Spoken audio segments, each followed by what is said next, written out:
Hello. I'm finally here. Sorry, guys, for being a little bit late. I wasn't anticipating it taking so long to put this logo here. I I prepared everything else except for the logo. And yeah, so that took me a little bit of extra time. I'm so sorry about that. I also was clearing off my desk so that I could put this huge box here. But yeah, that's kind of what's going on right now. I do realize, and I thought it'd be really funny to do this on stream with you guys, because I didn't really think of this until literally like 10 seconds ago. I forgot to put the logo on my goodbye screen. So are you guys ready to see my goodbye screen way too early? And then you're going to watch me put the logo in. Okay? Are you guys ready? Okay. So we're going to do this. Well, we're going to go to my hello screen, my lobby screen again. I'm going to copy the logo, and then we're going to paste it as like a reference so it'll look exactly the same on the goodbye screen. Are you guys ready? Okay, we're going to go. All right, here we go. Back to the welcome screen.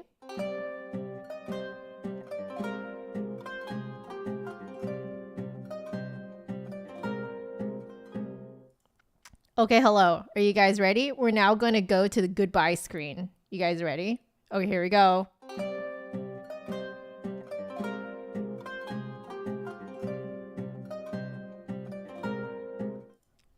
Magic. Magic.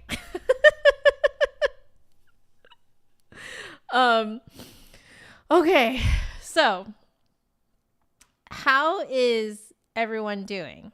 I hope everyone is doing really well. So looks like we're at normal latency. So I'm so sorry, guys. I forgot to hit the ultra low latency button. So we're probably going to be delayed by about 15 to 30 seconds. Anyway, I know, nicely done, right? Short stream today. You guys.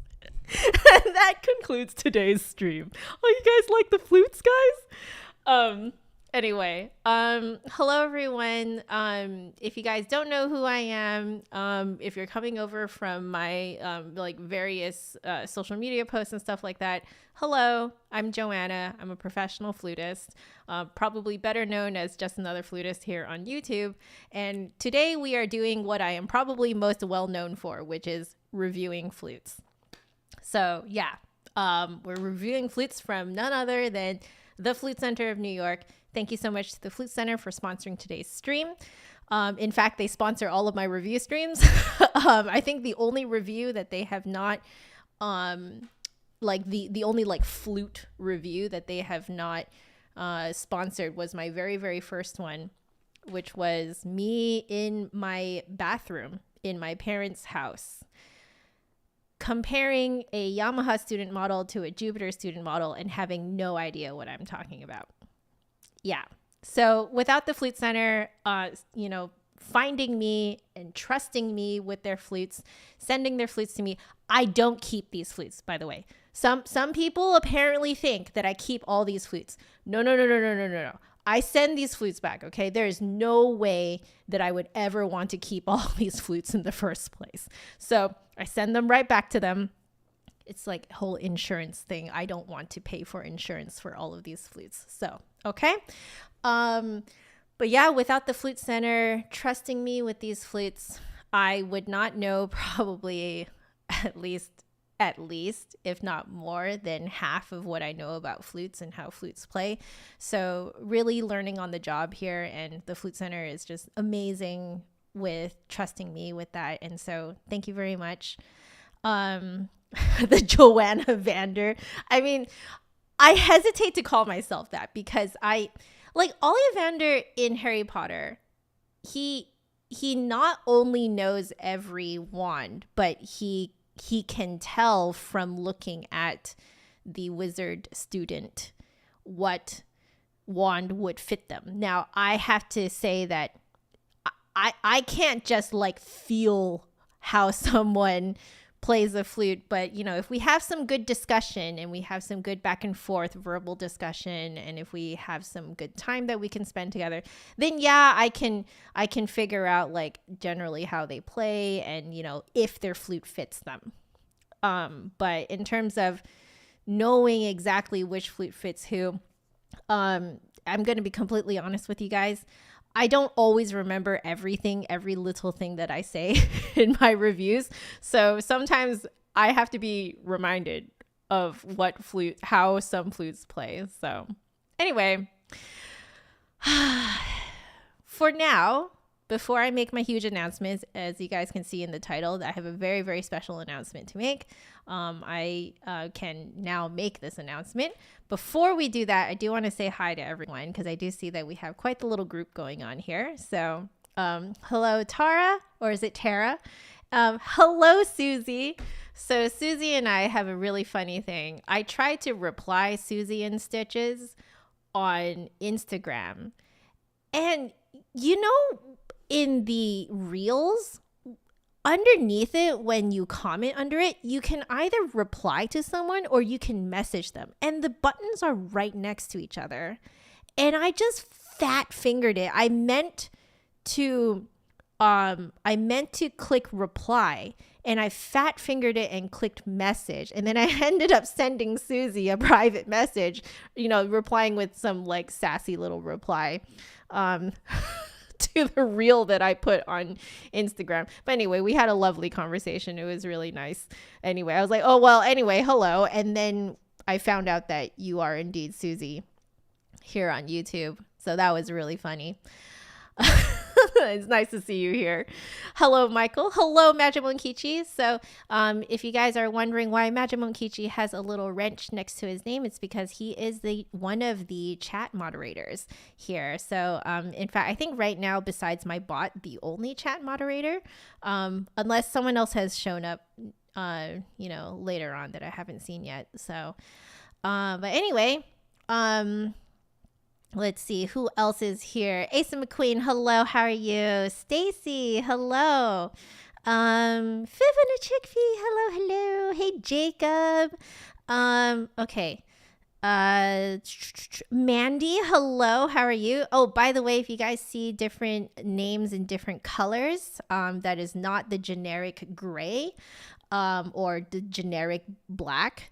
It means that you're a member, and then you'll have like a little star next to your name as well, that shows what tier of a member you are. So if you guys want to become a member and support what I do monthly, click the join button underneath and you can become a member here, and I would greatly appreciate that. It really will help me out a lot.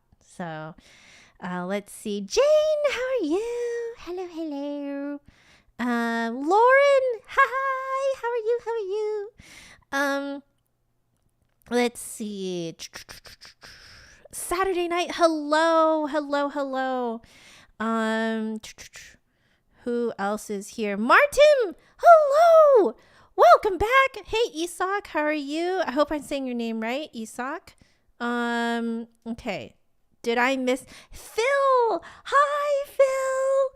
Oh, love you too, Phil. If you guys can say hello to Phil in the chat, Phil is the owner of Flute Center. Whee! Where's the join button? The join button should be next to the subscribe button, like underneath here somewhere, like here-ish. There should be a big button that says join, like if you're on a browser. Yeah. Let's see. Okay. Hi, Connor. Hello. J. Antoinette. Hello. Did I miss anyone? Laura. Hello, Laura the artist. How are you?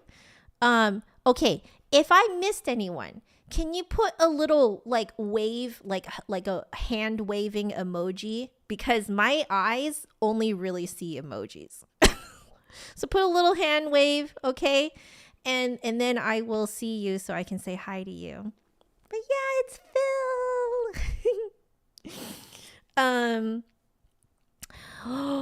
Ooh, Tara, your daughter got to tour the Flute Center when she went to Juilliard Winds? Amazing. Miss Daisy, hello. See? As soon as you guys put in a little, whatchamacallit, a little emoji, I will see you. Okay. Now that I have said hello to everyone here and hello to all the lurkers as well, I know that some of you guys are lurking and that's totally fine. Totally get it. I'm a lurker myself on other streams. So hello. We appreciate you. We love you. Yes. Hello, Laura.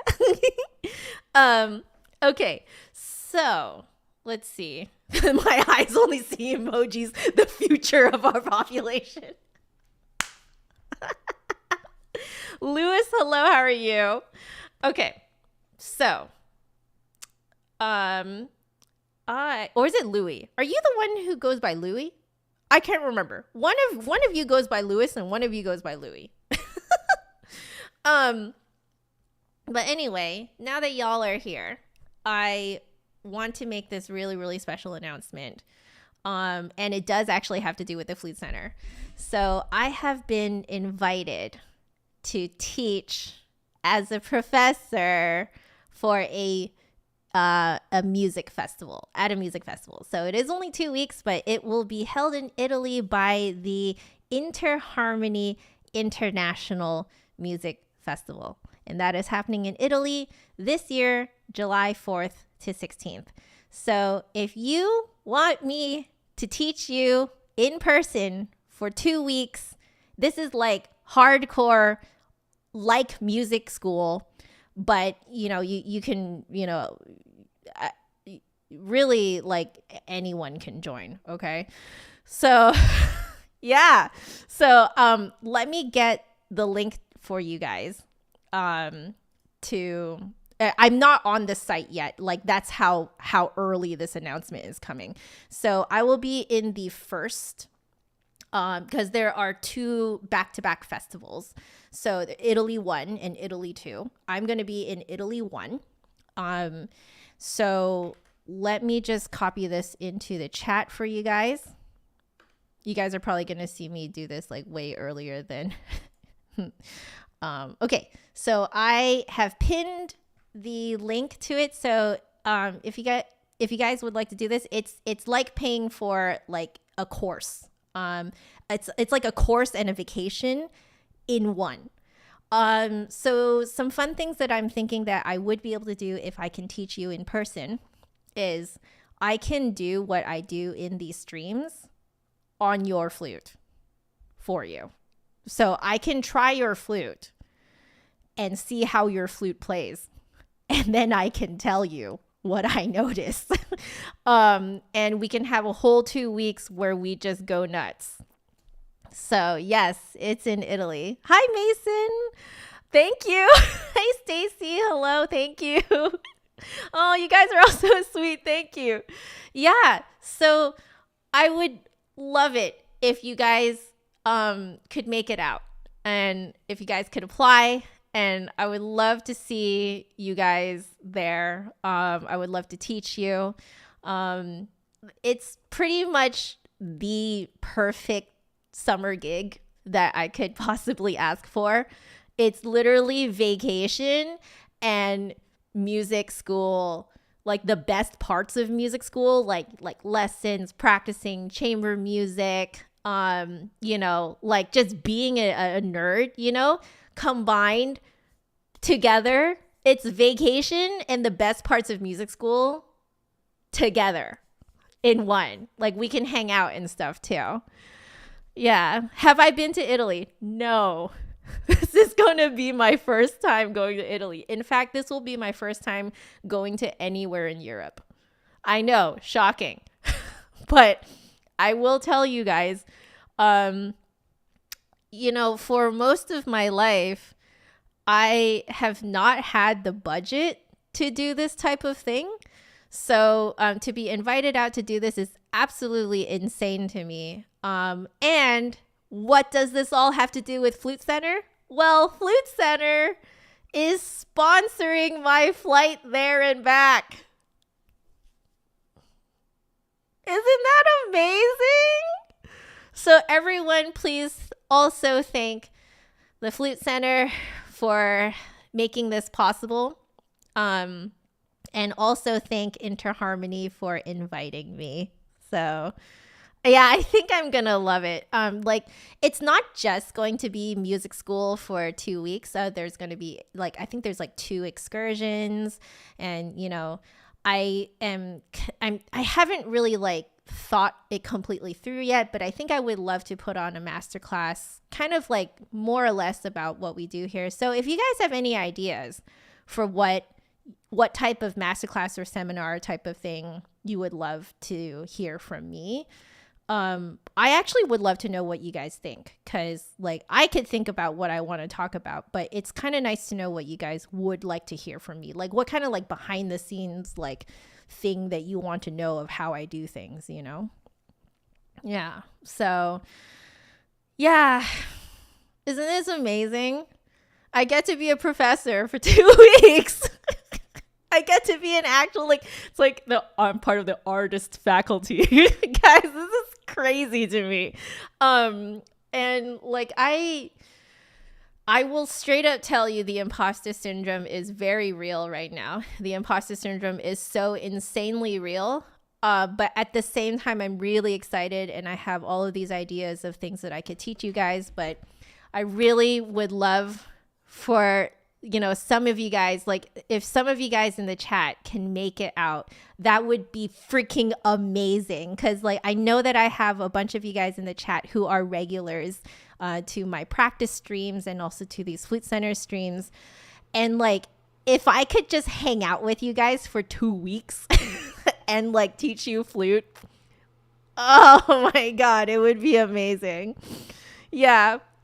I'll definitely take a lot of pictures. I am actually thinking of doing, in fact, not thinking, I'm definitely going to make a vlog of my trip there. I haven't done a vlog in a long time. Part of the reason why I haven't done a vlog is because I don't really go out. And the last time I really went out and about, truly went out and about, I wasn't really in the mindset to vlog, because we were sort of in the middle of John's big skin thing, the topical steroid withdrawal. We were in the height of that. So my mind wasn't really in this kind of fun mindset of vlogging, and because honestly, there is so many moments in that Toronto trip that I took and the New York trip that I took. There are a lot of moments in there where, quite honestly, we were suffering. And you don't really want to put your face in front of a camera when you're suffering, but John's doing a lot better now. Unfortunately, he can't come with me this time to Italy, but, I feel at ease leaving him at home. I know that he's going to be fine. And, it's not like he needs me to take care of him, but when you're kind of in love with the person and they have been suffering for a year and a half, you kind of want to make sure they're fine before you leave them at home for 2 weeks. So, we both feel at ease for me to go and have fun, truly have fun and let loose and just, be a nerd for 2 weeks. But yeah, thank you so much for asking how he's doing. He is doing a lot better.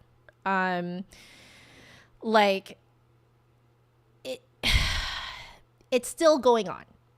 If you guys are wondering why I have not made an update video on his situation, is because it's not over yet. I think I don't intend on making an update video until he's pretty much all the way better, because things are still changing. I will say that his flares are much more localized now. But yeah, he's able to work, he's able to sleep, albeit falling asleep can still be a little bit challenging. But in general, we are miles and miles way further ahead in just life goodness than where we were at this point last year. At this point last year was already getting better from the initial insane flares. But it has been really challenging for us. But yeah, so, we're at a good point now that we feel okay, I can do these kinds of things without me just so worried about John the entire time. Because I was just like, if I had done this last year, I would not have been present. I would be there physically, but like my mind would not be there. So, and I just, that's not fair to students and to, Interharmony and to, like the Flute Center as well. Like it wouldn't be fair to anyone. So this year is working. Yeah. Yeah, he is improving. Hey! It is GOT Wins. Hello, how are you? If you guys are wondering who GOT Wins is, Gregory Oros. Did I even say your name right? Did I say your last name right? I hope I said your last name right. So he is the flutist, the original flutist in the Chained Echoes video game soundtrack. So if you guys have been hearing me play this Chained Echoes tune, this is the guy in the chat who is the original flutist in that soundtrack. So I did want to say, this is actually a great segue because I am going to use the Chained Echoes theme to test these flutes. Because my God, is that theme such a great theme to test flutes. Like it's like very deceptively simple. So yeah. Hey, Big Flare, how are you doing? Hello. Okay, guys, I took a look at the time. I knew it was going to take me like 15 minutes to chat with you guys and stuff. And I really miss chatting with you guys. It's just that for my practice streams, I'm noticing that I do actually get a lot more done if I'm not chatting all the time. So I figured I would leave the chatting to these streams, so Lilac, hello, how are you? It's been really fun, by the way. I don't know if you guys care, but I very impulsively joined the virtual video game orchestra. and I just very impulsively recorded one of the parts recently. So it's been really fun chatting with you over on the VVGO Discord. Y'all are great. I don't know. It's just, I feel like I found, people who deal with the same kind of recording shenanigans that I do. So, yeah. But yeah, so I hope to see you guys over in Italy. Yes? Will I see some of you in Italy? Please come. Please come. Again, I'm in Italy 1, okay? July 4th to 16th. That's where I'll be. Hey, Adam, Betty, and Manna. How are you? 3. Meow. Okay, if you guys are wondering why I'm meowing, it's because Manna's the cat, okay? So, but yeah, I'm going to be in Italy. The pinned, the pinned message in the chat is to Interharmony International Music Festival, where I will be part of the artist faculty for Italy 1, the first session, July 4th to 16th. So if you guys want to take lessons from me in person and have me try your flute and figure out your flute and, help you in person, it's the best parts of music school. All of the best parts of music school. Y'all don't have to go to music theory class and music history class and blah, blah, blah. You get to do the fun parts, which is the lessons, the rehearsals, the practicing, the just being nerds with other nerds and combined with vacation. We get to go on excursions too. Jennifer, hello. Yeah, so, thank you, Majimonkichi, for dropping that link again. Yeah, exactly. You don't have to take finals. Jennifer, you signed up? I got my first student! Yeah! Oh my God. I hope that you can make it out. I really hope that you can make it out. Yes, I'm going to be there. Wait, you signed up with someone. Did you sign up with someone else? Okay. If you didn't sign up with anyone in particular, can you send them a message to have them sign you up with me? Yeah. Because it would be amazing. I would love to teach you guys. Yeah. So if you're going to Interharmony Music Festival in Laurel Zucker, she's great. Oh, she's fantastic. Hey, don't worry about it. Don't worry. Laurel's great. Laurel's fantastic. We'll see each other. Whatever. But anyway, okay. So, someone in here is going to Interharmony. So y'all know it's legit.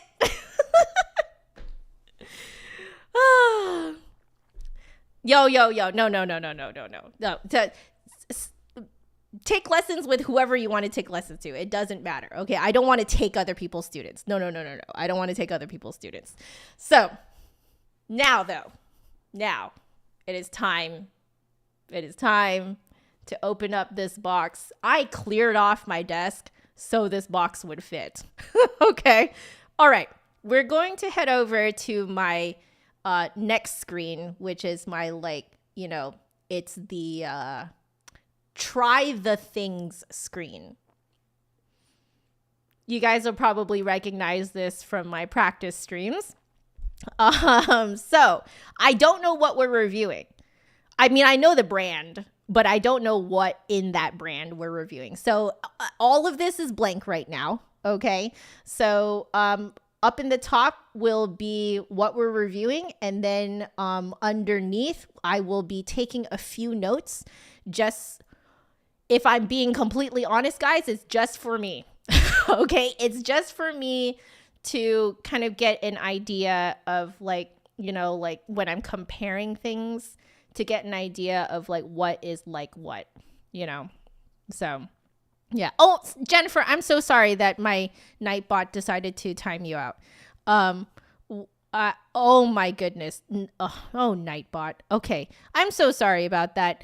That my bot decided that was too many messages. I am so sorry. Yeah. No, Metal Force. I was just saying this earlier. Okay. A bunch of you guys think that I get to keep all these flutes. Okay. No. All right. And I will tell you, even if I had the option to keep all these flutes, I would not want to keep all these flutes. Okay. I would have to pay for insurance for them. That's not something I want to do for flutes that would just basically hang around in my house. It didn't kick you out, Jennifer. It just decided there was too many messages. I'm so sorry. So please know that that's not me kicking you out or anything like that. It's just my Nightbot, I think, got a little trigger happy there. So sorry about that. Maliki, the announcement is that I am teaching at Interharmony International Music Festival in Italy this year, July 4th to 16th. So the link is the pinned message in the chat. So if you guys want to check it out, now's the time. So, okay, I am going to switch over to this screen. Okay. And we will open this together. So now I'm going to probably have to, my goodness, this is so freaking awkward. Okay. I'm probably going to have to flip the camera back just to make sure that you guys don't see the invoice. Okay. So, all right, give me a second here. Let's give this a go. Okay, now I show this part just so that you guys absolutely know, okay? You guys absolutely know. I don't know what's in here, all right? Because I want these reviews to be as genuine and authentic as possible, okay? So they've just been acclimating in my office for a week, and now we're going to try them.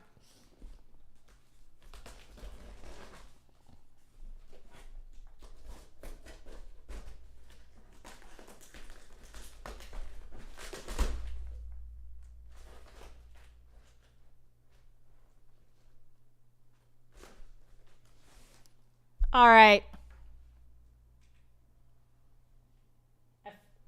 I found the invoice, so I'm going to take that out first, off camera.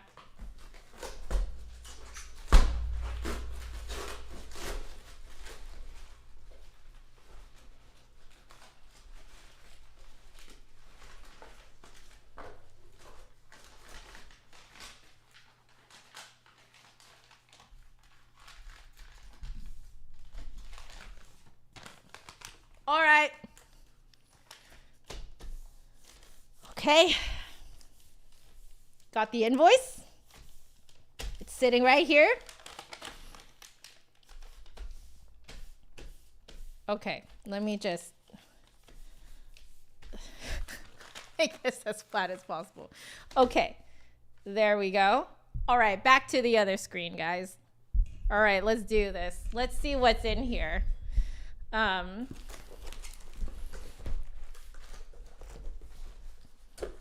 I am so glad I have this part of my desk. I actually was thinking to myself, man, maybe I shouldn't have like this crazy L-shaped part of my desk, but it's actually like super useful.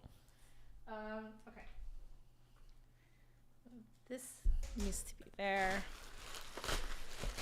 All right. It's a happening. It's a happening.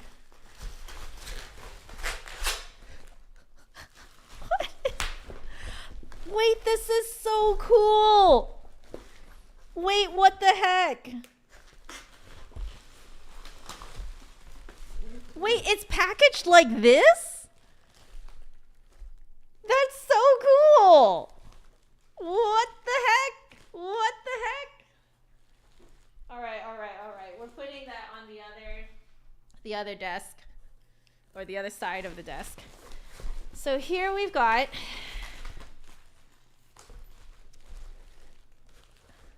Guo Piccolo.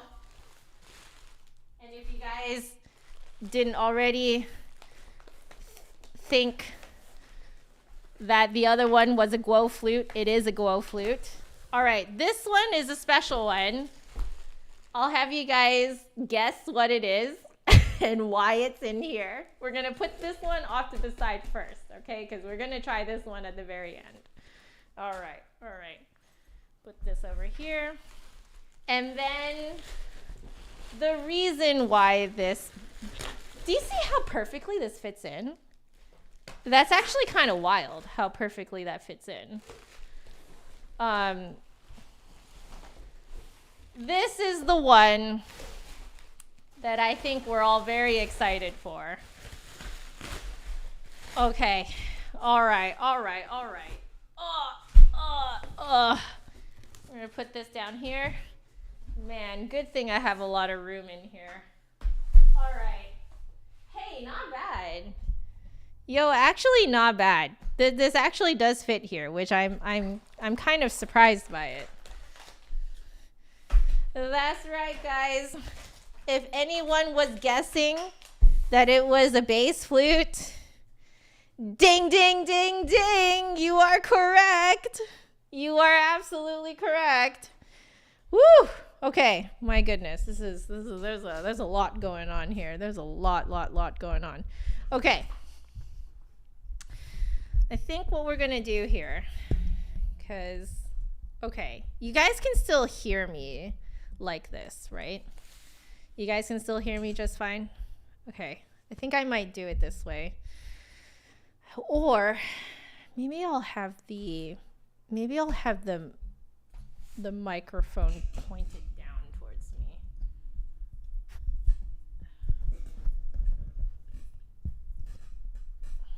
My goodness, who would have thought that this would be so insanely awkward? You know, I'm gonna see if maybe I can get away with just doing it on this side of the desk here. So we'll put the ones that we're not looking at quite yet on this side because we have the room to do that. Okay, we're going to move this. I know this is extremely high budget, you know, very high budget, you know. There we go. Okay. It's okay, guys. The sensitive part of the invoice is hidden. All right. This part of the invoice y'all can see. Okay. So first things first, guys, we are reviewing a Guo flute. Are you guys excited for that or what? Oh my goodness. Pandora, hello. Oh, Pandora. Yeah. I love how you guys are as excited about this as I am. Okay. Let's do this, okay? So we are reviewing. First one on our list is going to be the Guo Toko flute. And I asked for the mint one. Now, I think all the colors are pretty much the same. They play the same, okay? I just like green. Okay? I just like green. Okay. And we should put in here. I hope you guys don't mind this like kind of like slightly awkward viewpoint. But let's put the specs. So our specs are so it's a composite head joint and body, closed hole, C-foot. Let's see. Ooh, it is textured exterior. So this is for grip and wood-like appearance. So this one is mint, as you guys know. White mechanism. Okay, so those are our specs there. Cool. Let's take this out. This is like the most interesting case that I have seen thus far. This is making me like, I never really, wow. This is metal, guys. Oh, wow. It opens up like a, I'm going to take it completely out of here, actually.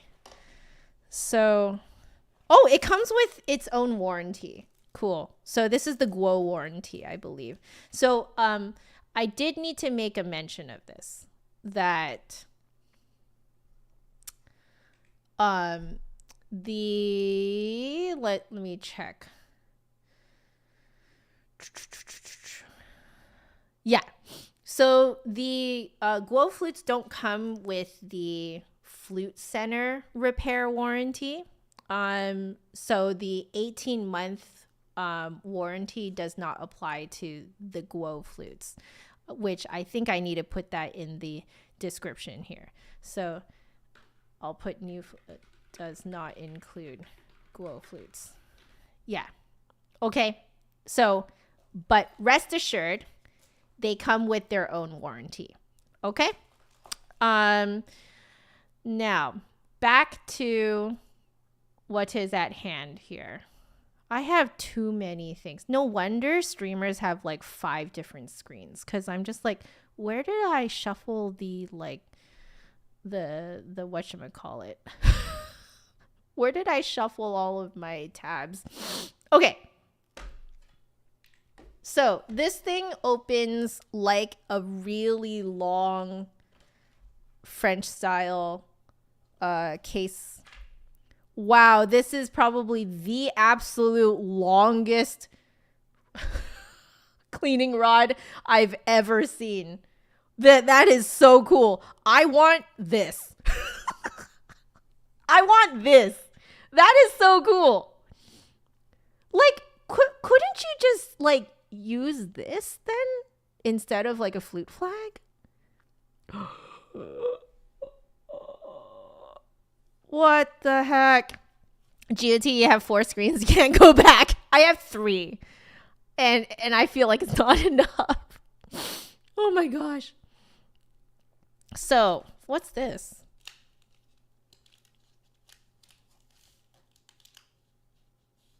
I don't know what this is, but it is here. It's like a little piece of foam. Interesting. So it's just a whole piece together. Oh my God, it really does feel like wood. Yo, oh my God, it's so light. That is so wild. Okay, we're going to do some awkward close-up shots. All right. There we go. I think you guys can kind of see that like wood-like appearance. Can you guys see that? I think you can. Yo, some of this natural lighting is actually really helping. I'm just going to see if you guys can actually see it.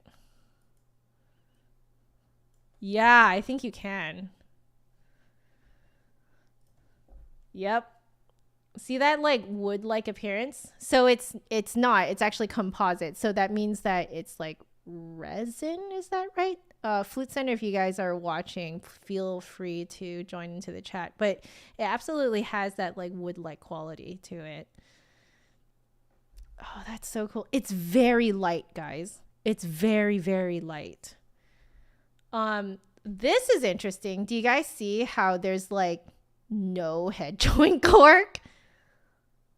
Yeah, it's just like a little stopper that's like really, really short. Huh. That's super interesting. Okay, guys, I need to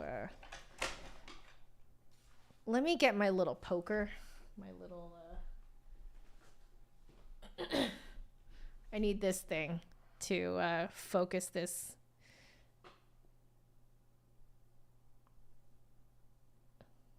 There we go. Okay, so now you guys can see. So up here, it's kind of glossy. You can see that glossy effect up here. But here is like a matte, like they really actually, it truly looks and feels like wood. That's actually wild. Very cool. I do like that this thing has a little like offset G key type thing. Can I pop these out? I think I can pop these out. Can I? Is it possible? I don't think so. Never mind. I don't think I can pop them out. That's interesting. So they essentially, what they did, you can see they essentially don't have an like a true offset G, but they offset this little like keypad for you. That's really interesting. Very comfortable for small hands. Yeah, if you have small hands, this is going to be really, really, really comfortable. Huh. Okay. Can this be turned? No, it is just one piece, isn't it? Yeah, I think it is just, yeah, I think it's just one piece. All right. Oh, super light. Wow. It might be lighter than the Nuvo flute.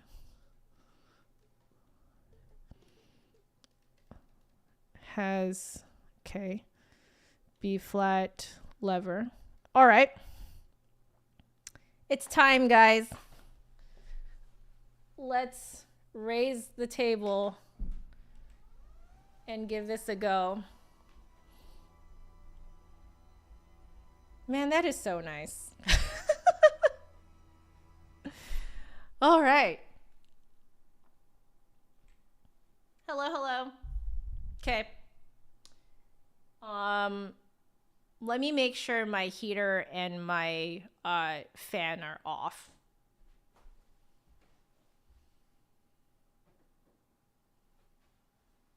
No, they're on.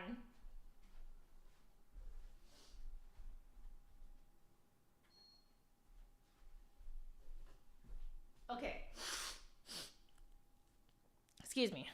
Good thing I checked, cause, woo, like you guys would have just heard like whir whir whir while I'm playing.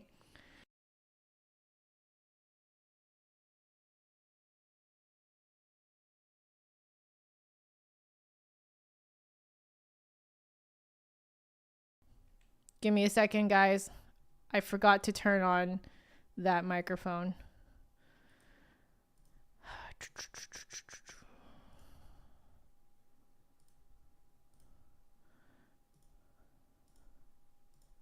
There we go. There we go. Okay. All right, we turned it on. It looks extendable. I wonder if it is. Like up close you can see it's like fully sealed, you know? So I don't know about that. No adjusting the foot joint means either your pinky reaches or it doesn't. That's kind of how I feel too. If I'm being completely honest with you guys. Yeah. By the way, welcome back, Cand. How are you doing? Really nice to see you. So this is $700 as of now, which is not bad. I think that my Yamaha student model ran for about 700 something, 700, somewhere between 700 to 800. So, okay, without further ado, let's give this a go. All right, got my first thing to do, which is harmonics. All right. What? Did you notice me putting it here? I'm so used to having a lot of extra length first. I legit just put it here. Okay. I did it again. My God. It feels weird to not have anything over here. All right. Ooh, it has a nice like wooden sound to it. Can I turn this? Okay, yes. You can turn the head joint. You can turn the head joint. That's good. That's good. Because I use a bit of a rock stroke grip. Okay.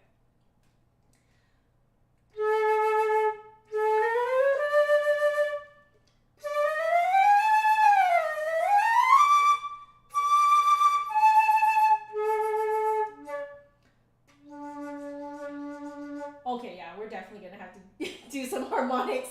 Oh no. Okay. Let's do some harmonics. It looks kind of goofy. I mean, it's probably because of the green. I like green, okay? Out of all of the colors that they had, I was like, give me that mint one. But you guys can go check it out on Flute Center, on Flute Center's website. Just look up Guo.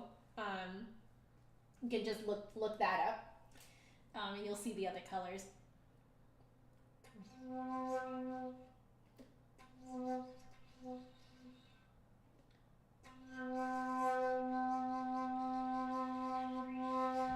Oh wow, that's interesting. Okay.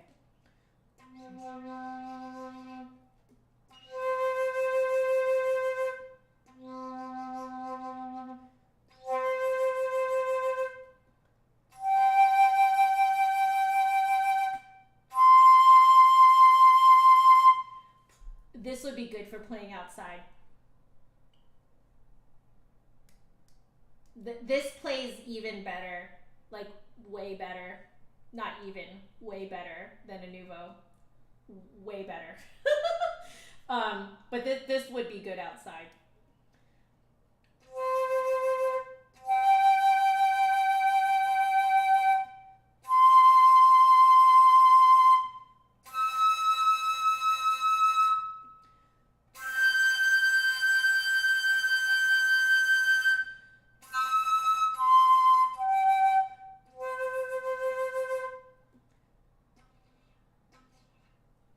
Oh man.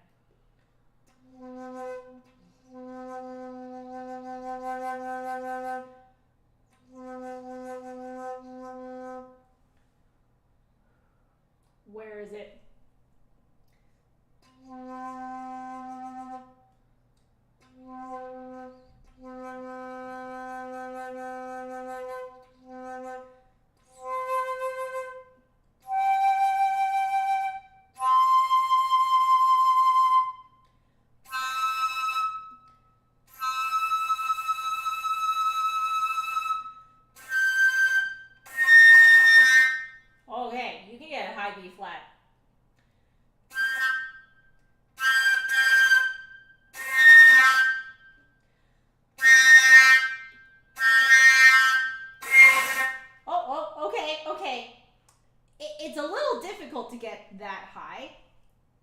it's possible. I don't know if you guys heard, but the high C did peak out.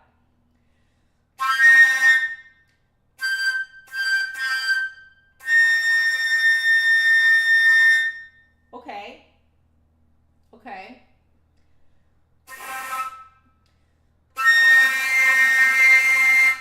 Okay. It's there. It's there.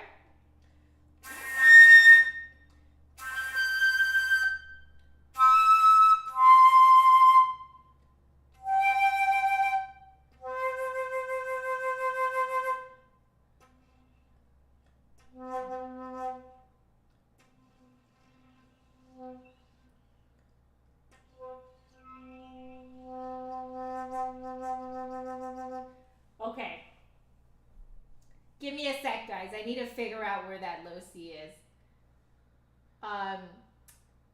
My initial reaction is that this flute like rides very high in the mouth, except for the low C.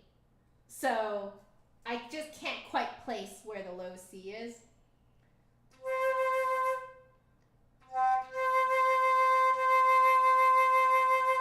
So that chasm there is like right around my teeth. Like that is usually already considered very far forward for most flutes, I would say.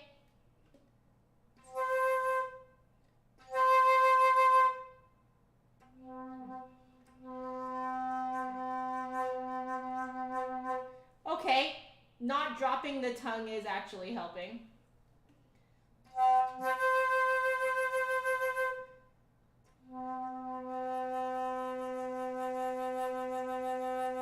Okay, we're getting it.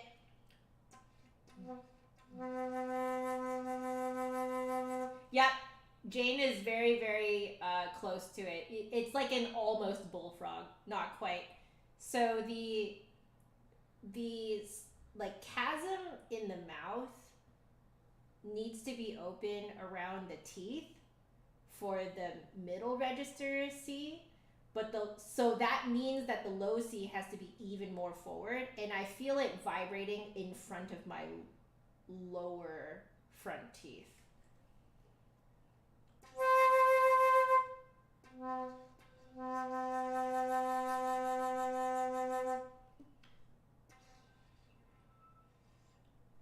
I have to do a smiley to do it.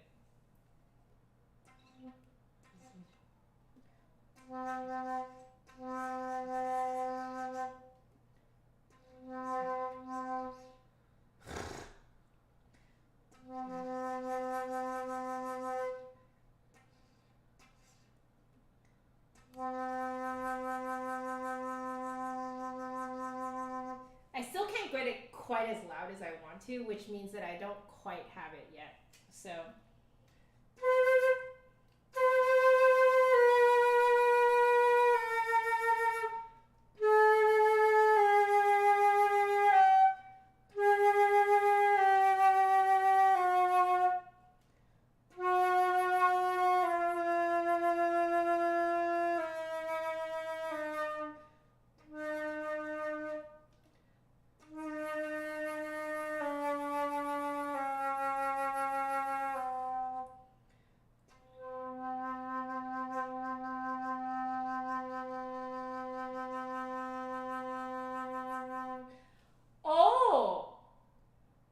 airstream was way too wide. This uses a very narrow airstream. Oh, okay. Okay.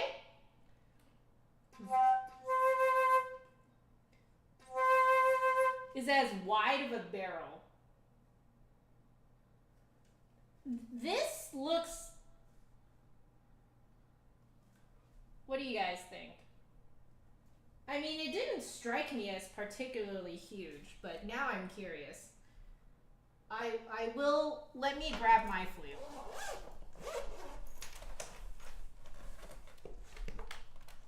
Now, to be fair, Brandon, it has a slightly smaller bore, but it looks around the same. Yeah, it looks around the same. Like if you guys look at the actual hole, okay, maybe a little bigger, but the thing is, no, like look at the actual hole though, not the border around it. Like it's about the same. Well, maybe only a hair bigger, but most are bigger than the Brannon.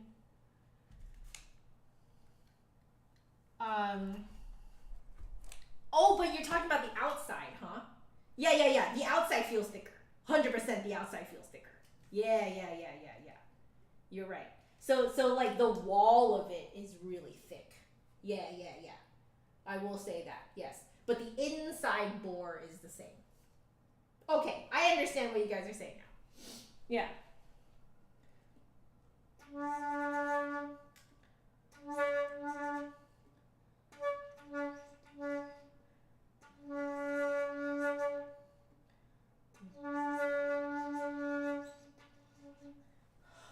Okay, I think it's a very, I see.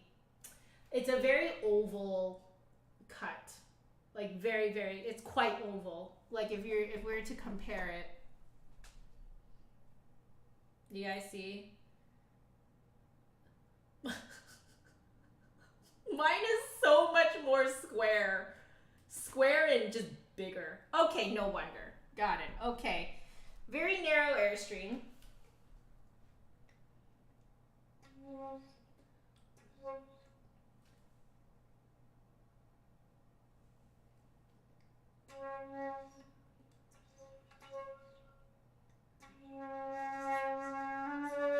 Bass banks high.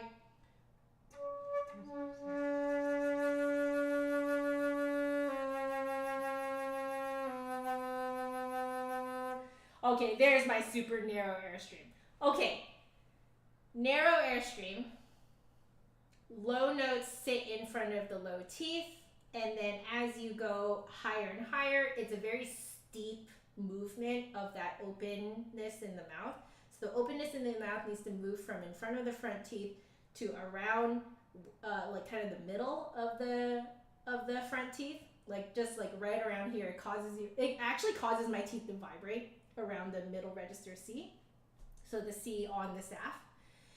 And then higher than that, it's a steep movement incline going back. And I think the high notes don't actually go very far back in the mouth. So this is a very front playing instrument.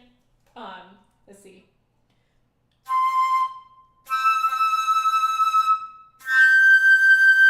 Yeah, like that is ringing, like I would say just under my nose.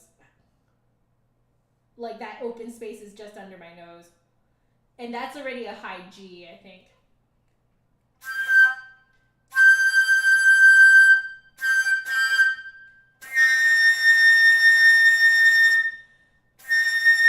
So for that one, I don't actually have enough space, like height-wise in my mouth. I know that some people have higher like roofs, like their soft palate goes higher. Mine doesn't go very high, so I have to really go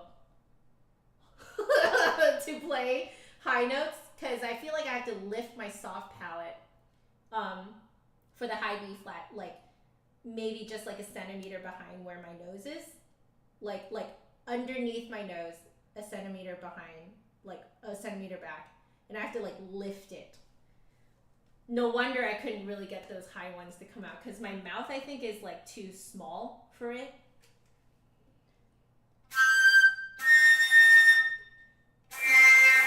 Yeah, okay. So you guys can hear that I'm losing it, and it's because I'm just not used to raising my soft palate that high. Now, I do have some students who have soft palates that ride really high. So for people who have soft palates that ride really high, like the roof of your mouth rides really high, it's probably going to be really easy for you to play really high notes here.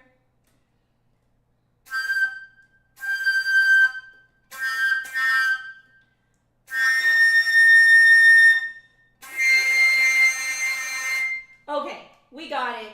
Yeah. So that is how this works, okay? Tiny narrow airstream. Let's write this down, guys. We're writing this down, okay? Again, it's mostly for me. So, notes, okay? Very narrow airstream. I guess I can use this microphone now. Okay, so we'll use this microphone while we're writing notes. Very narrow airstream, extremely narrow, okay? So lowest notes, so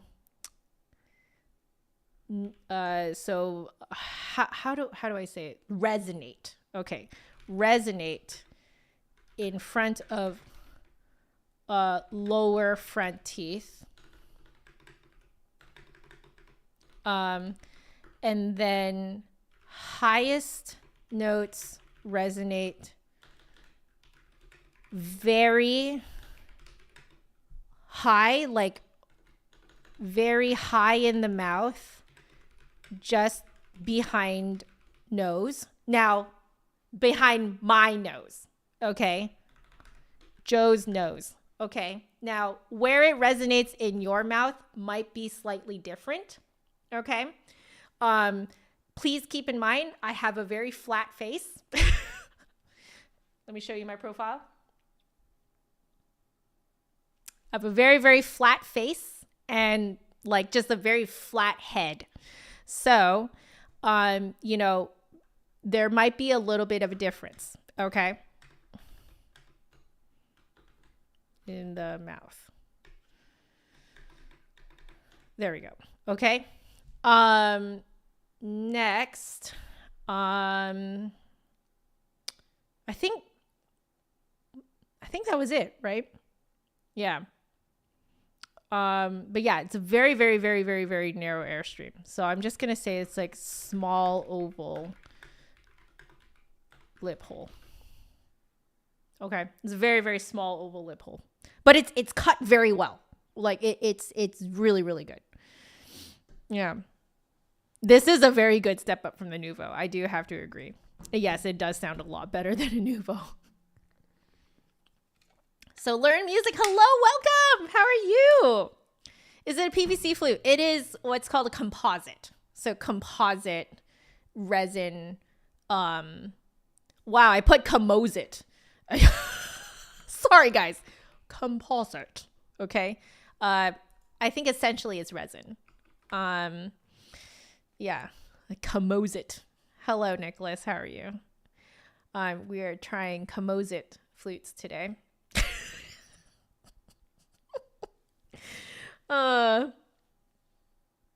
Yeah, exactly. Yes, I do agree. Note keeping is quite invaluable for future recall. I considered not taking notes today so things would be more free flowing, but I was like, no, I'm gonna forget what I just talked about. So we're taking notes. Okay, so now that we've actually figured out how that works with harmonics, let's do I guess dynamics and tone color. Yeah, we'll do dynamics and tone color before we do articulation. Okay, let's do this. All right. So, just got out from the studio. Oh, did you have a good lesson? Okay. Right, very narrow airstream.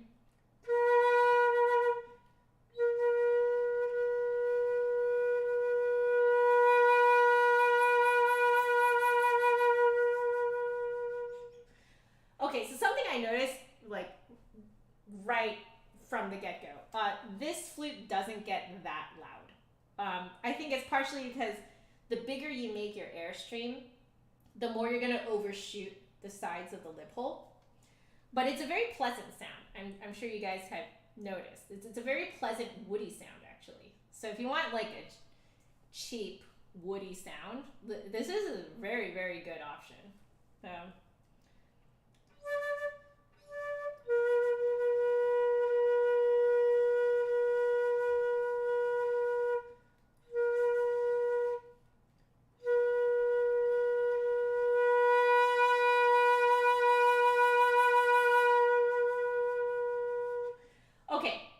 Okay, I am making it work. I'm making it work. I'll explain it in just a sec.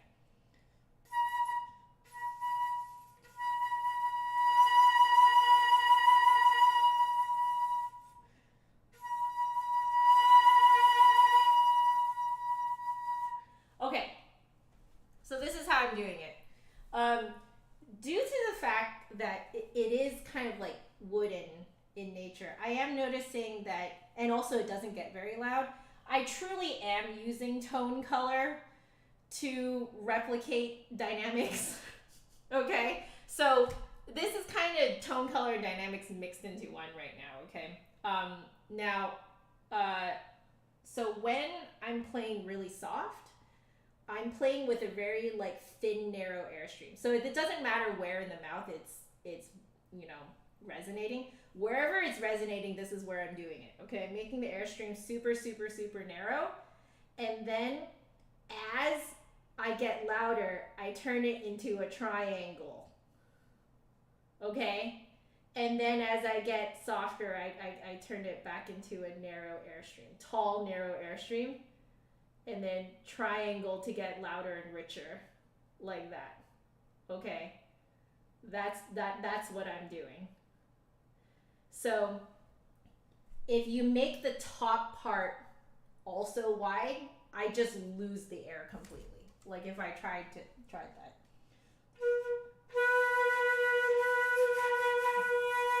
You hear how unstable that sounds? You know?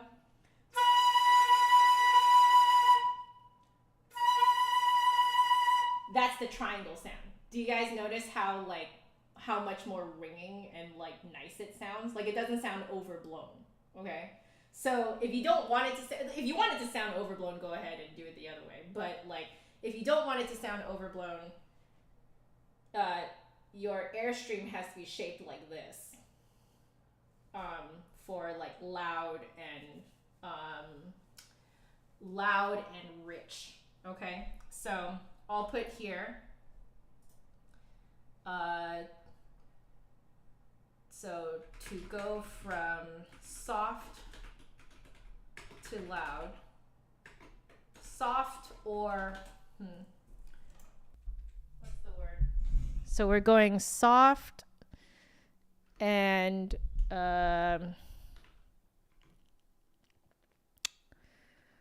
soft. What word do I want here?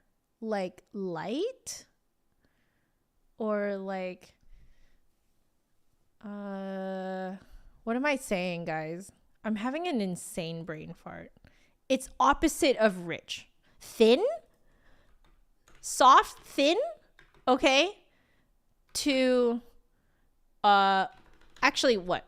We'll do this. Soft and thin equals tall, narrow airstream.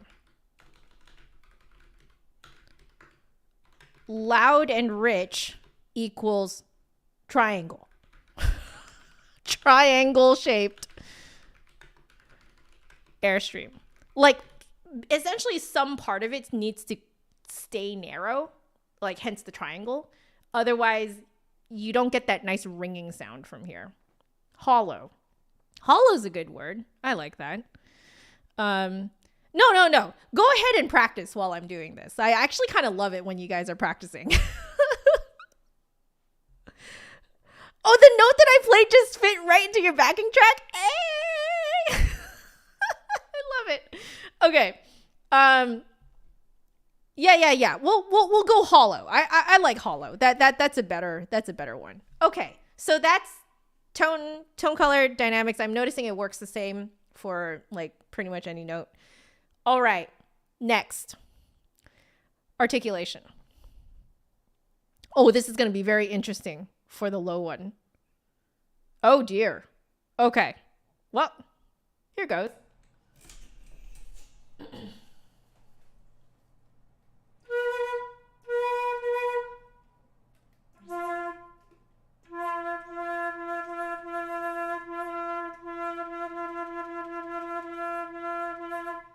Okay.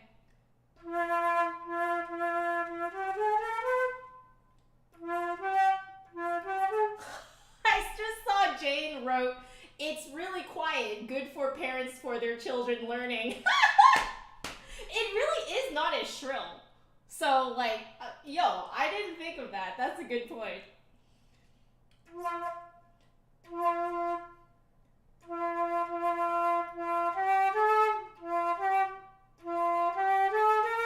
Yeah, the projection, there's not much projection on this thing. Completely agree with you guys. But it's kind of nice. Like, it has that woody sound to it, you know?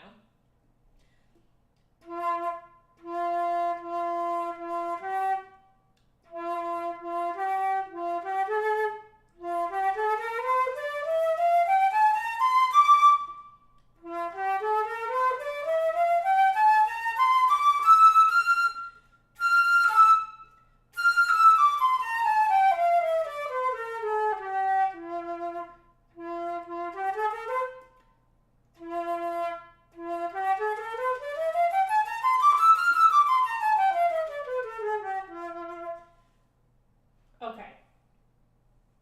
Let me try double tonguing.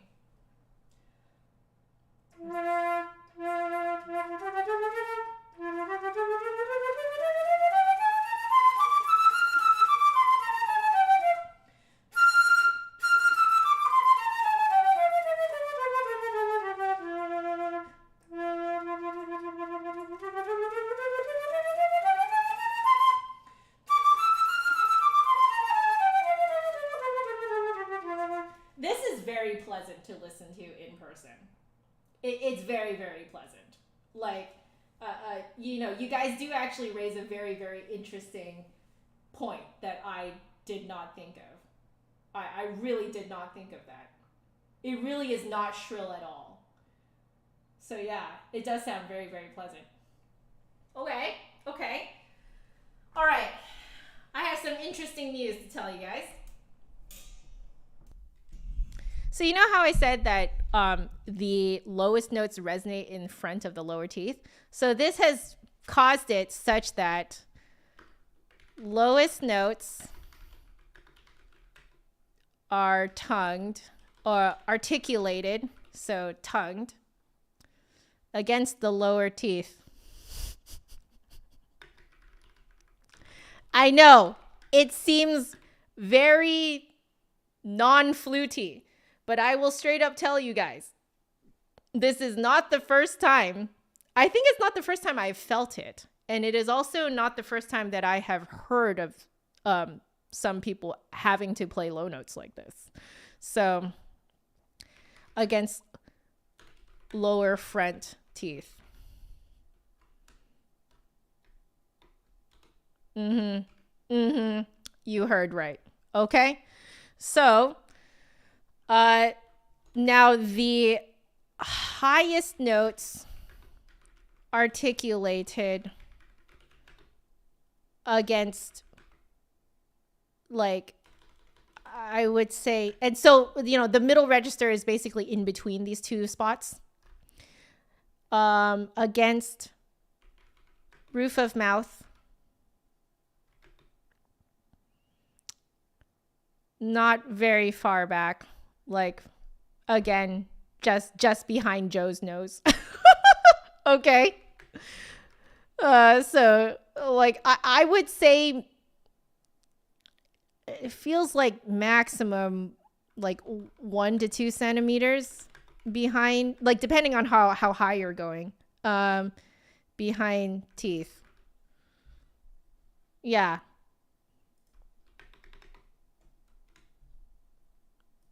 That's so interesting.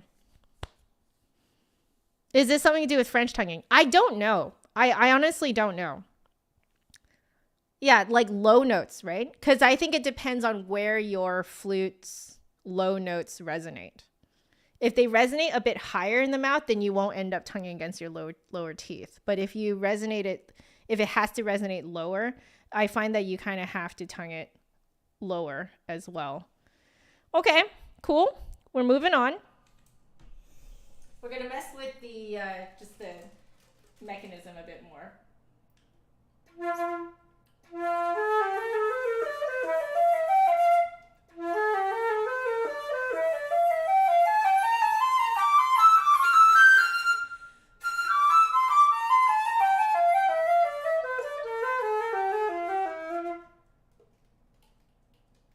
Okay. Some of the mechanism is a little stiffer than others. So I wonder if this is something that can be adjusted. I'm guessing it can be adjusted, but I'm definitely noticing that the left hand is more stiff. The right hand's more bouncy. So I wonder if that can be fixed.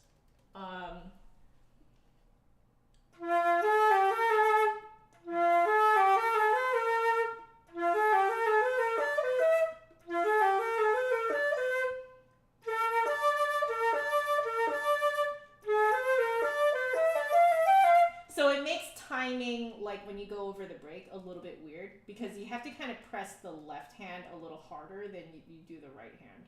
So try octave jumps.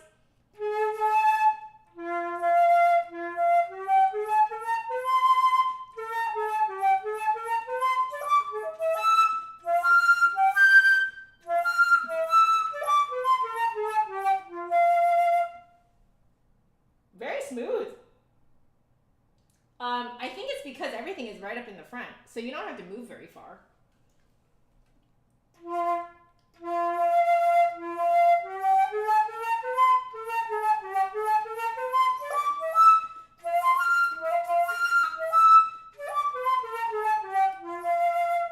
Yeah, everything is right up in the front, so you really don't have to move so much. It almost really just does feel like your lips are just doing it. Huh. Yeah, that's a good one to try.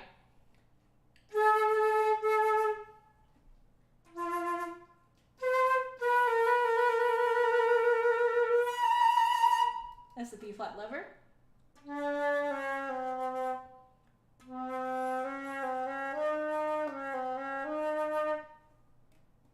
Okay, if you tried sliding, I think this could benefit with a roller because the pinky key is very tall.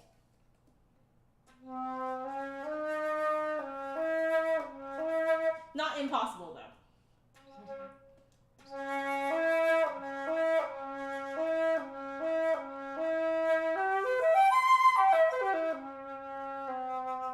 Okay, so trills. Hey. They have a little bit of resistance. Yeah, there's a bit of it. It's not truly bouncy, but the resistance does make it very satisfying to trill. You know? There's the flutter.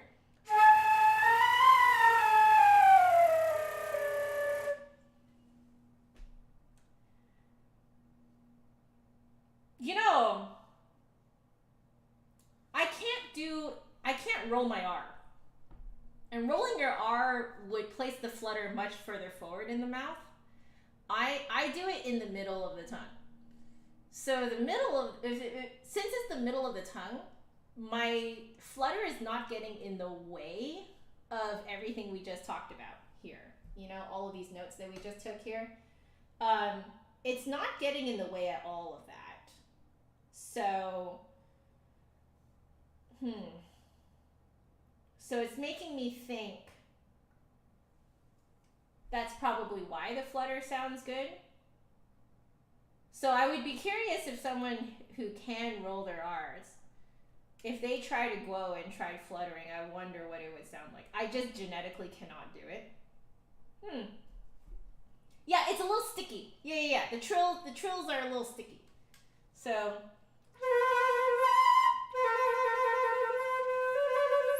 however, that might be a good thing if kids are playing this. Because if kids are playing this, you know, like, they go hard. I mean, I don't teach kids anymore, but when I did teach kids, they were going hard. They go hard on the keys. So, like, if this provides a little bit of resistance for them, that might actually be a good thing. You know? Sounded swallowed. Oh, it's probably because my flutter is further back. That's probably why it sounds swallowed. Like, I could try moving it forward.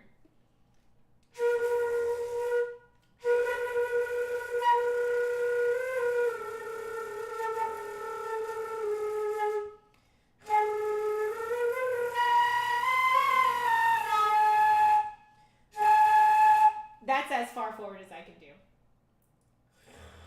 That's like the front 1/3 of my tongue, I think. Okay, so I'm just gonna put here, sorry guys that this is just gonna move up and up and up. So this is, I'm just going to say, by the way, I'm just gonna see if I can make this, there we go. That'll look a little nicer. Okay, so I'm gonna say mechanism, a bit sticky. So it might be good for kids. Probably good for kids. Like, I think that probably people who have been playing the flute for a while might find it a little bit distracting, I would say.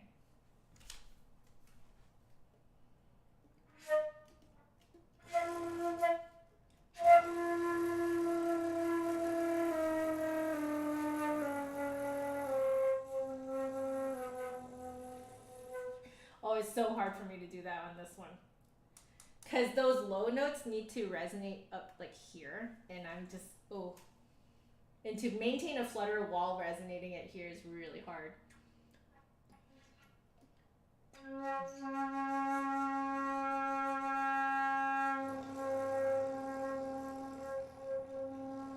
Yeah, that's hard for me. Yeah. Okay, then you know what? Maybe if you have a front flutter, if you do like, if you roll your R's to do a flutter, then you'll probably have an easier time than me fluttering on this thing. I like all the things you guys are asking me to try. This is good. So we did mechanism. Let me check what else I normally do. Give me a sec, guys. Let me see.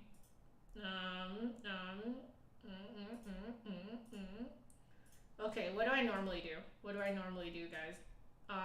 So harmonics, tone color, dynamics, mechanism, articulation. Okay, so we did it all. Okay, good.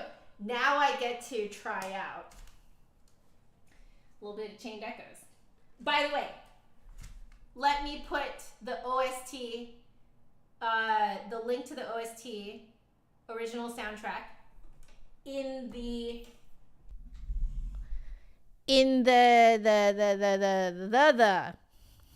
info box below me. Okay. Let me grab that. I think, where is it? Okay, here. All right. Buy it, guys. Buy it. I'll put it underneath all the Flute Center stuff. Chained echoes. Buy it. It's really cheap. I think it's, how much is it? How much is it going for?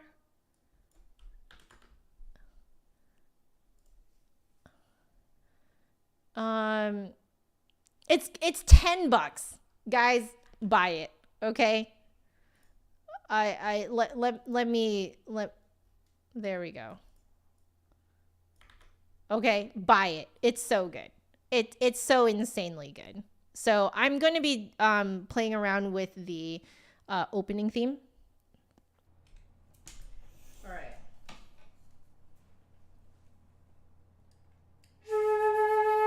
Oh, did I minimize my Airstream a lot when I went to Flutter? Interesting.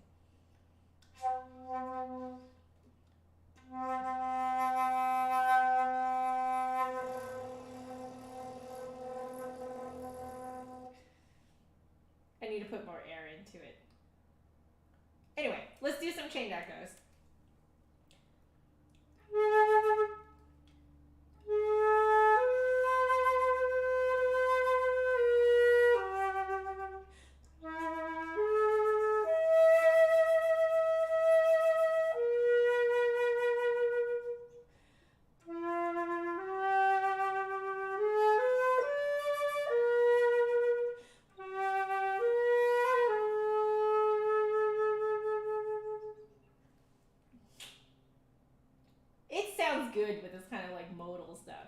Yeah, the OST.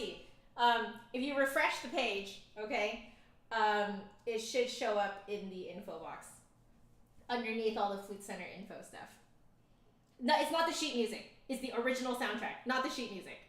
Original soundtrack. Just it's a $10 for the entire soundtrack for the game.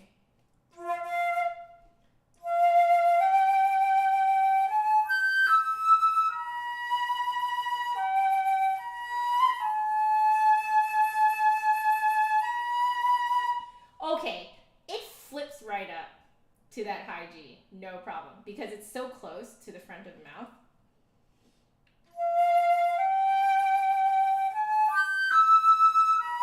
Thank you, Magical Kichi.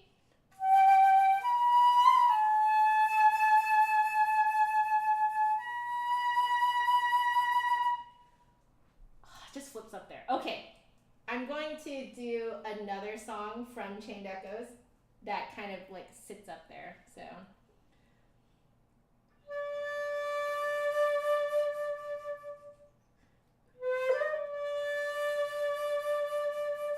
And while I have everyone's attention, GOT Wins here in the chat was the original flutist in that soundtrack. So when you buy that soundtrack and listen to it, that's him!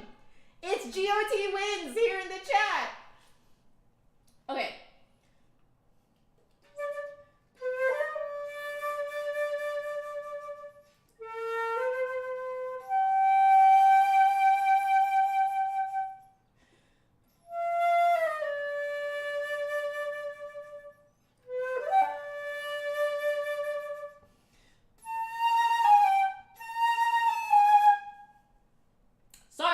Sorry. Okay.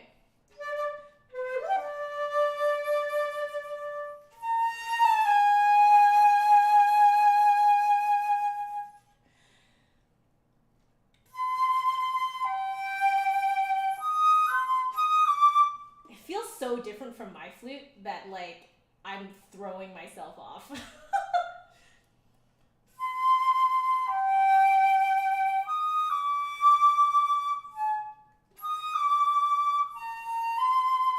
Okay, I am also noticing the B flat thumb. I have to go really, really like far to my left to get it.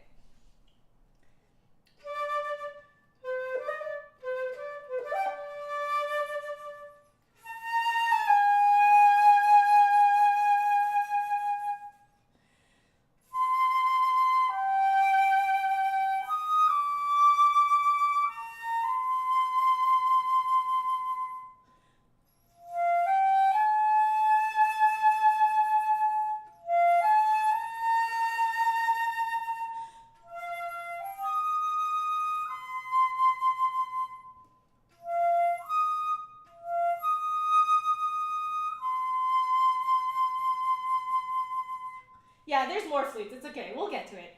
I have this whole entire afternoon to do this.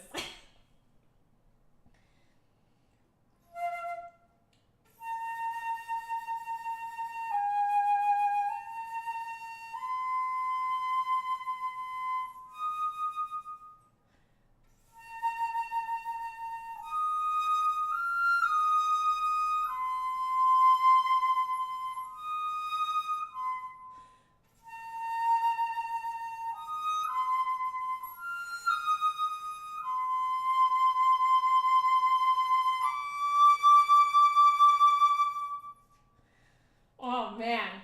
Yeah.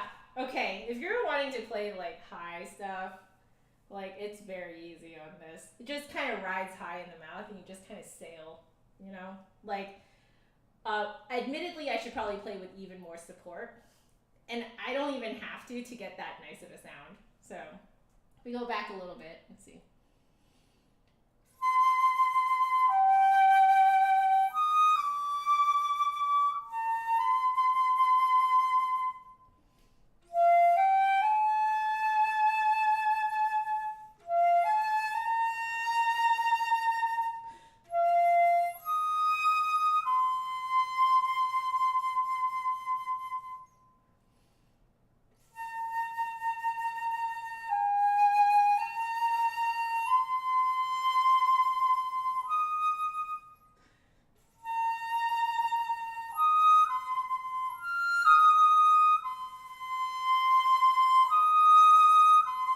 think I did that wrong, but it was still very pretty. Yeah. Okay. That sounds really good. Okay, I'm just curious. I'm gonna switch to Genshin Impact and try out some of these, like more of these kind of high stuff.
Yo, that's actually easier to do on this than my own flute. Like, getting that particular, like, wooden, like, hollow, floaty sound up there, that's a high F sharp and a high G sharp.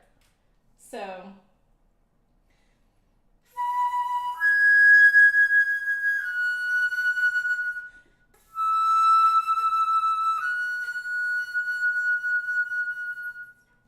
that's a high F sharp. I'm very impressed with this. Let's see.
Did you say something before that and then Google just did not post any of that?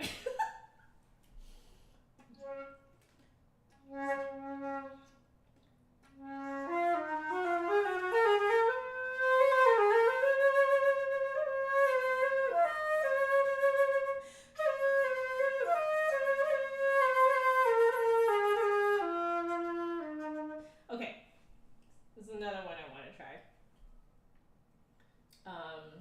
Let's see. How does it go again?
so different on this flute that I'm like, my fingers are like, what? Where do they go?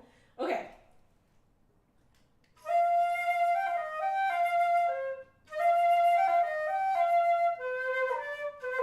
See, that feels really weird to me.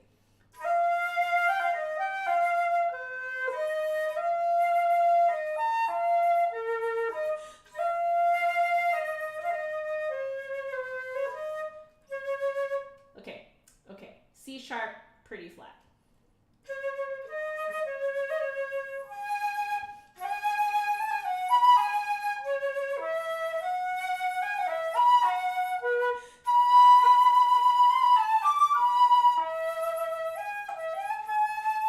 There you go.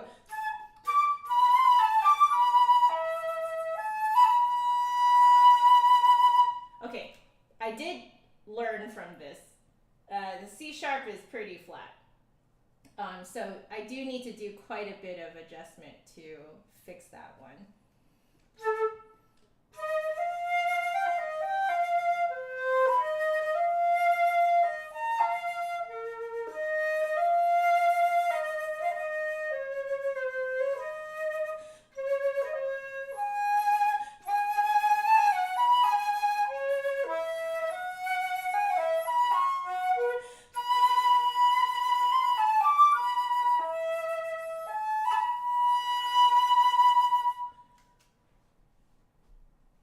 Would I have a blast playing Prophecy? I'm gonna learn that off stream, or maybe during a practice stream. Maybe I'll do that, and then I'll like loop that in. Okay, so that was interesting. Yeah, if I didn't try that, I would not have known. The C sharp's pretty flat, so you guys will need to kind of adjust that as you go. All right. Hey David. Hello. How are you doing? Okay, I think we're done with that one, guys. We're done with this one? I think we're done with this one. Okay. Now, we shall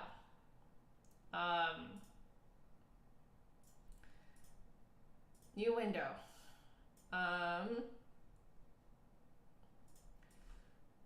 Let's see how this one looks.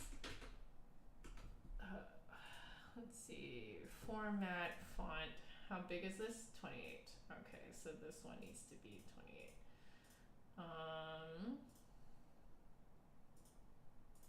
Okay.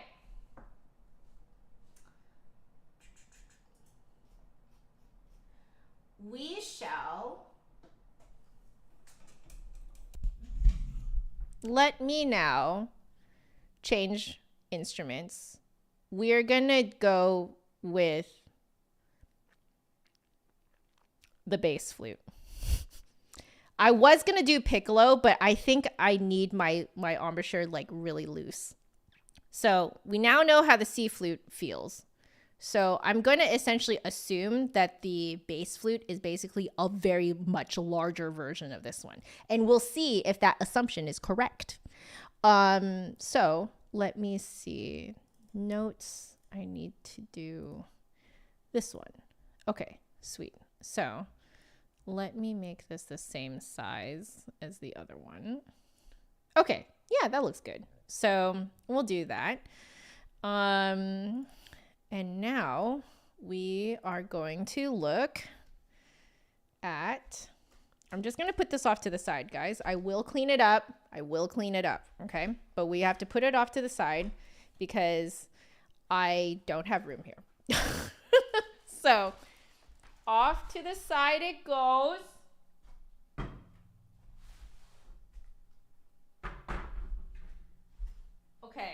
Okay. We move this. All right. It's happening. Okay. I'm too short. So I'm just going to very cheekily lower this. I'm still standing though. Okay. And we are going to switch to the other camera. Whoa. It's still on close-up mode. Okay.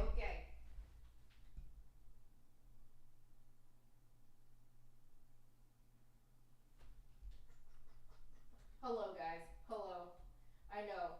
This is like state-of-the-art effects happening. Okay, here we go. Maybe I should put away my own flute. Again, let's just make as much room as possible here. All right, all right, all right, all right. Okay, so we are no longer on the Guo Toko flute. Is it taco or toko? Taco?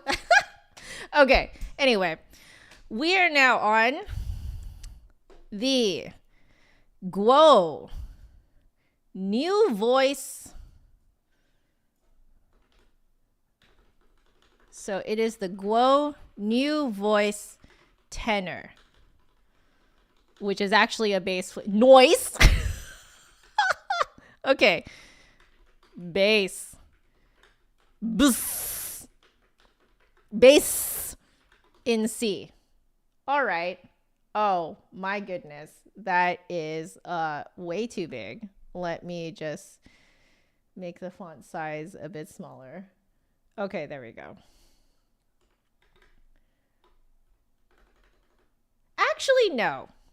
We liked it. We liked it big. We liked it big. We'll do this again. But we'll do this.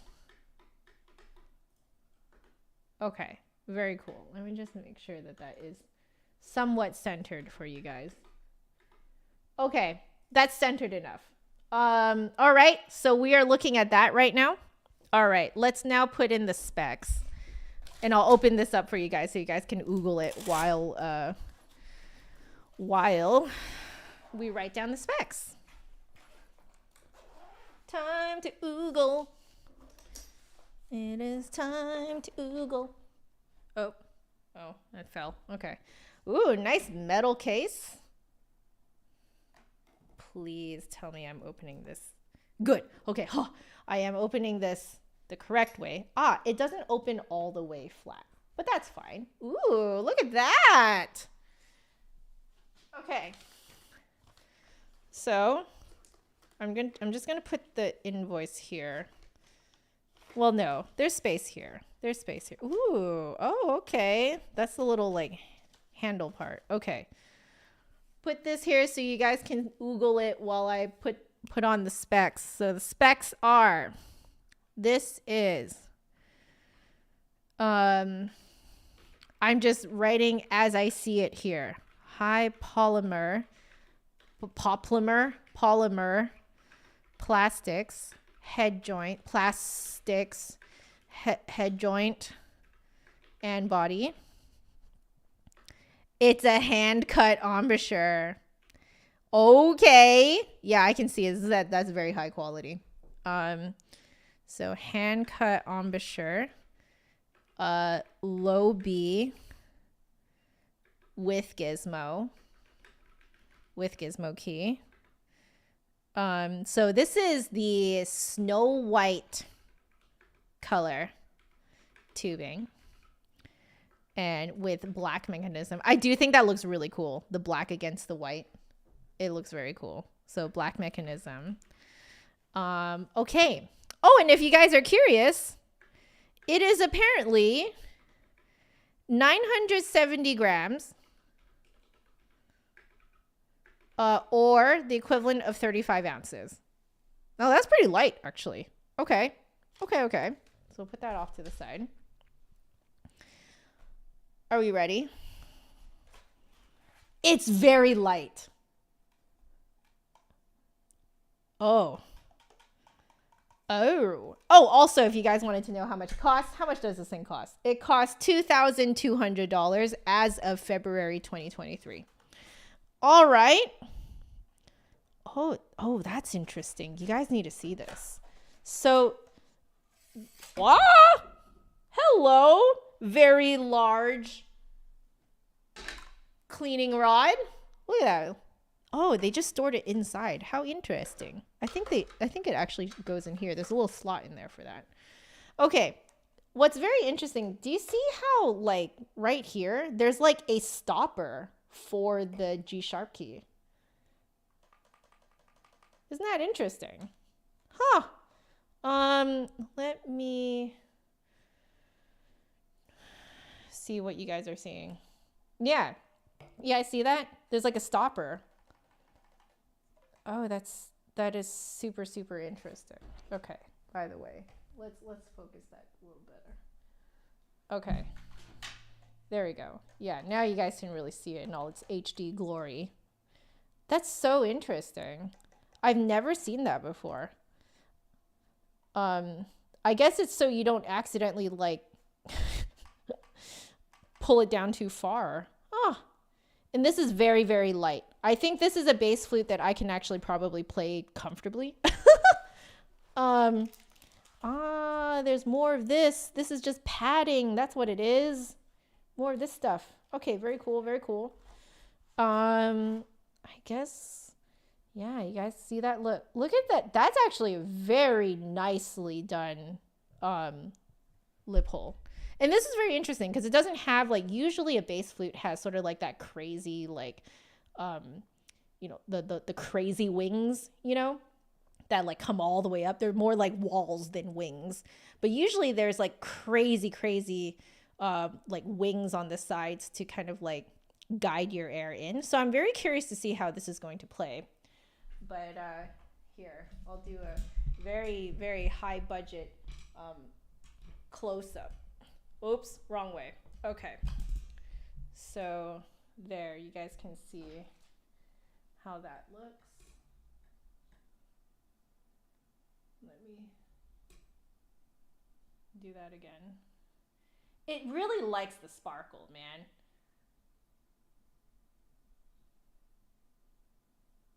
Okay, maybe it'll like my hand.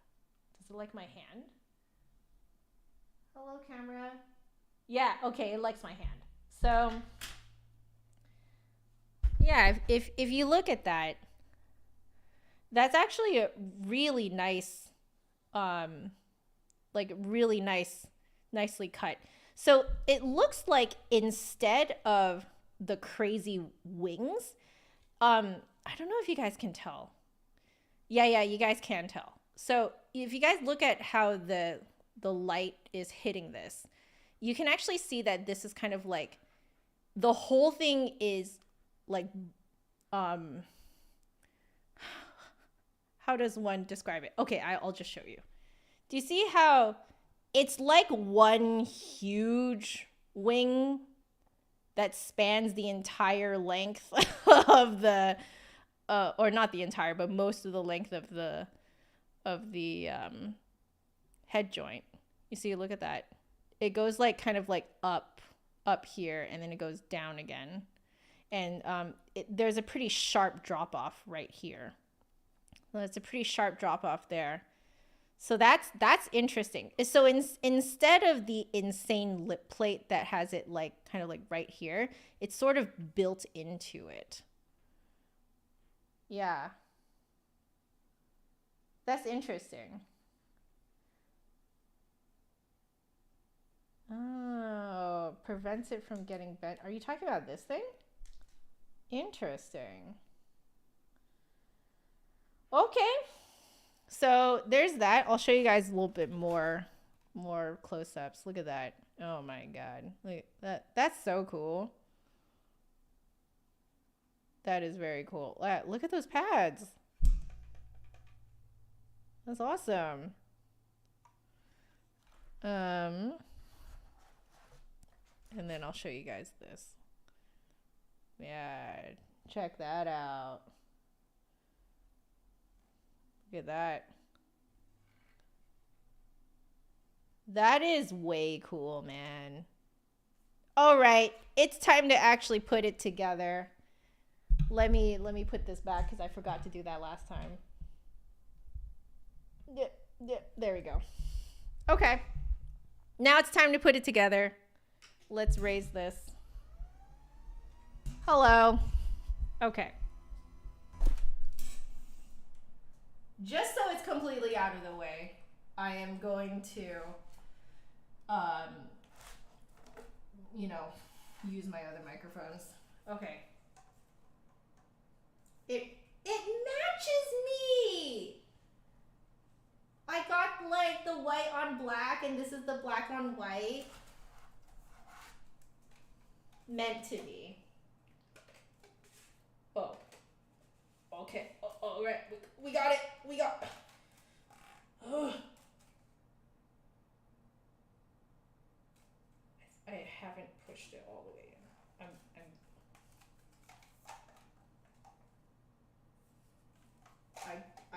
I'm not convinced that I have it pushed all the way in. But now I'm having trouble.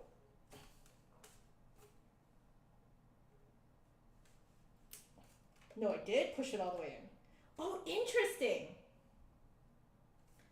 So there's like a little stopper.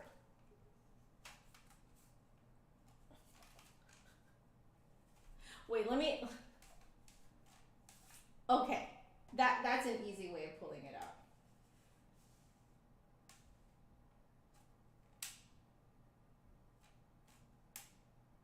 Okay, yeah, hold it like this, guys. This is how you can do it.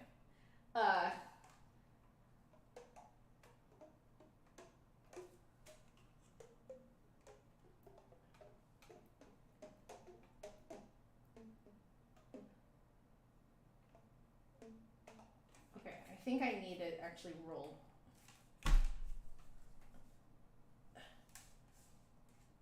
More like that.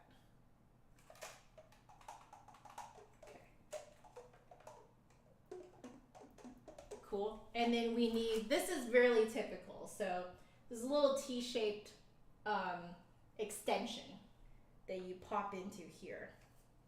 Yeah, it looks like it just uses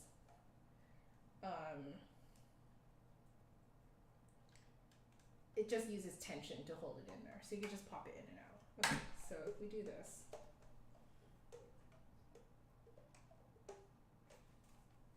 Does it go further in is the question. Because I have really small hands. Okay, that's pretty comfortable. Okay, okay. So the last thing is this guy.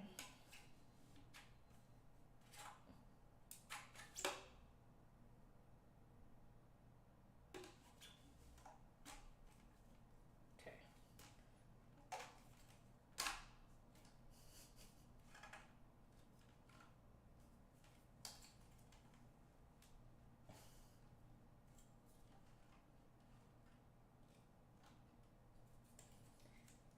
Give me a second, guys. I twisted it in a really weird way. Okay. All right. It's a pretty tight fit. It's a pretty tight fit. So I think what I'll do, it kind of feels like very, very high quality, thick PVC pipe. That's what I would say that this is what the experience is thus far. We go like this. Okay, I'll do this.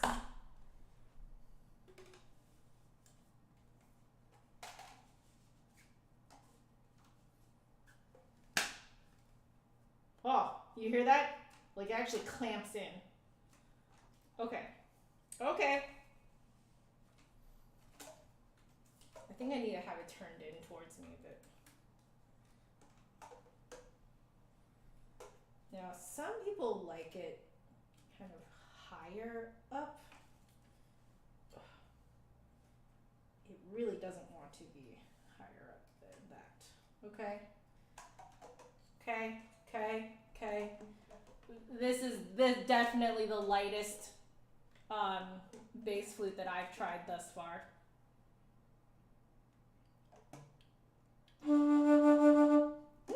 Cool.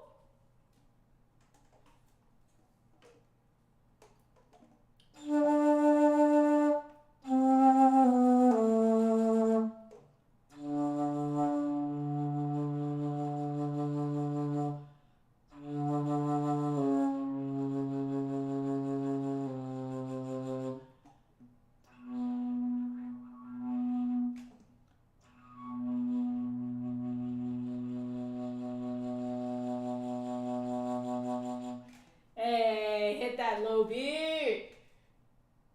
Okay, again. So there we go.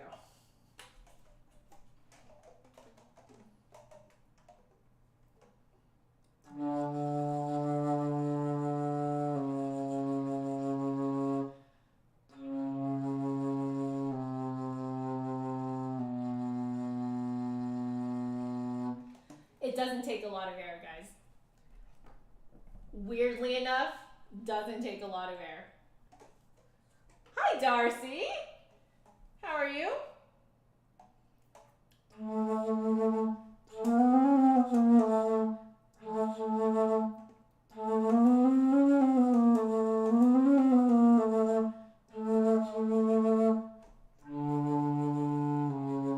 This is so comfortable.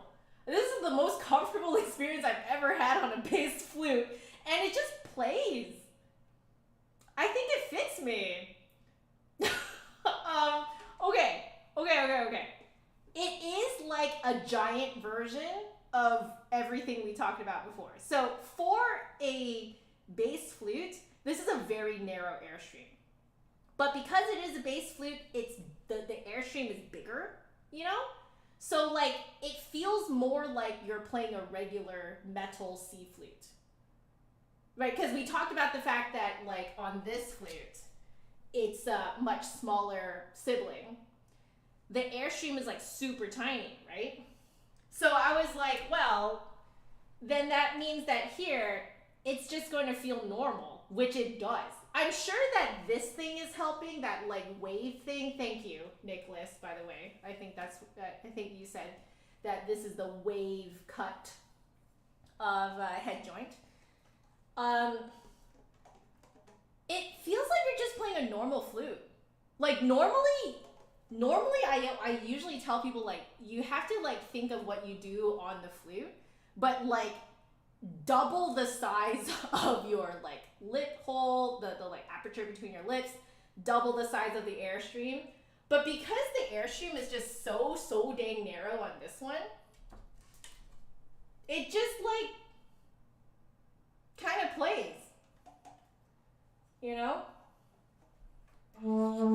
Hey, Allison.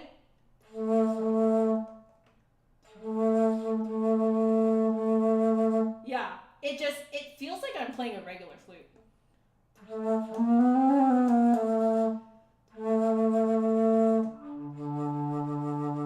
You love to see the pink one?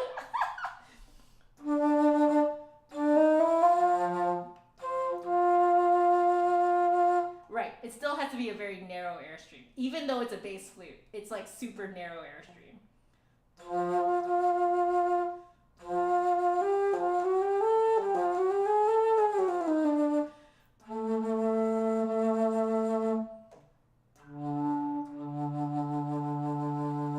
So again, low notes are like, they're like in front of the lower front teeth. It's the exact same movement, just bigger. So it's very light. Like I could play this for a while.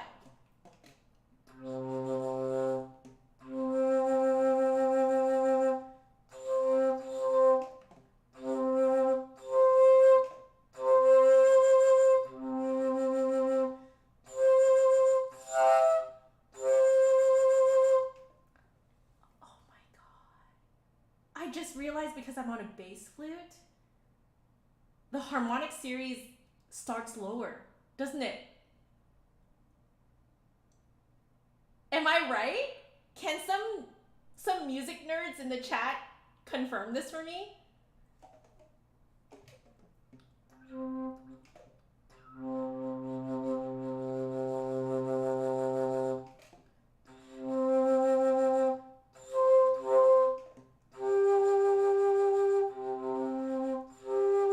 No, I got it.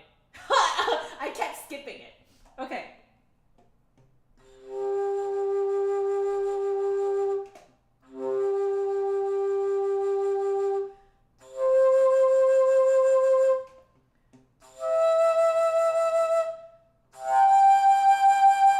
Yeah, thank you for confirming. I definitely just kept skipping it.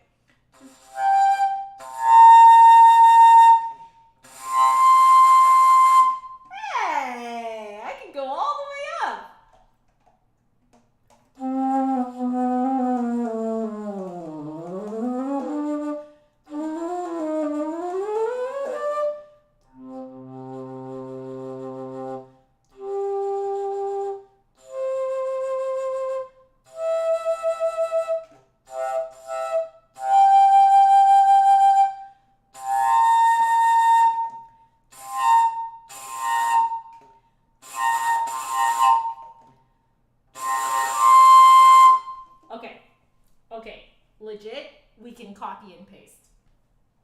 let me put this off to the side first. Actually, I think I can lay it here. All right. Let's copy and paste. Well, that made this really easy. I'm glad we spent so much time on the other flute, really figuring it out. Okay, so it is all of these things. Even like, I was just trying a little bit of the tone color dynamic thing. It's the same thing. It's a triangle. Same thing. So we're gonna copy and paste. Here we go. Notes is that, okay? Now, I will say it's a narrow airstream for a bass flute. Feels like a normal metal C flute. So if you find that you can't play bass flutes really well and you want to play a bass flute, like, you won't really have to change very much from like how you play your normal flute to this. Like, it feels exactly the same, because it's a narrow airstream for a bass flute. Same thing, lowest notes resonate front of lower front teeth. Highest notes resonate just a few centimeters behind the, just behind the, like where the teeth meets the roof of the mouth. Yep, same thing, soft hollow gets you that tall, narrow airstream. So if we were to try a little bit of that, okay, so.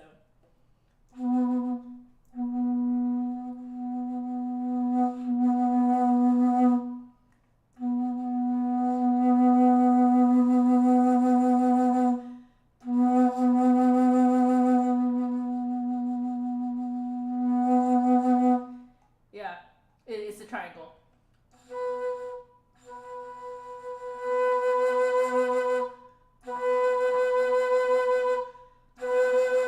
You see, that's me opening up the top of the triangle. It just doesn't sound really good.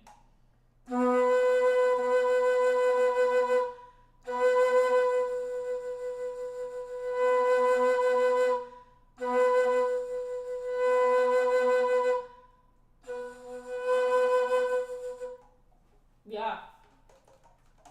I have to say, guys, the mechanism on this, it feels better than on the C flute. It's very even. Very even. It's even on both hands. It's very bouncy. It's not sticky or resistant. Like,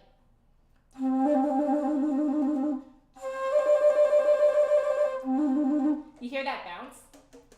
You know?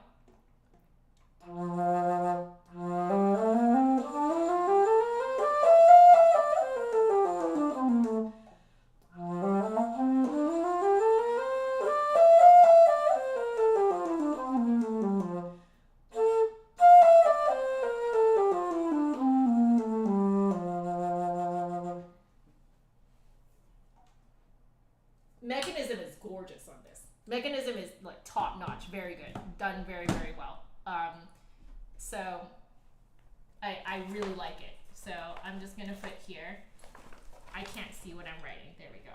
Okay, so this is very good mechanism. Bouncy, even mechanism. Anything you guys want me to try? Tumnus's Lullaby.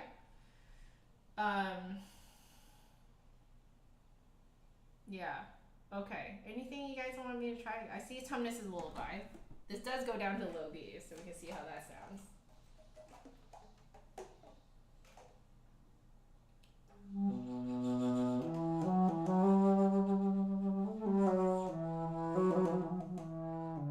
Oh, sorry.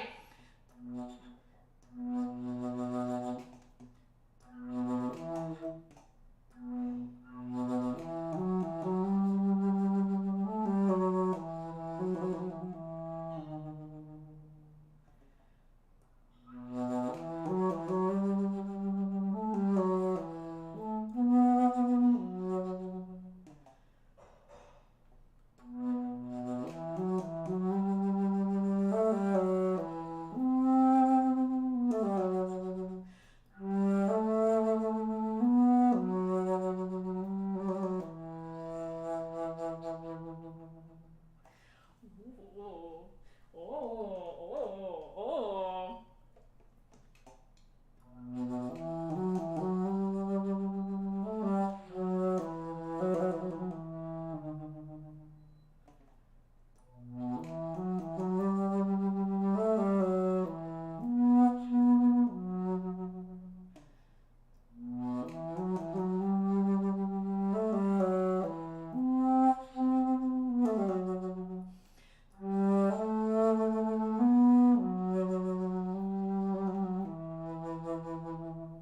I do have to say, yeah, the keys are a little clicky. They are, but they are bouncy, so they feel good. Yeah. You guys want to hear Doppler?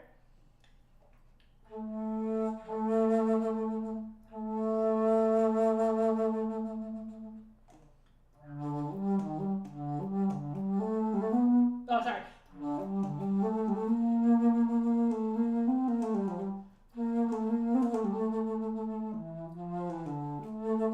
Okay, one more time. I was like, feeling that out.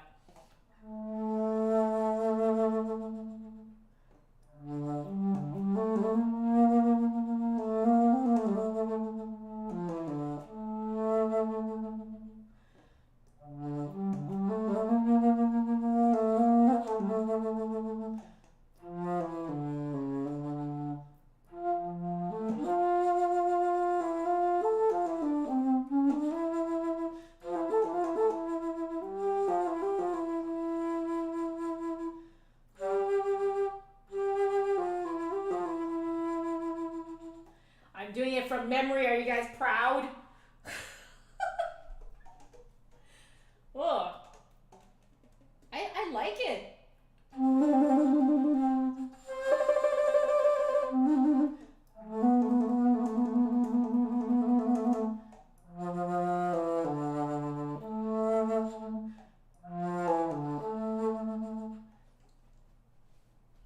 This is, how loud can it get before cracking? All right.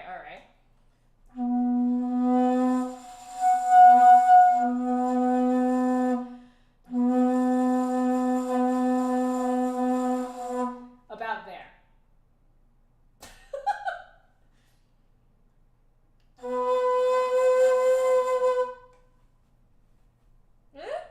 How's intonation in third octave? All right, let's see.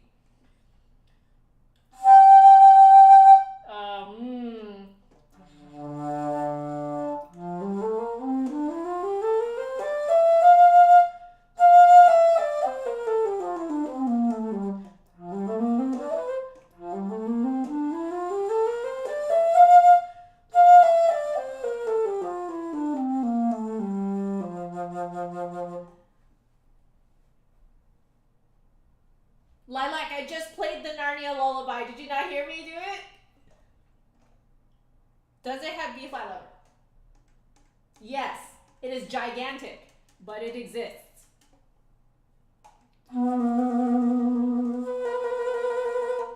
Yeah. See.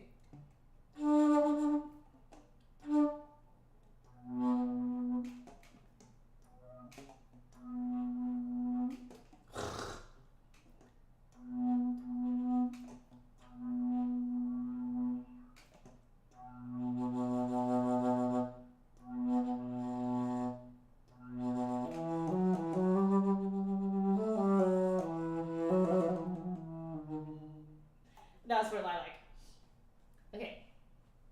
So, high octave intonation, I think, does leave something to be desired. Although, how often are you going to play high notes on a bass flute?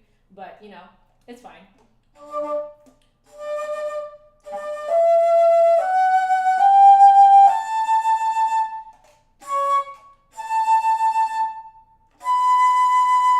You can hit it, though.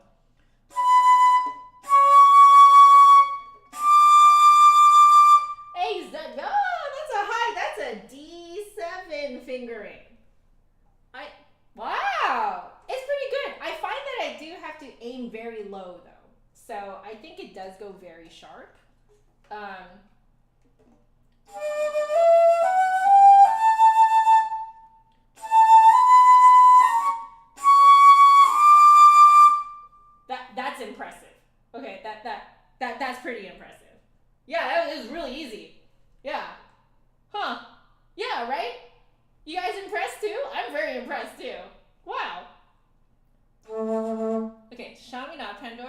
chaminade.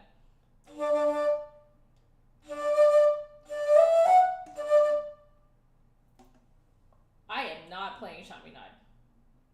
Da da da da da. There we go. Okay.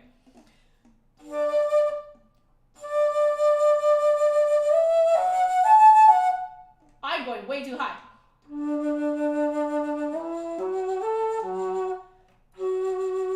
Okay, so definitely the weak point of this bass flute is in the bottom half of the middle register. So that's exactly where I kept missing the harmonic too. So that's the weak point on here. I think what I need to do is have it ride a little higher in my mouth than I think it should be, I think.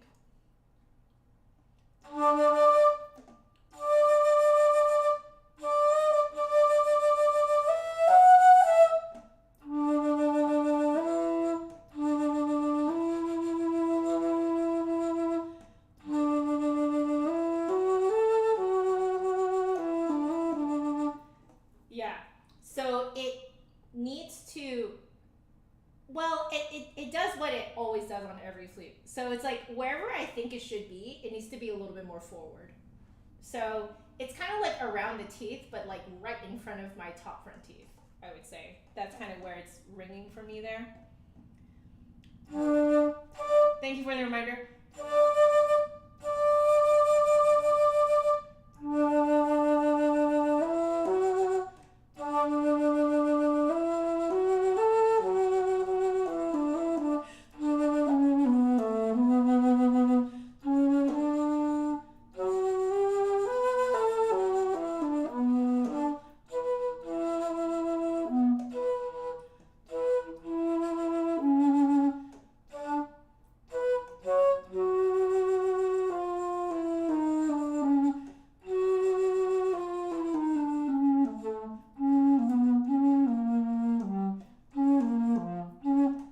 Let's get the music out, guys. Let's get the music out.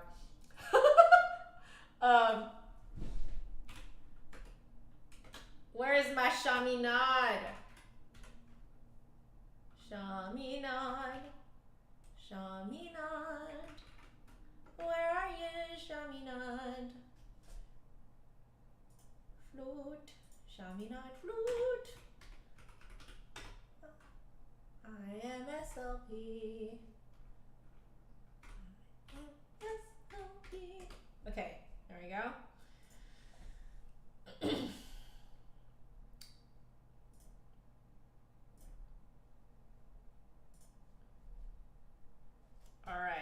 All right. We'll do that opening with me actually looking at music.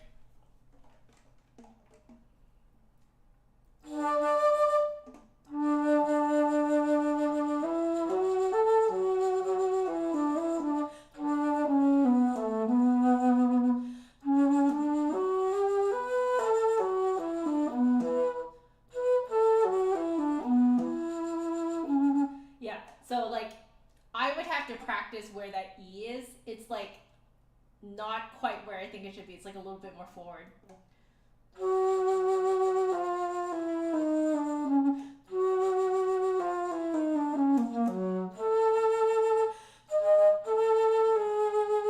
Oh, it's even the G sharp is like that.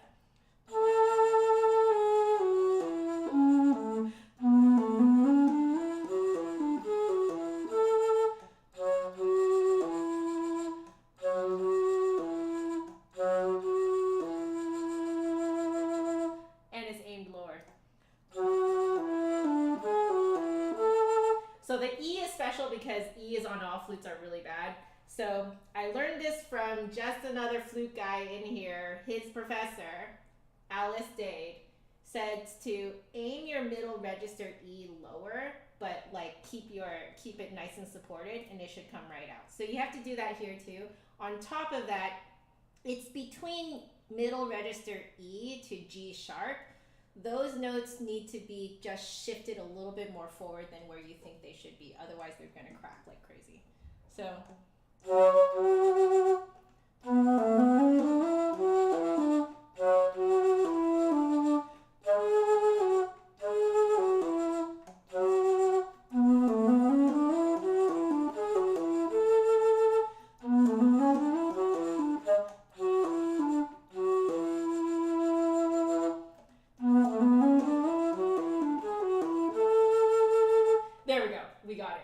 there's a lot going on there. Like the F sharp and G sharp has to be a little bit more forward, and then I have to aim down for only the E's.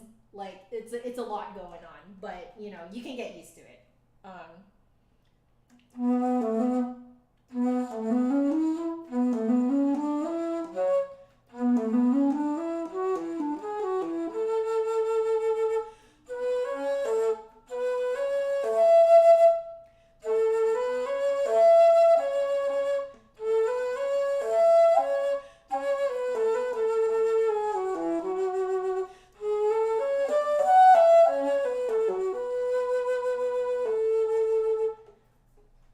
Straight into the third register, no problem. Wow. Okay, so that's interesting for you guys to note. All right, I'll write this down. This is specific to this one. I actually wonder if it's actually the case on the other one as well. I'm gonna give that a little try. So let's see to make sure that we're in the correct one. This one. Okay, so this one is middle register E to G sharp, more forward than expected. Okay. Oops. Whee! There you go. All right. So, okay. All right. That's really interesting. This is why I'm like taking you guys' thoughts on what to do. Dropping the jaw, widening the oral cavity. Oh yeah, that's true, because it needs that kind of like bottom heavy, that like triangle shape you're talking about, right? The triangle shape. So yeah, you're right. Yeah, so just the flute guy is saying that you have to drop the jaw and then like widen it down there. It's that triangle shape that I was talking about. I forgot about that for a second there, so thank you for the reminder. Yeah. Oh, hello again. The bass flute looks familiar. Oh, I wonder if you've seen it in the shop. Oh, I love this. Okay, all right. That's very, very interesting. So, let me see. Yeah, so middle register E to G sharp, a little bit more forward than expected. And then those ones will come out just fine. Okay.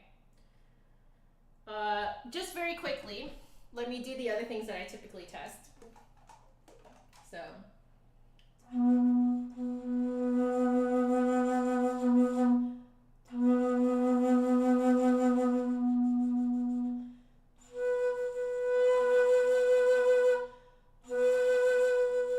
Yeah, it's what I wrote here. Yeah. Okay.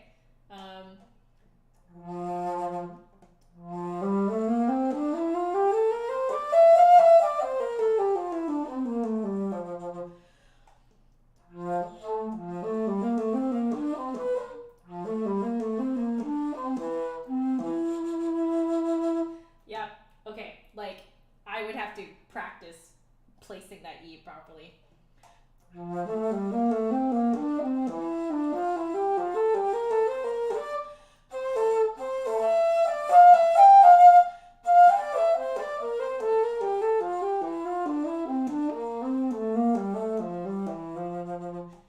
Yeah. So it really is just that E.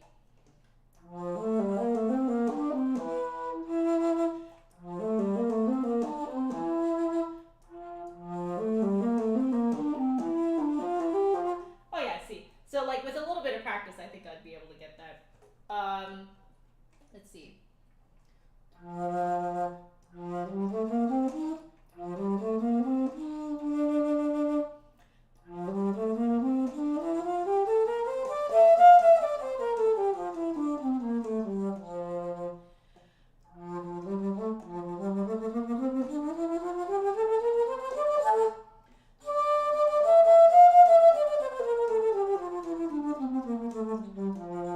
Yeah, I have to do the exact same tonguing, exact same thing as on the C flute, same thing. Yeah. Welcome, Stacy. Joe is an overlord and Phil is the supreme overlord.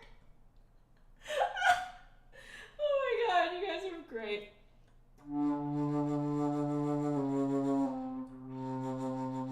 Okay, all right.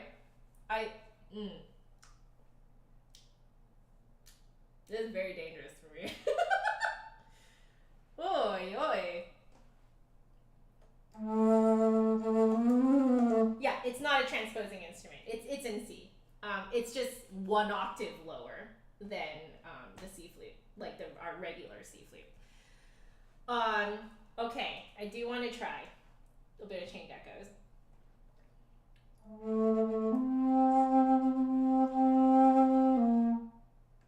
Sorry, I was on the B flat thumb.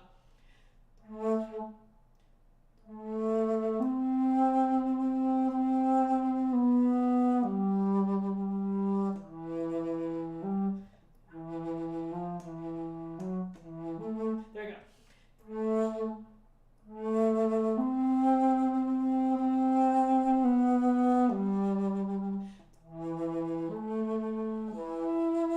Oh, that darn E! It's that E!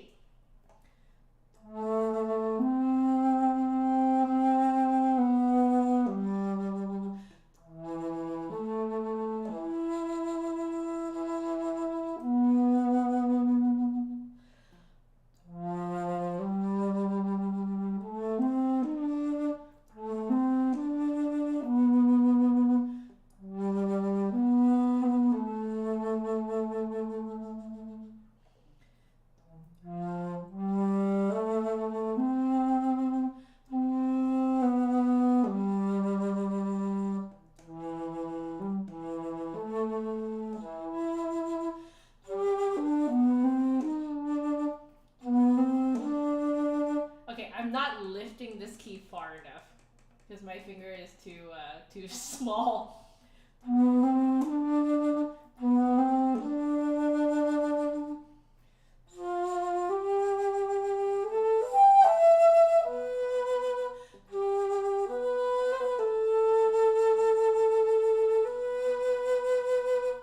Hey, cool.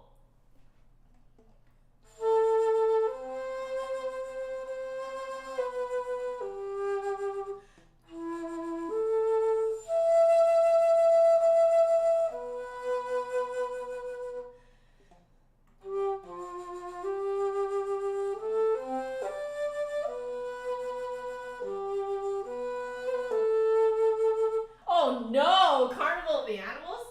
Oh, I haven't studied that in so long.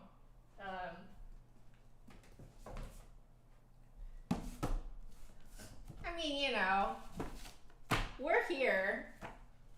Yeah, I haven't studied that in so long.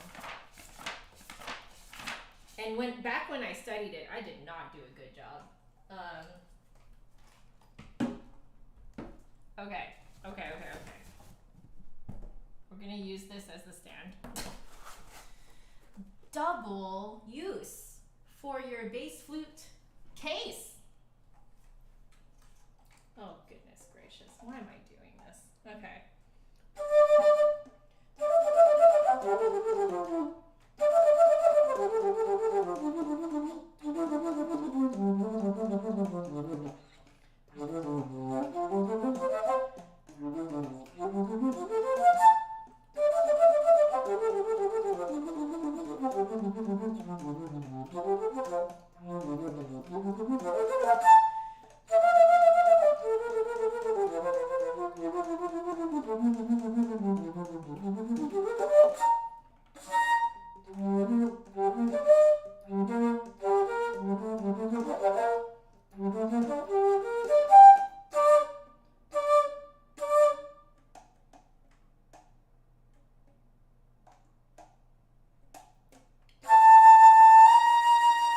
There it is.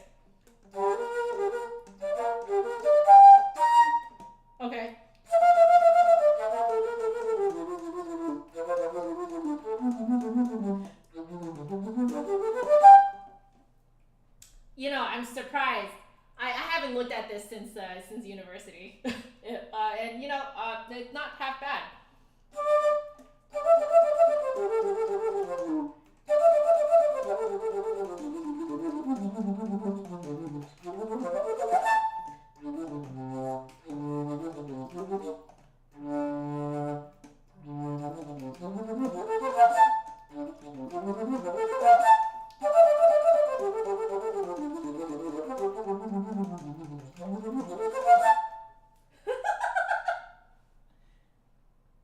And not too bad. Not too bad. I think that last bit I did is the best I can do it. Okay. Opening of E-Bear. Okay.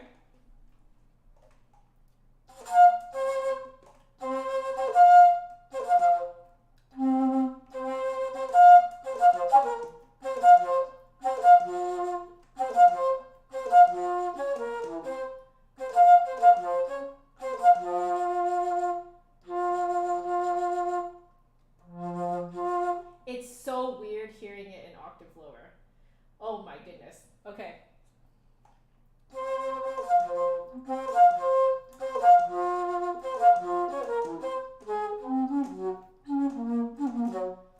I'm gonna have to look at the music. My God, it feels so insanely different. We're looking at the music. We're looking at the music. Okay.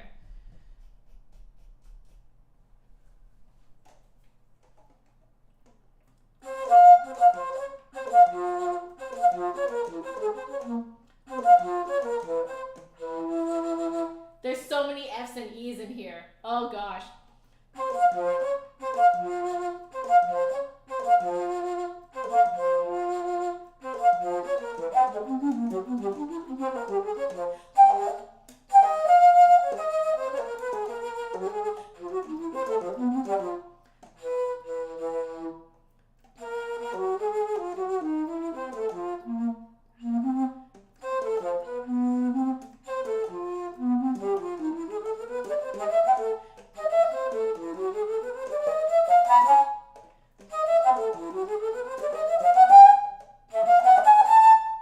That was so messy.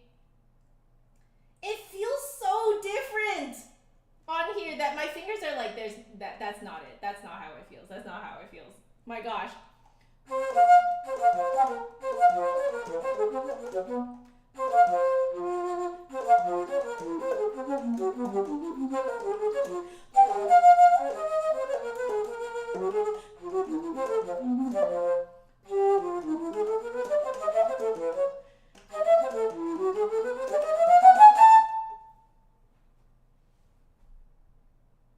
Drop the tongue down nice and low. Oh, okay. Yeah, that's true. I think that might help.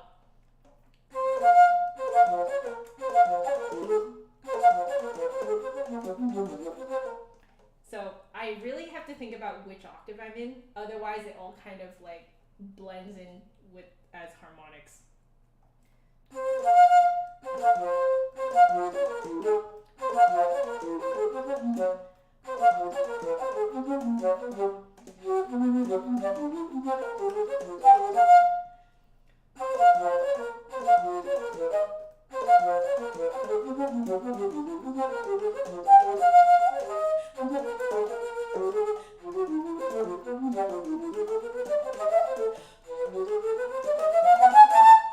I think that's the best I can do it.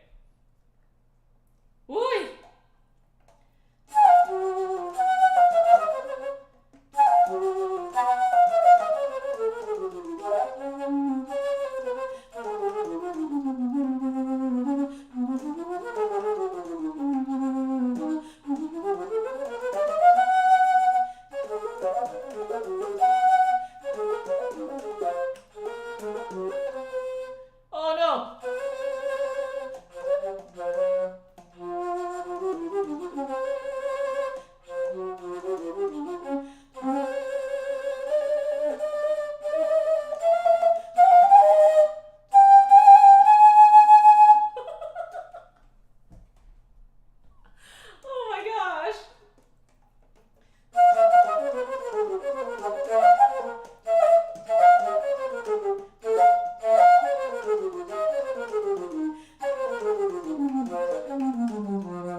for joining us, Metal Force.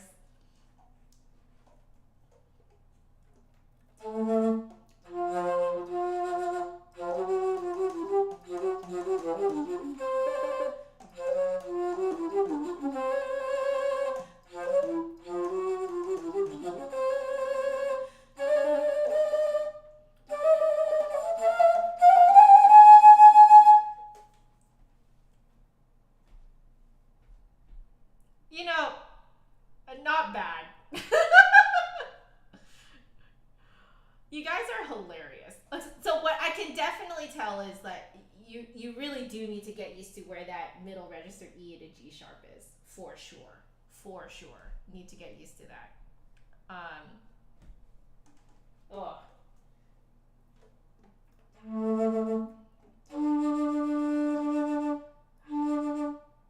See, there's one more I want to try.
I did that an octave lower and it was kind of weird because all fingerings are different, but if I do it an octave higher.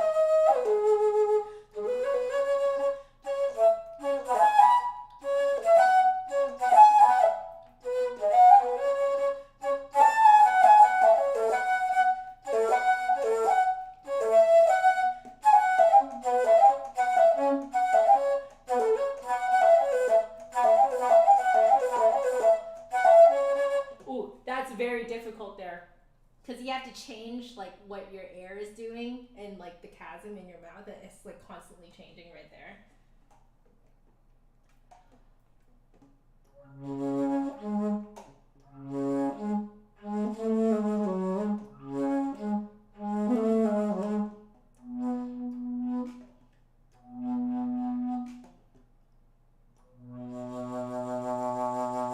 There's that low V. Okay.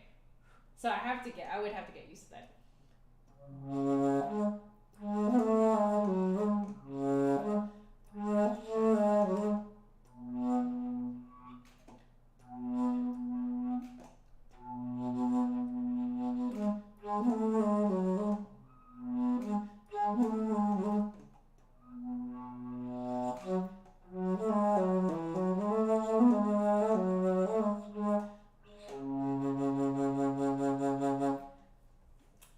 I really like that.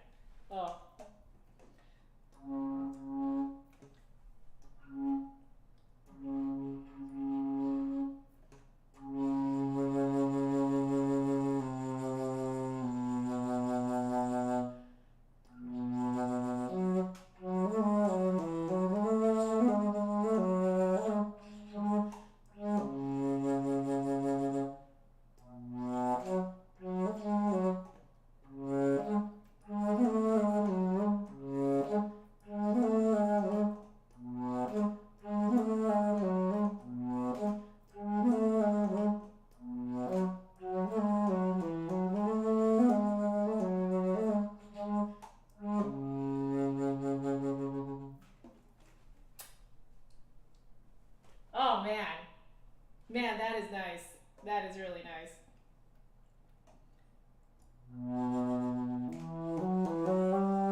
control that I can have on this thing.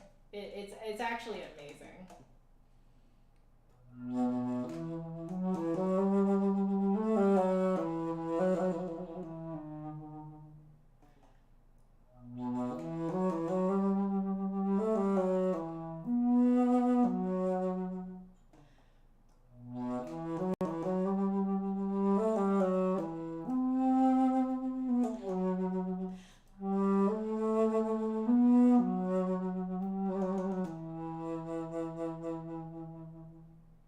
I mean, guys. Oh man. Wait, there's a part of the E-Bear that goes really low.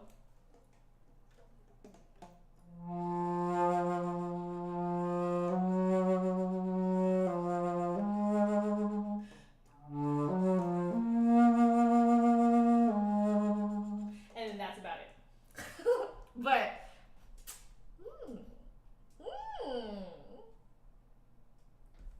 Phil might not get this one back.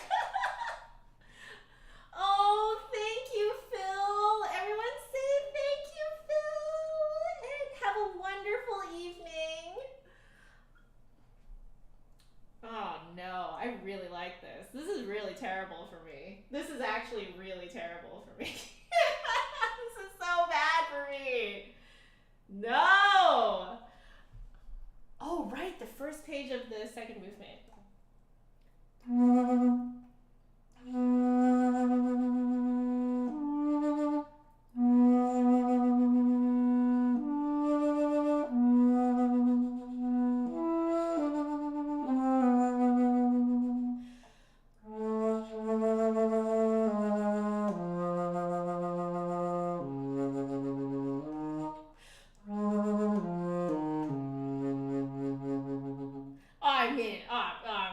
I'm in.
All right, guys.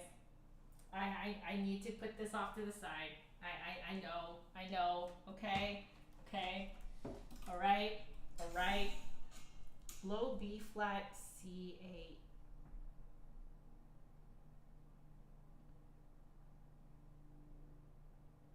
Oh, right where Yeah, did you like that part?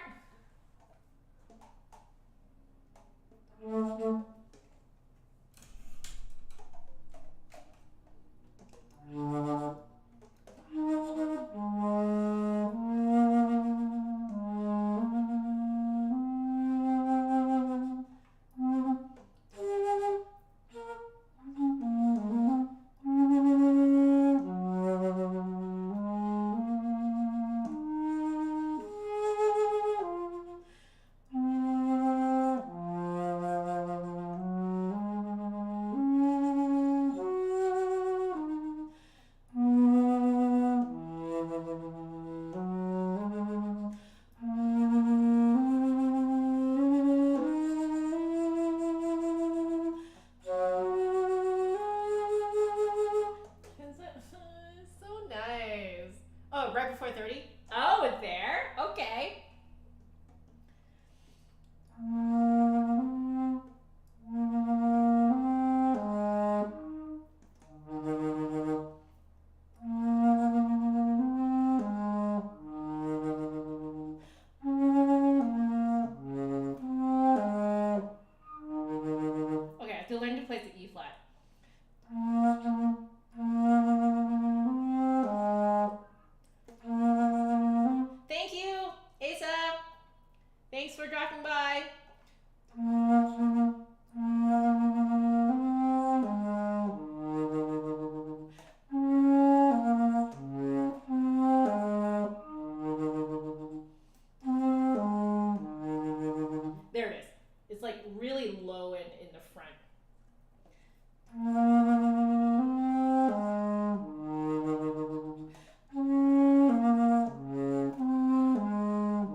that long and not absolutely died.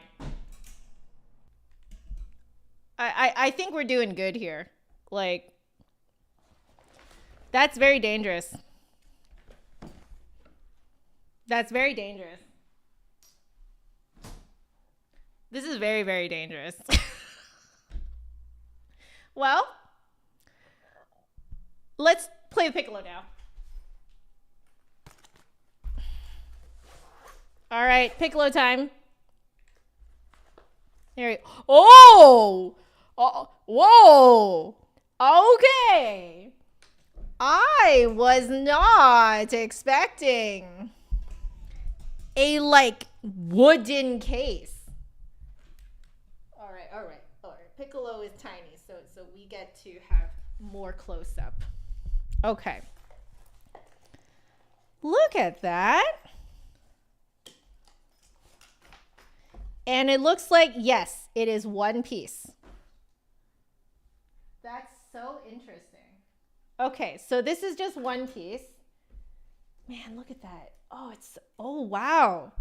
Oh, yo, it looks so cool. It's just black.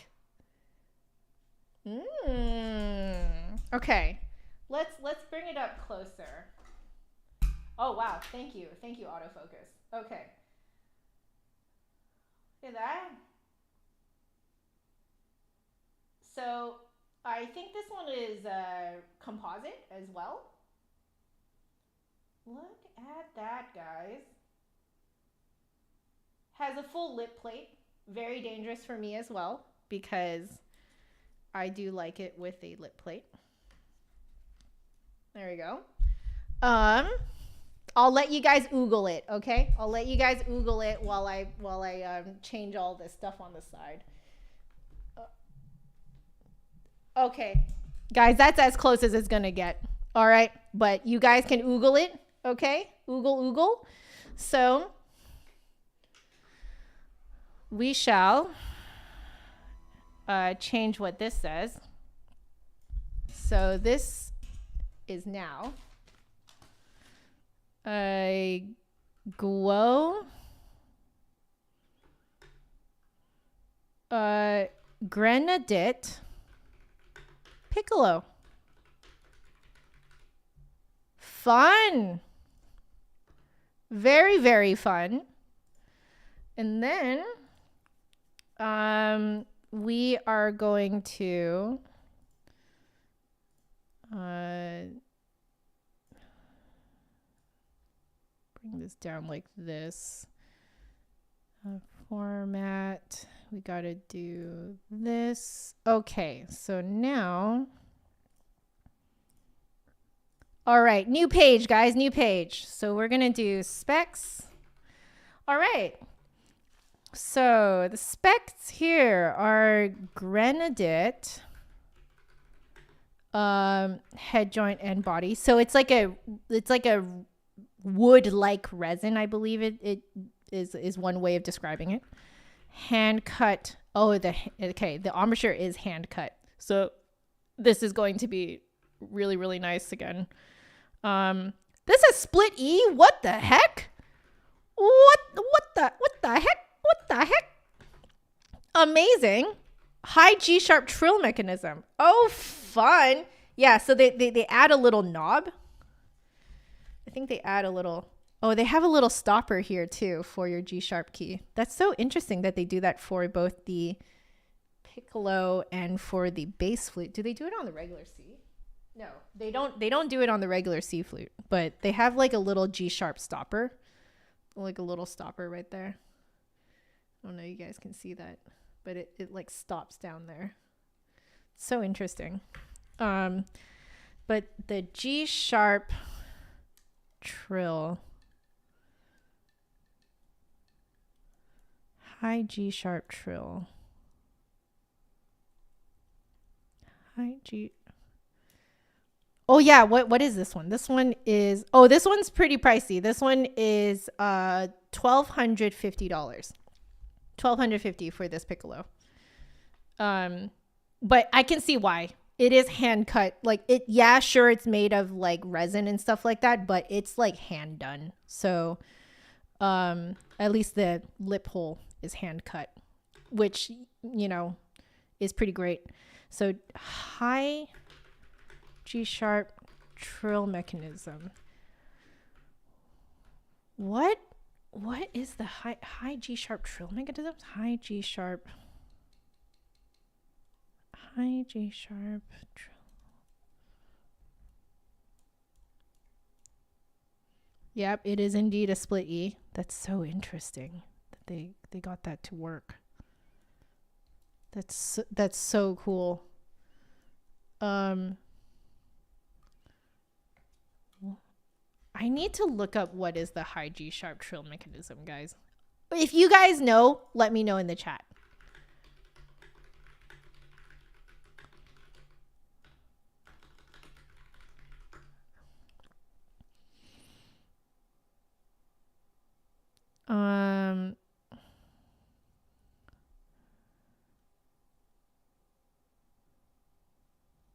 Do you guys know there it is. What is the high G sharp facilitator? A guide for piccolo players. Okay, so so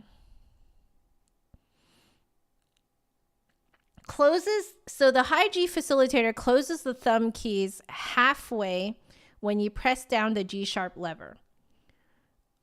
Like the split E mechanism, this really only has an effect on one note, the high G sharp. Okay, let's see.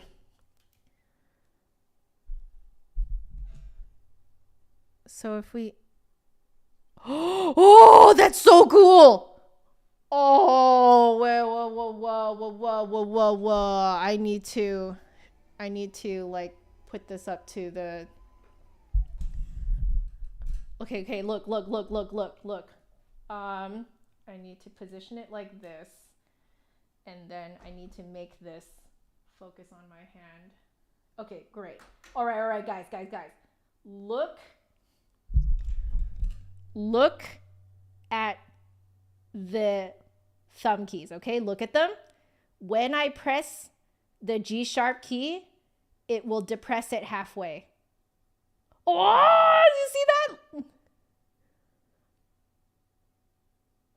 That's so cool.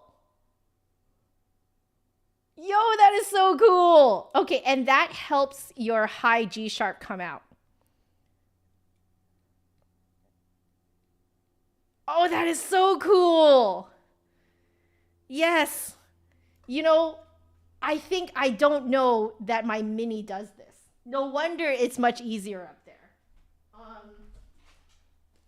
Okay, this is my Nagahara mini. My Nagahara mini doesn't do it. Oh, wow. It's too shiny for this. I'm sorry, guys. Give me a second. Oh, it hates this. Oh, it really hates this. Okay, there we go. Yeah, my mini doesn't do it. If you look here. My mini does not do it.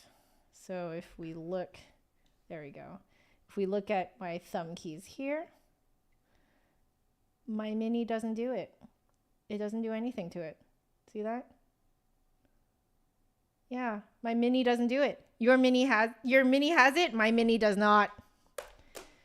My mini does not have the C sharp trill, and it does not have the that little bit on there.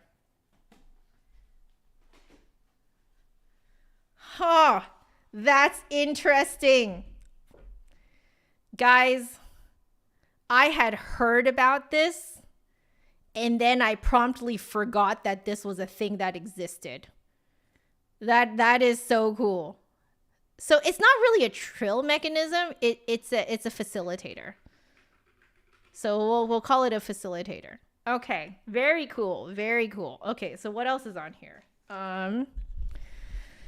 So let's see. Wait, can you guys still see this? Yeah, okay. So then let's see. Thick wall. Oh, thick wall. Okay. Thick wall. Head joint and tube. Guo style key arms.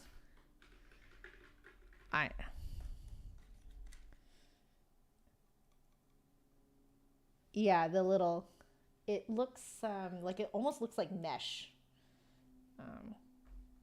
Hello. Hello.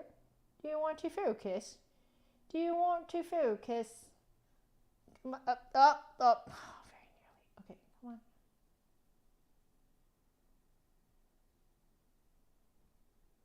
There we go. No? No. It doesn't like my hand.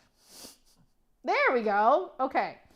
So, it looks kind of like mesh. I don't know if you guys can see. And then like the keys look like it, and then the key arms are sort of this like, it's reminiscent of pointed key arms, I would say. Very, very cool looking. Okay, put that there again. Guo style key arms. Let's see. Pinless. Holy crap! This thing is pinless mechanism. That's insane. How do they manage to do pinless mechanism with like essentially like resin plastic parts? That is insane to me. Wow. It is very light. Oof. Okay. All right. Give me a sec to raise the table. All right, we're gonna try it.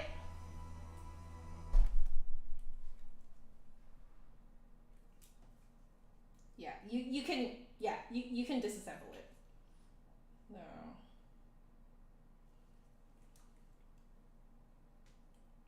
No, because it's a piccolo, I actually want it in line.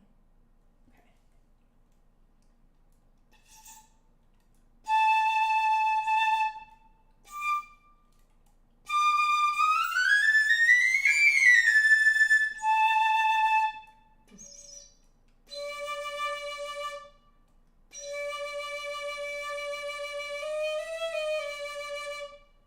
Wow. Okay.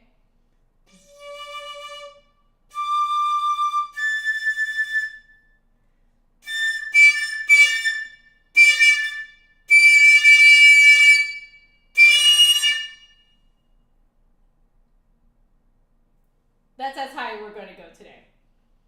It's all in the front of the mouth, therefore easy for me to play.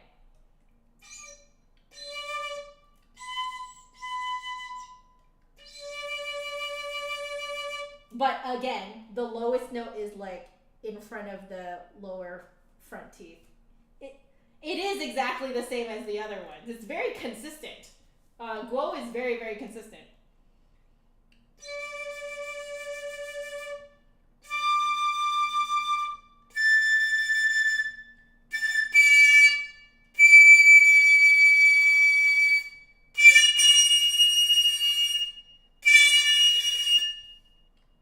Yeah, it follows the same motion.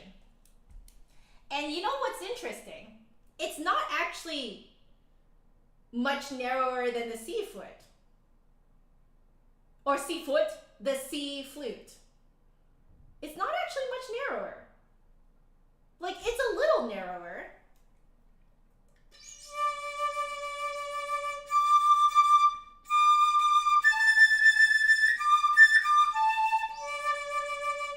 It's not, it's only a tiny bit narrower.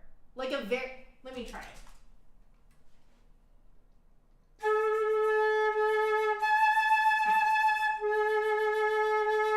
No, it's narrower. It's narrower, but it's like expected for a piccolo. Does that make sense? But it functions exactly the same. Let me try the other stuff.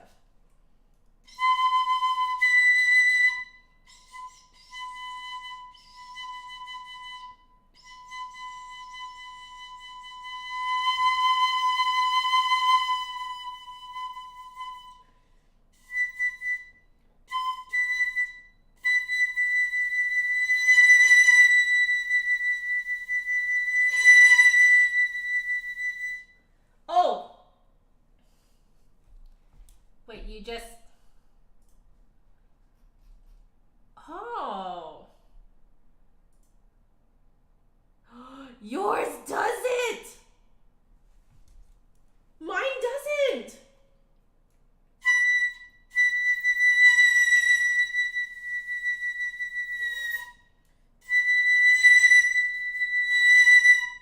It's a triangle. Is the like narrow and then triangle, and then narrow and triangle. It's the same thing. And it even like hits exactly the same points. Like the lowest notes are like in front of the lower front teeth. The higher notes are like kind of like just like a centimeter or two on the roof of the mouth behind the top front teeth. It's like it's exactly the same. Very consistent. I'm very, very, very pleased. I really enjoy the consistency.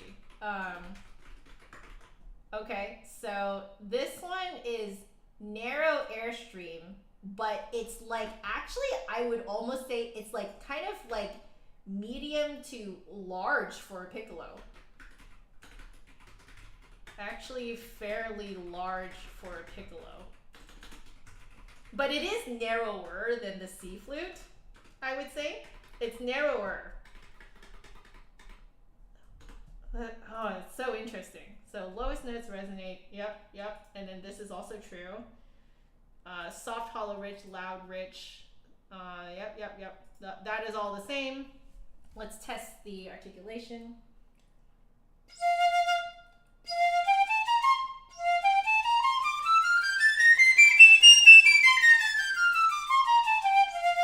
It's the same.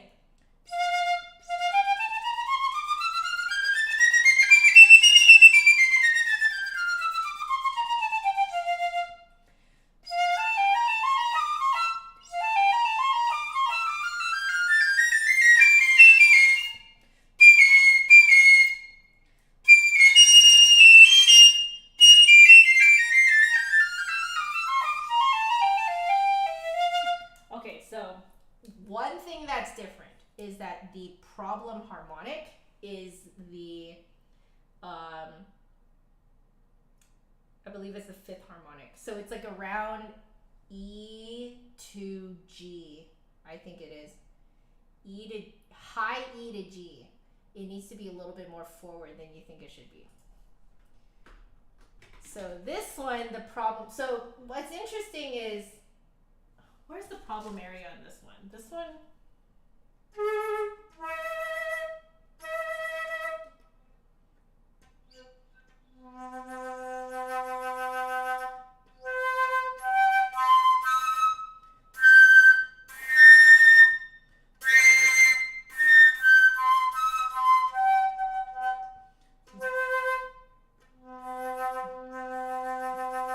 I actually think the lowest notes is the problem area here.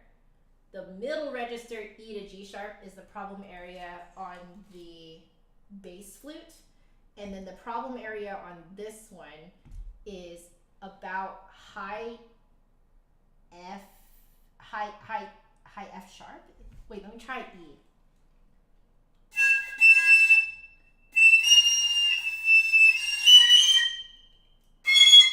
Oh, high G sharp just comes right out. I think it's because of that facilitator. So I am noticing though,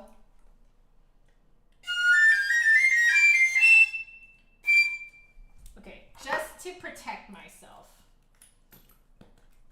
and guys, feel free to lower your, I'm putting in earplugs, lower your volume if you need to.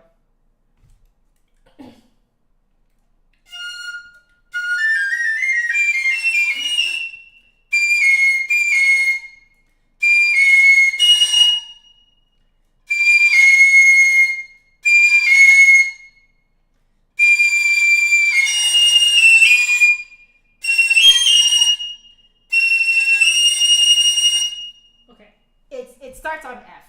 So it's like high F.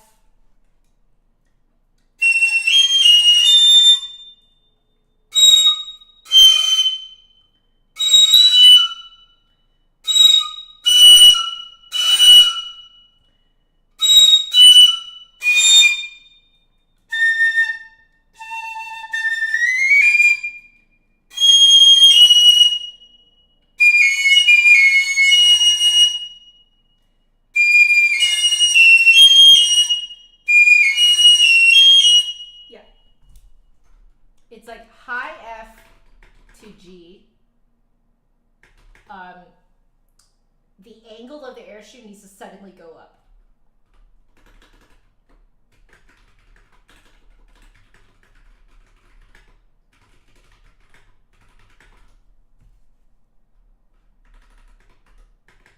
Yeah.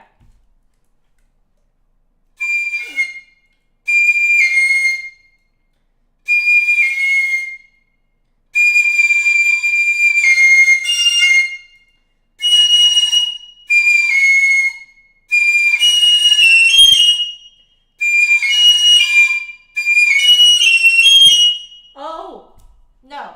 No, no, no, no. It only feels that way because it's like suddenly rides higher in the mouth. Sorry if I'm like suddenly talking really loud because I have earplugs in. Okay, suddenly rides higher. Like that chasm in the mouth suddenly rides higher.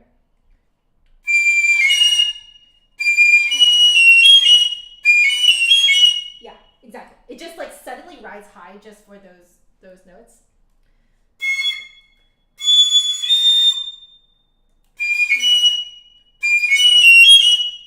Yeah. It's actually high F plus.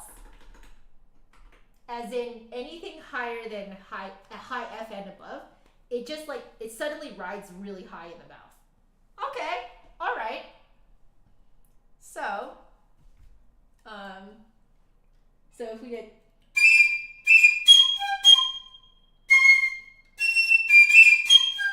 so if you're to do that, you know, America's favorite piccolo excerpt.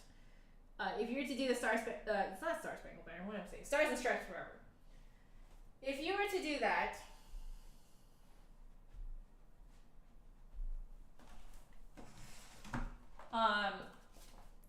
you would have to like when you hit those G's, you would have to like raise the roof of your mouth or like have it ride really high. Oh no, is it scaring your cat? I'm so sorry to your cat. Okay. Okay, where is it? Where is it? Where's America's favorite America's favorite piccolo excerpt? Come on. Where? Oh wait, I'm in the flute one. What am I doing? Okay. Piccolo. Here's the one for piccolo. So this one. Okay. So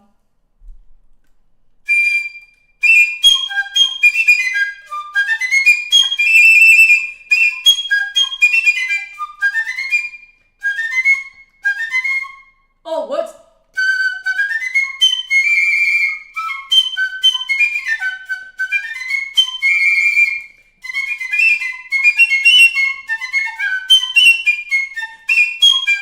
so every time you guys go up to the high G there, it needs to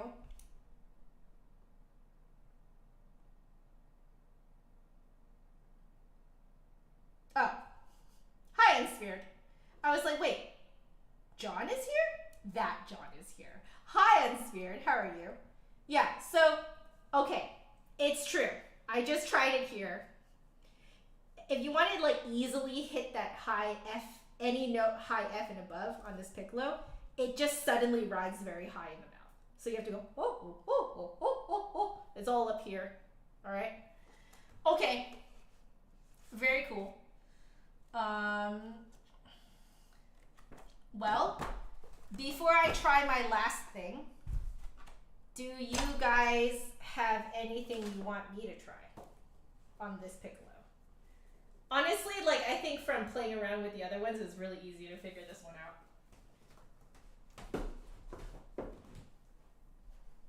So, what do you guys? I didn't try Stars and Stripes on the bass flute, yeah.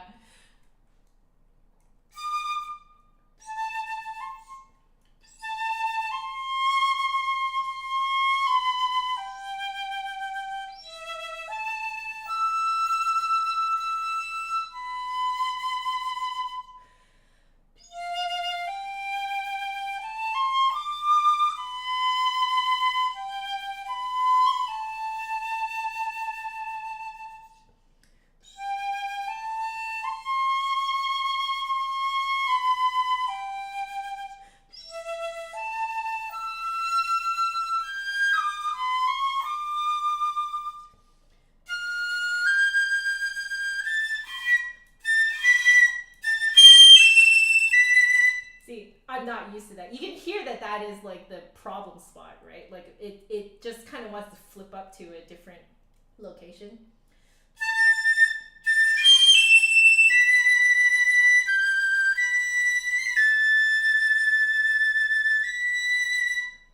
Okay.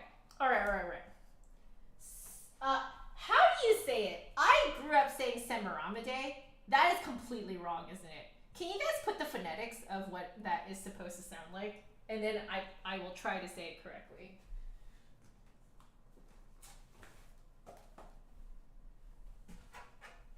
All right. We actually have to use a music stand now. Here.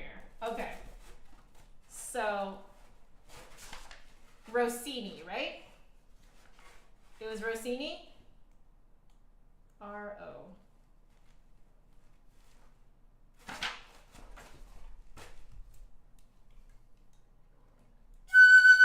You say Semiramide.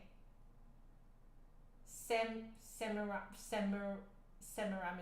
Because I said it like that, and then Magic Monkichi nearly died. The last time I said it that way. So how do you say it?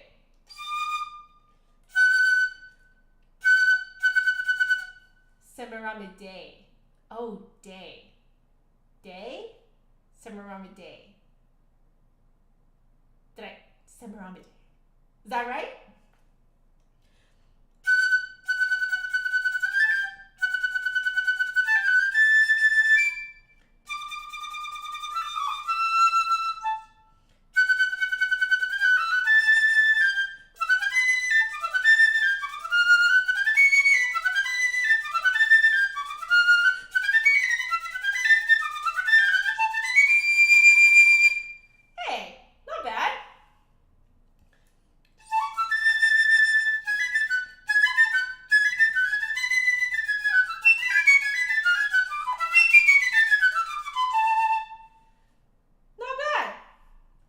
Tomato, you say tomato.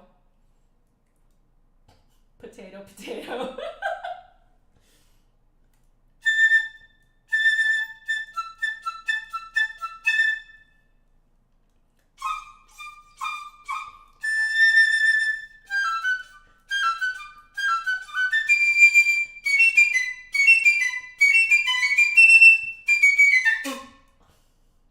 Okay, that's right high, not forward. Okay.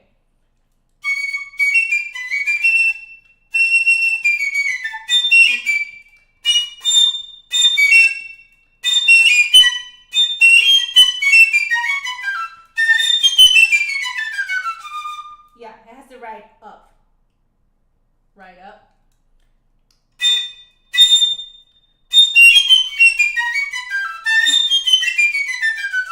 I'm not quite used to it, so I'm like buzzing too.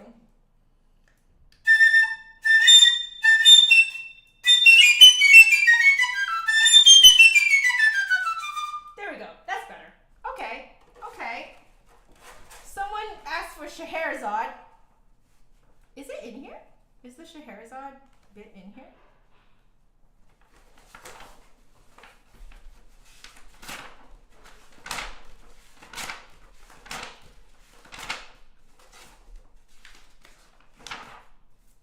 I don't think Scheherazade is in here, right?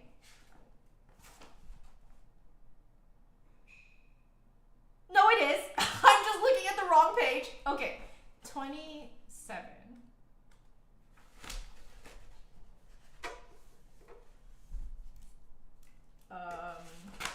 I have not actually studied this.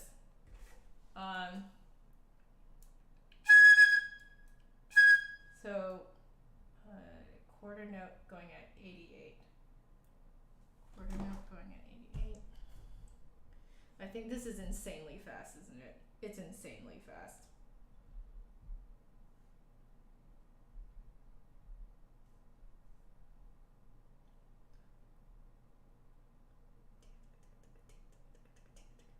Oh gosh, guys, why?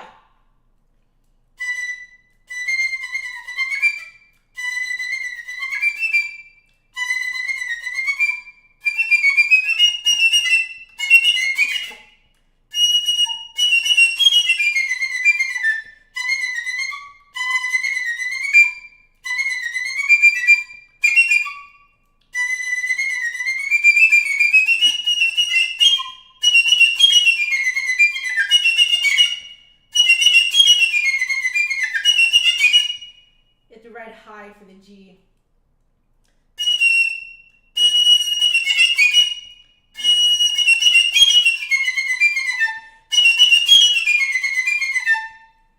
So there is a note in here to use a dega dega articulation. Accurate, because if you're playing that high, it's riding further back in the mouth. So you want to use dega dega instead of taka taka. So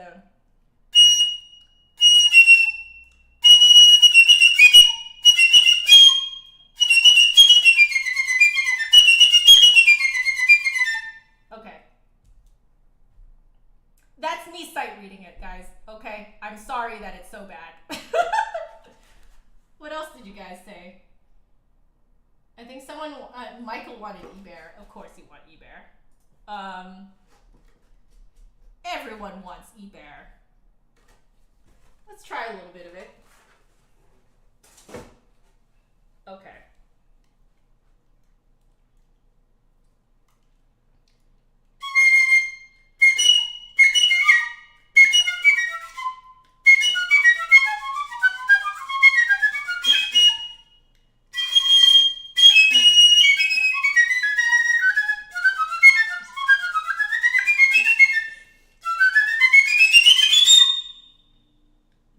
I'm getting tired. Can you guys tell?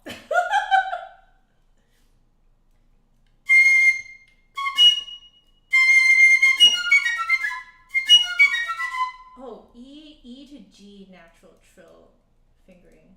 Oh, that would work way better than what I was doing on the Scheherazade. Okay, I'll keep that in mind. Thank you.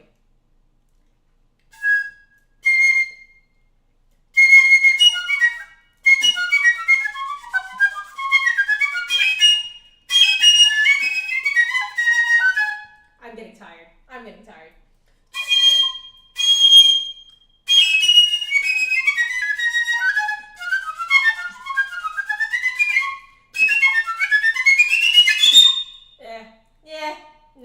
Yeah, my corners feel really tight. Oh, thank you. I shall hydrate. All right, I think that's enough, guys. I think that's enough. I did want to end off with something really, really fun.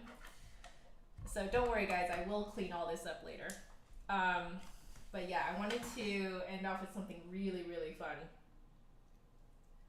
Okay, now I don't know if I'm actually going to go for this. Okay, so don't get your hopes up, guys. But I know that a bunch of you have been wanting me to try this.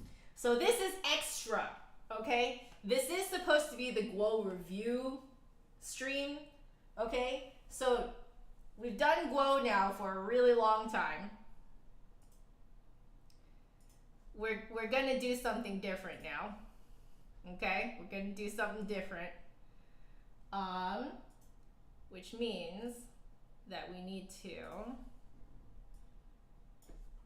change that and new window.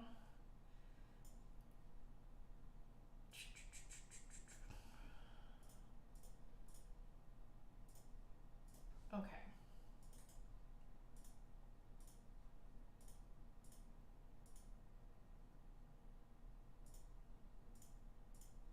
There we go, there we go, there we go. Okay, all right. So, for the people who have stayed till now,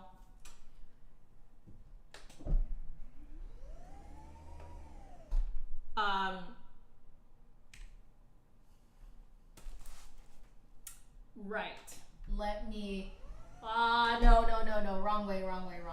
Okay. I need to lower this so that I can, there we go, we'll do that. That's good, that's good. Okay. One of you guessed this correctly at the beginning of the stream. Here it is. Ooh, it's heavy. My goodness, I did not expect this to be so heavy. All right, guys, do you know what this is? Yep, it's the Trevor James copper alloy. Dun dun dun dun. Okay. So, again, I'll let you guys Google it. Okay, so this is the Trevor James. So I am legit trying this to see if it makes sense for me to get this as my flute, my backup flute. Because I've been wanting to have a backup flute that matches me a little bit more. All right, now no promises that this will actually work. I may not actually buy this, okay? But this is me actually trying it for myself to see what I think, okay? So, but for everyone's sake here, let's talk about what this is. So this is copper alloy. Ah, yes, I can have this microphone right now. So, oh, here we go. So this is the copper alloy voce head joint with 0.958 silver lip plate and riser. And then we have copper alloy body and but there we go. Silver plated mechanism. Open hole. Pointed key arms. Standard wall tubing. So that is 0.016 inches, if you guys are wondering. Offset G. Split E. Oh my, this has split E, and which is standard. Okay, and then B foot. Okay.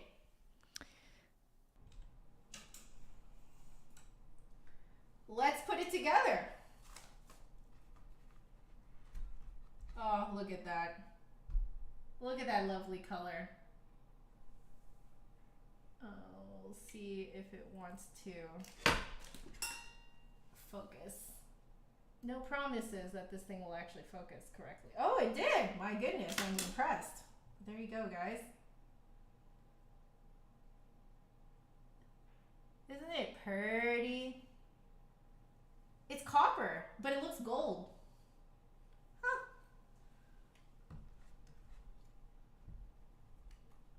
Very light. It's a very light flute. The open holes look noticeably quite small.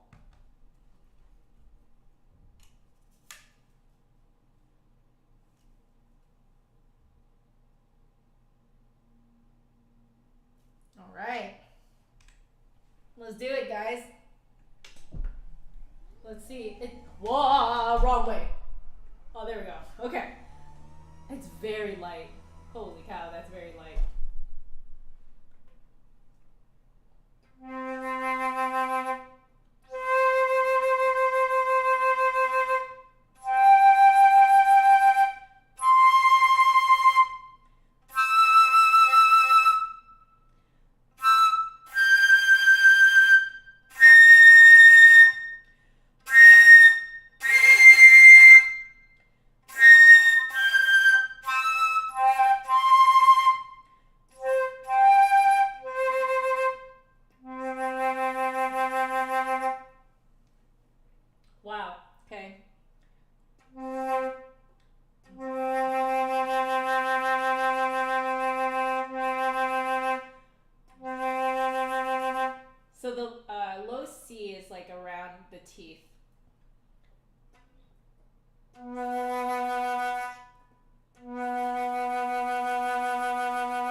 going to see how the manke would fit on this.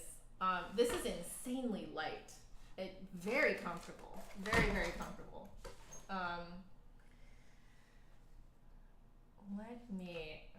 There is too much going on in here. Way too much going on in here. Okay. So.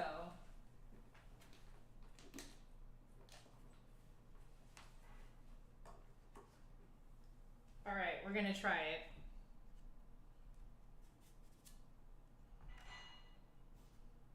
It's probably gonna be too loose. Actually, it stays in, so we're just going to be very careful.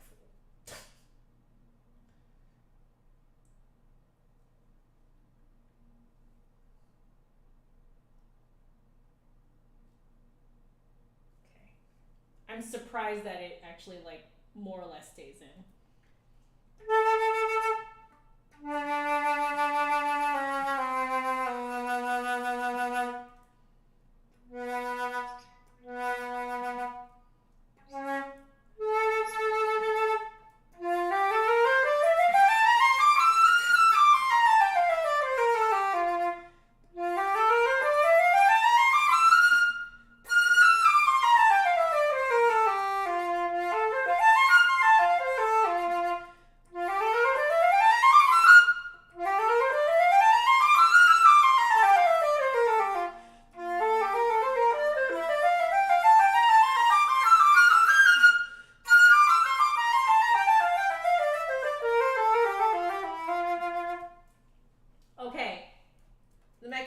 Feeling really good too.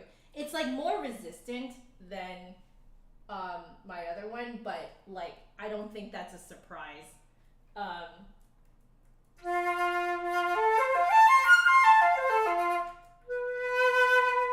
Yeah. Ooh, feels pretty good. Okay, I'm gonna try it again with the original head joint.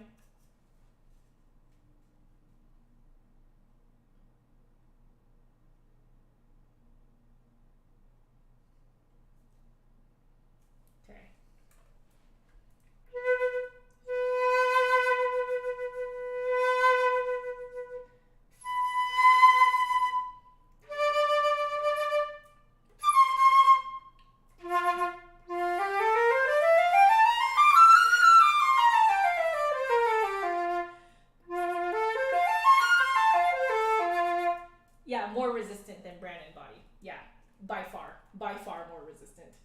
But it feels good. It's like it's not a bad thing. It's just different, you know.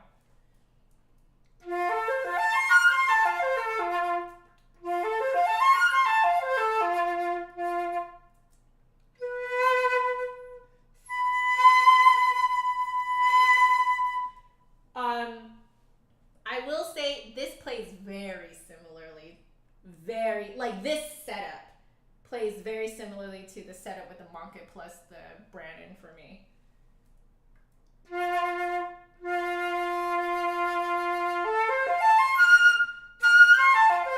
It doesn't go too far back. It's like pretty much, it feels very similar. But like as a backup flute, I could see this doing it.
I'm very close to making this my backup flute.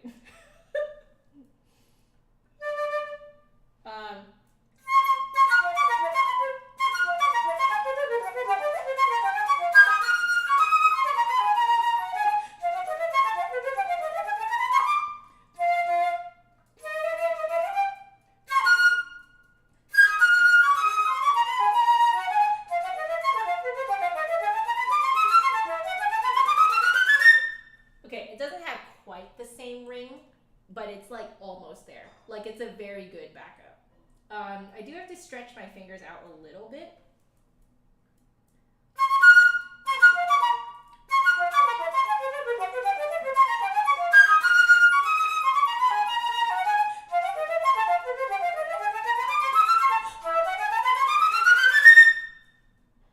Okay, yeah.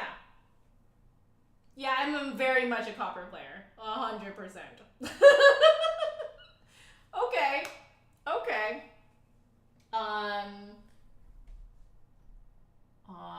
Okay, I think, oh, right.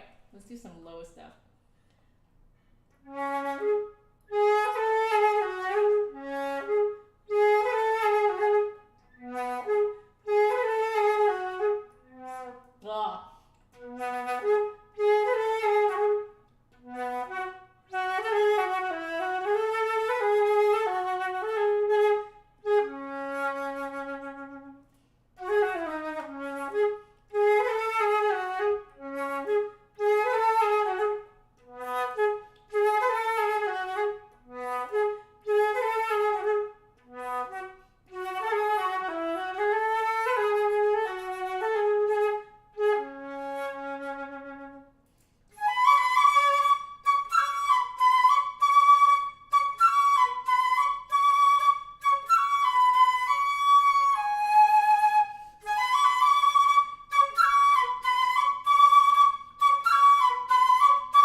Y'all were right.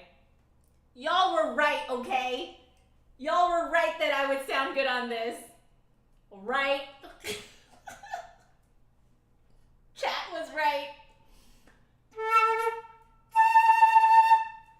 All right.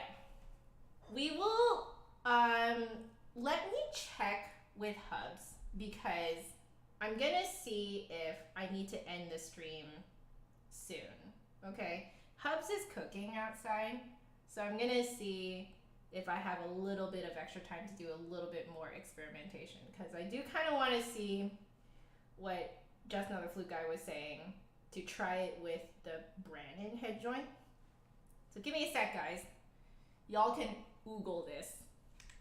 There, have fun oogling, all right? I'll be right back. Actually, you know what? We'll put you guys on the break screen. Okay, so there'll be some nice music playing, okay?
I'm back, guys.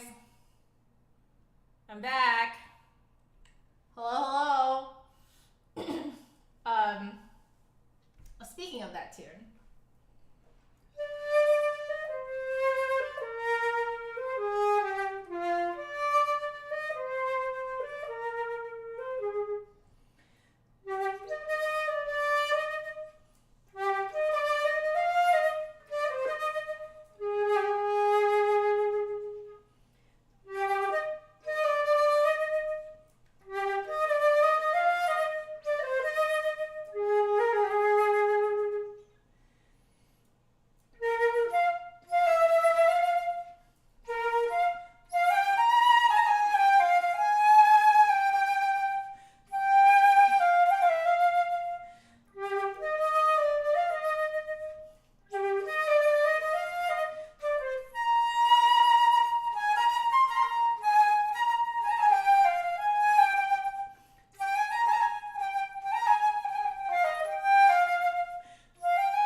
I love it.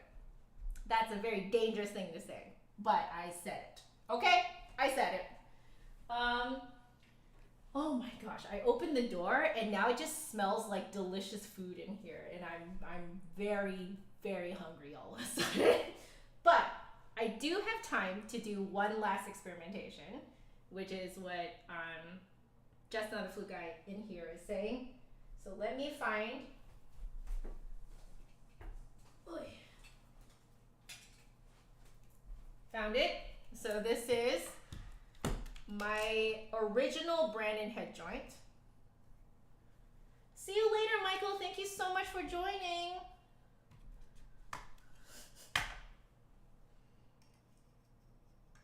Okay, just again, it like just fits, so we're just going to be very careful and not fling this flute around. Okay.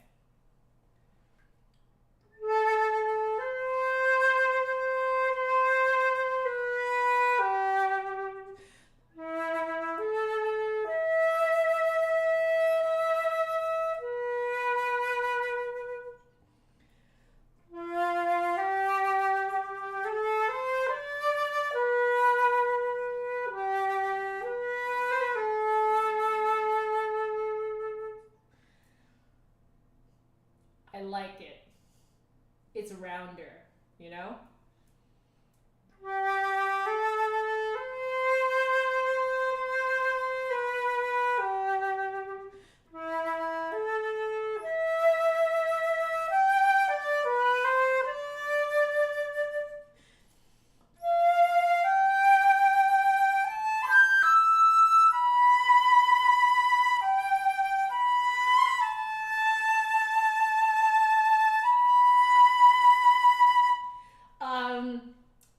I'm just gonna say it. I'm gonna say it.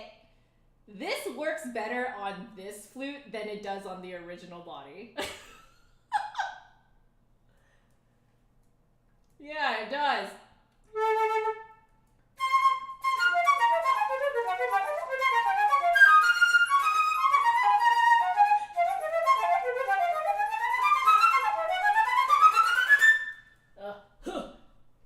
Alright. Okay. Oh, Baroque stuff?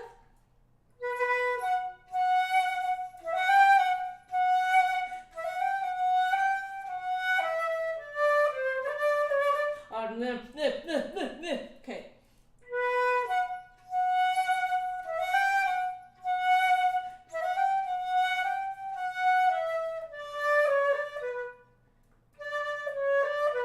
Yeah, so the mechanism is like way more resistant than I'm used to, but for a backup flute, totally fine. Totally fine.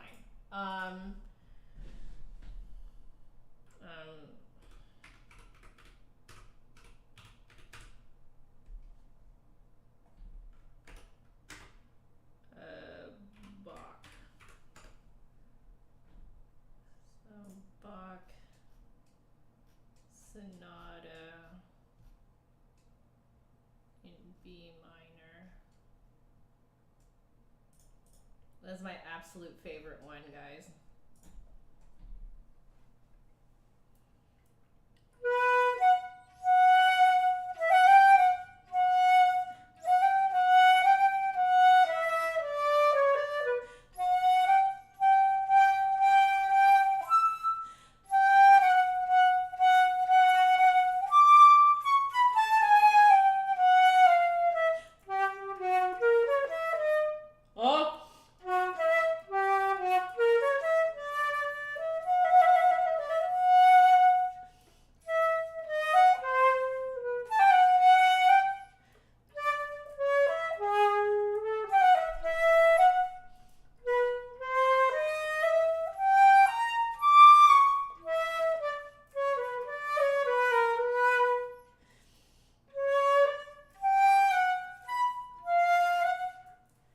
It does sound nicer on this body, right?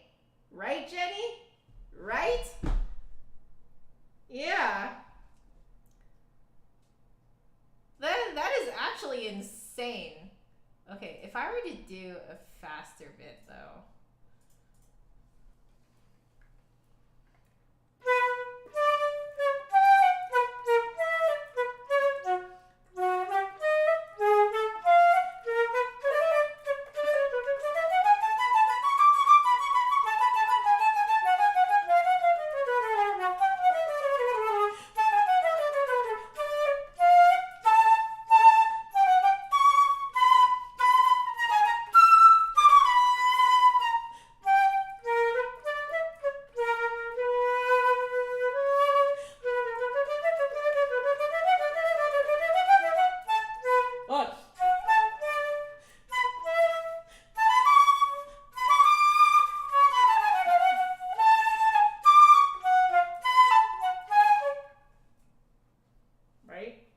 really good.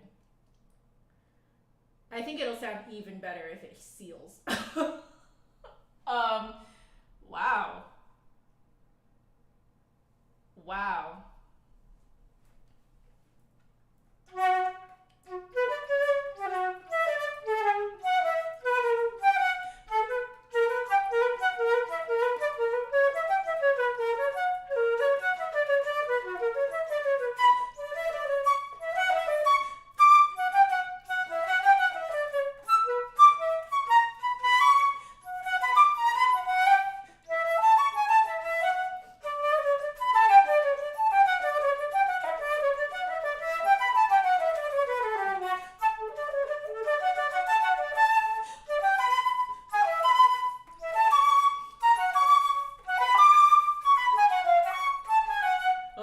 I forgot this.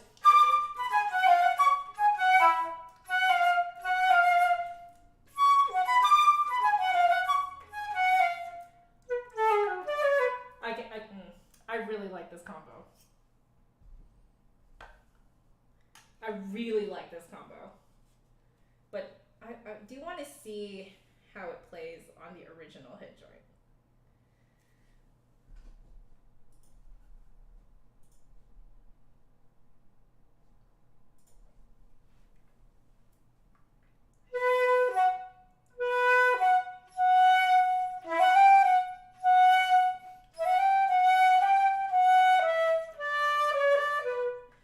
Similar, but even more forward, I would say. I think it's even more forward.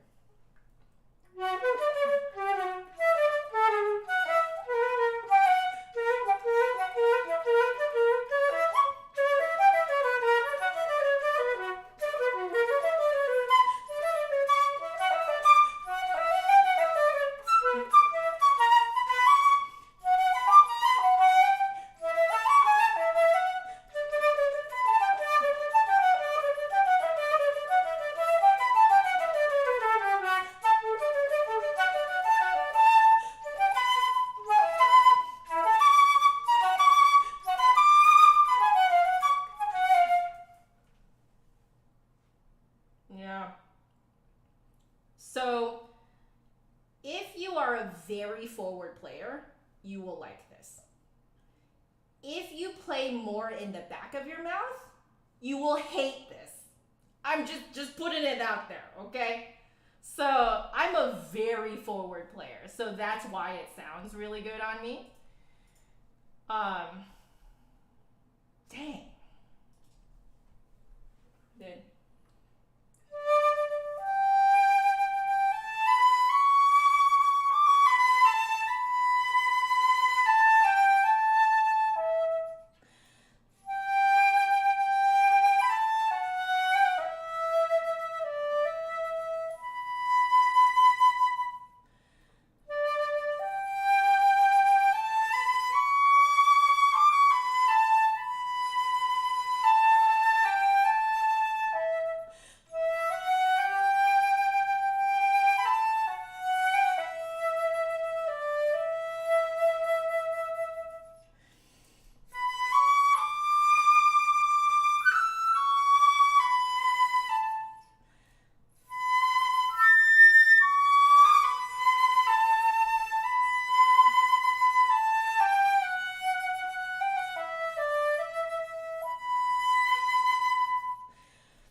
that what you guys are asking, if this is like that? Okay, here's what I'll say.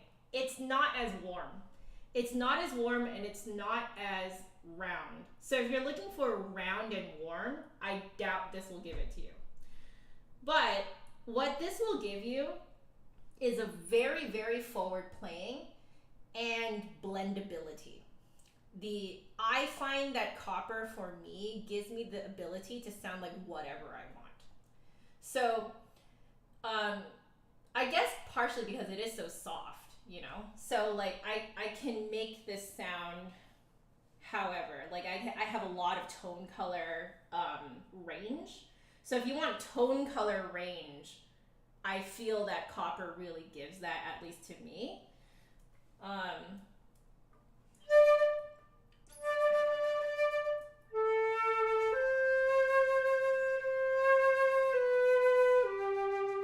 Like I can have that really hollow sound if I want, but I could also have the like.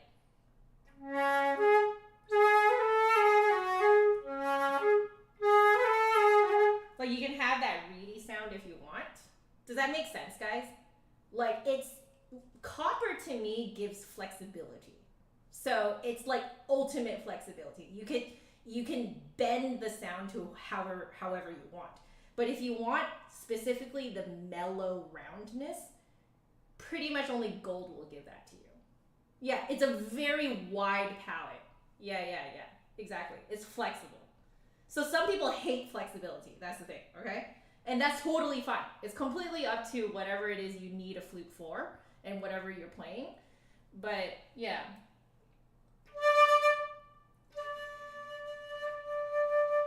Like, you hear how hollow I can make it? It's like, I just think it and like, you know, I just think hollow. And then it is. And I could go from that to like very rich, like immediately. Like, I find that that's what copper does. You know? Exactly. Limited by gold. Because what gold does is it essentially forces your sound to be more round. Like it forces your airstream to be more round. So it forces it to be like this, more circular. So some people will feel that they can't go wide enough with their air, and they can't go wide enough with their tone color, you know? So like if you aren't already naturally playing like this, some people feel it feel that it is very restricting. So like I would not actually say that this is poor girl's gold flute. I would not actually say that. Now, if you wanted it to have more of that gold feel, you can maybe pop on a like gold-plated Lafrique. That might help give you more of that round sound. You know, yeah, more of a gold player. There you go. Exactly. I'm more of a gold player. So like to me, my Monket and my Brandon setup is like fantastic for me. Plus it has all that copper in it. So I get the best of both worlds. Like I get both that mellower quality that I really like, round mellower quality, and the flexibility. So essentially this one, like that's why I think this would make a really good backup flute, because I can still make this sound however I want. It just doesn't have the natural mellowness that gold has. Does that make sense, guys? So, you know, like that's what copper gives, at least to me, is the ability to do what I just did, just without even really thinking about it, you know? So, let's see, what else is there?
want more wooden sound.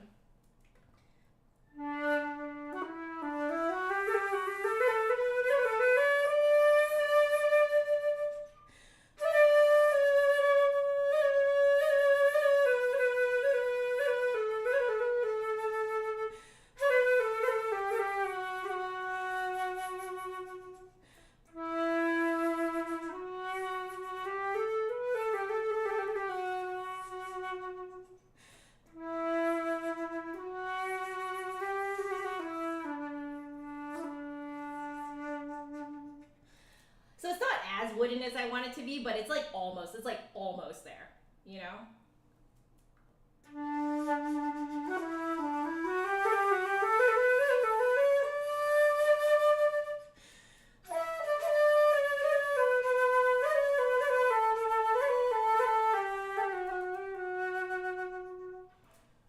Right? Like,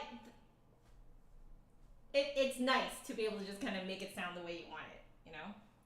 Okay, looking at the time, I can go until like maybe another 8 minutes, okay? I can go another 8 minutes and then I have to stop. So, someone was asking, so this is my Brandon body. I don't think it's going to fit, but we can always try. Okay? Put this back in there. I think I very much like the combo of this head joint. Sorry, you guys don't know what that is. That is the Brandon 10 karat rose gold. I do like that combo with the Trevor James because I think together it creates the essentially the same feeling as my Monka and Brandon setup. So like it creates as close as possible. So in terms of a backup solution, I think that is probably actually the way to go. Because yeah, see guys, it doesn't fit. I'm sorry, can't do. No can do, cannot fit. We tried. But yeah, the combo of the 10K Brandon head joint with the Trevor James copper alloy flute, that together sounds and feels very similar to my Monka setup. Why did I take this foot joint out? Oh, because I was trying to put it away. But in the last few minutes, let's do a comparison. So this is my professional setup. Okay, so we do this.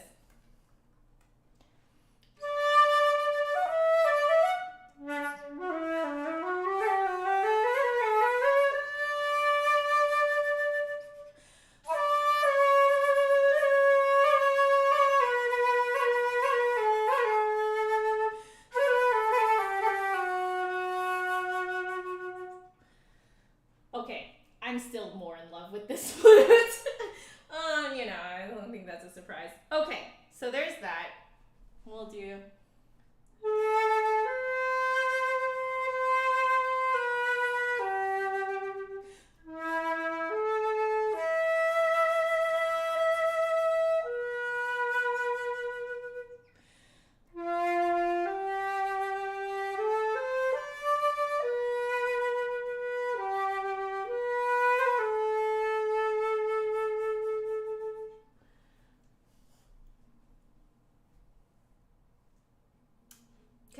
Okay.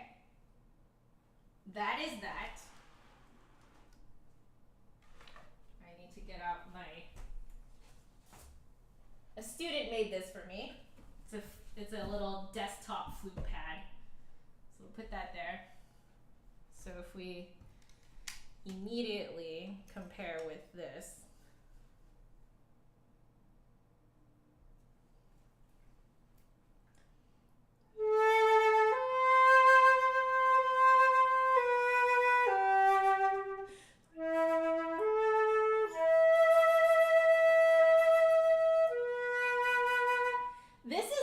in your face.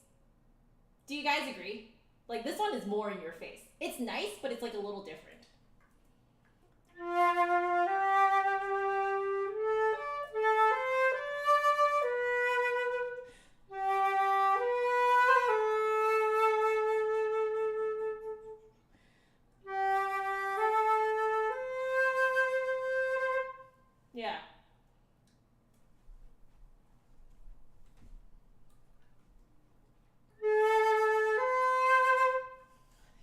something about the Monka, man. There's something about the Monka. Yeah, it's more direct, right?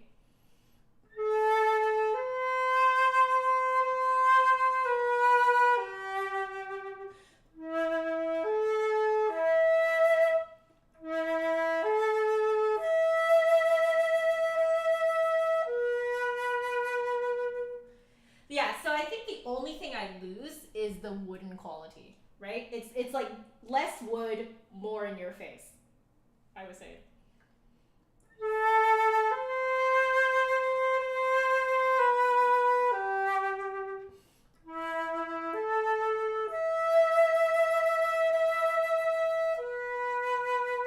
Yeah, this is the Brandon Trevor James.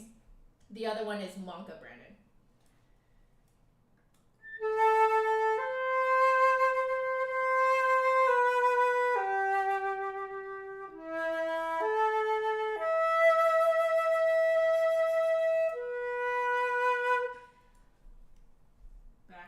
Back.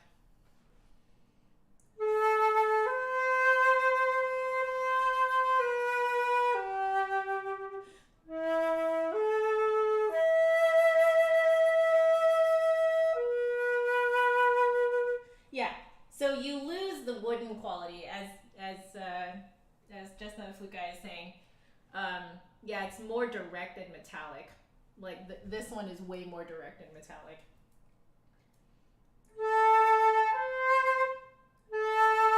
Right, Magic Mungichi? Unspirit, thank you so much for joining. Okay. You prefer the monkey to either? Yes, same, Lisa. Like, there's really nothing that can beat, for me, okay, this is me personally, there's really nothing that can beat this head joint. And the mechanism is much more comfortable to me.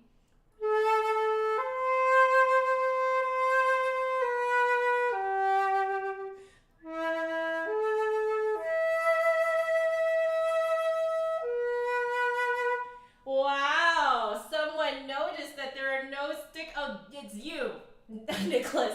You noticed that there are no stickers on the body and head joint. I didn't notice that actually, but I will tell you, I'll admit, I did tell the Flute Center that I was thinking of purchasing it, if it worked out. And yeah, it's kind of working out. It's kind of working out.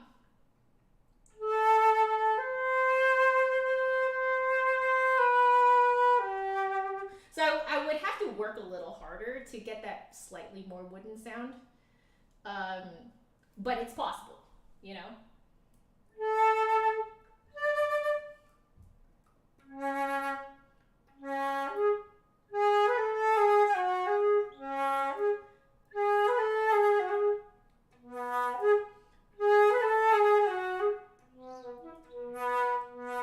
Yeah, that's quite the stretch for me. So I would have to get used to that.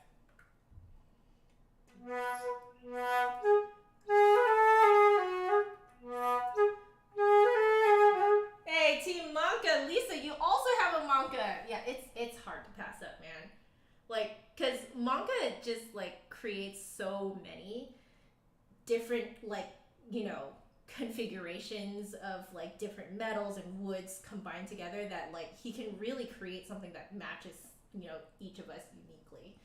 So anyway, it's 6:15 p.m. guys. I need to start saying goodbye because I need to be done and cleaned up in 15 minutes. I'll clean up in front of you guys, okay? So yet again, thank you so much to the Flute Center of New York for sponsoring today's really fun stream. I hope you guys liked how I did it this time. Just kind of more relaxed. I'm like taking you guys's, you know, like thoughts and ideas and trying them out and stuff like that. I like it more this way. Do you guys like it more this way? Well, I like it more this way. So yeah, I just dedicated the entire afternoon to just doing this. No regrets. No regrets. But now I have to clean up 5,000 flutes here, so I'm gonna clean up in front of you guys for the next 15 minutes. But yeah, what did you guys think? Did you guys like that?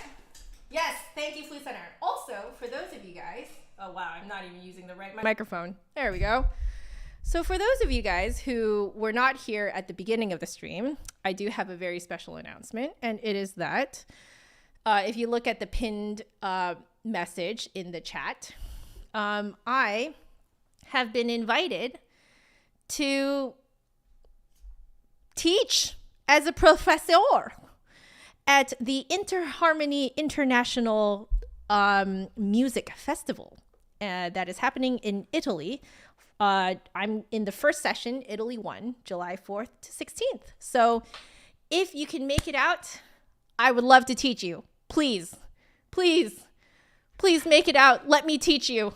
I want to teach you. Let us be nerds together.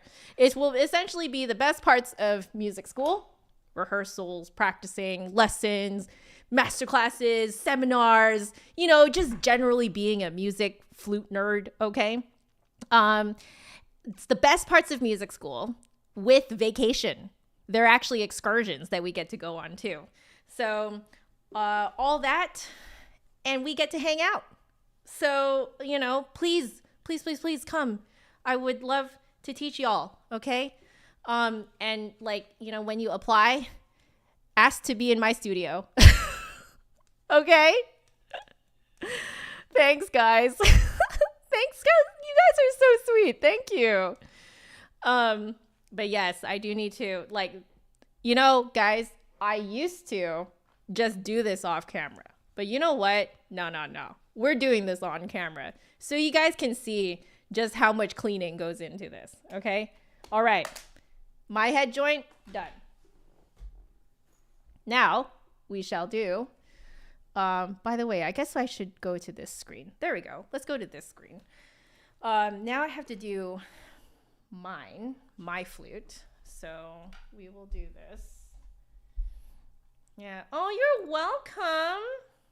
Thank you guys for joining me and just making this a really fun and like really like relaxed experience, you know? Like I like just fooling around with you guys while being a gigantic nerd about it, you know?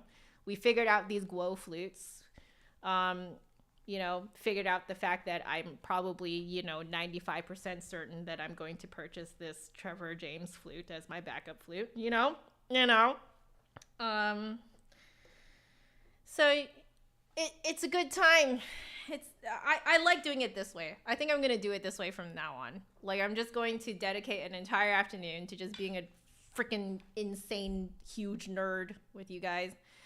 Thank you for like giving me your crazy ideas. I love it.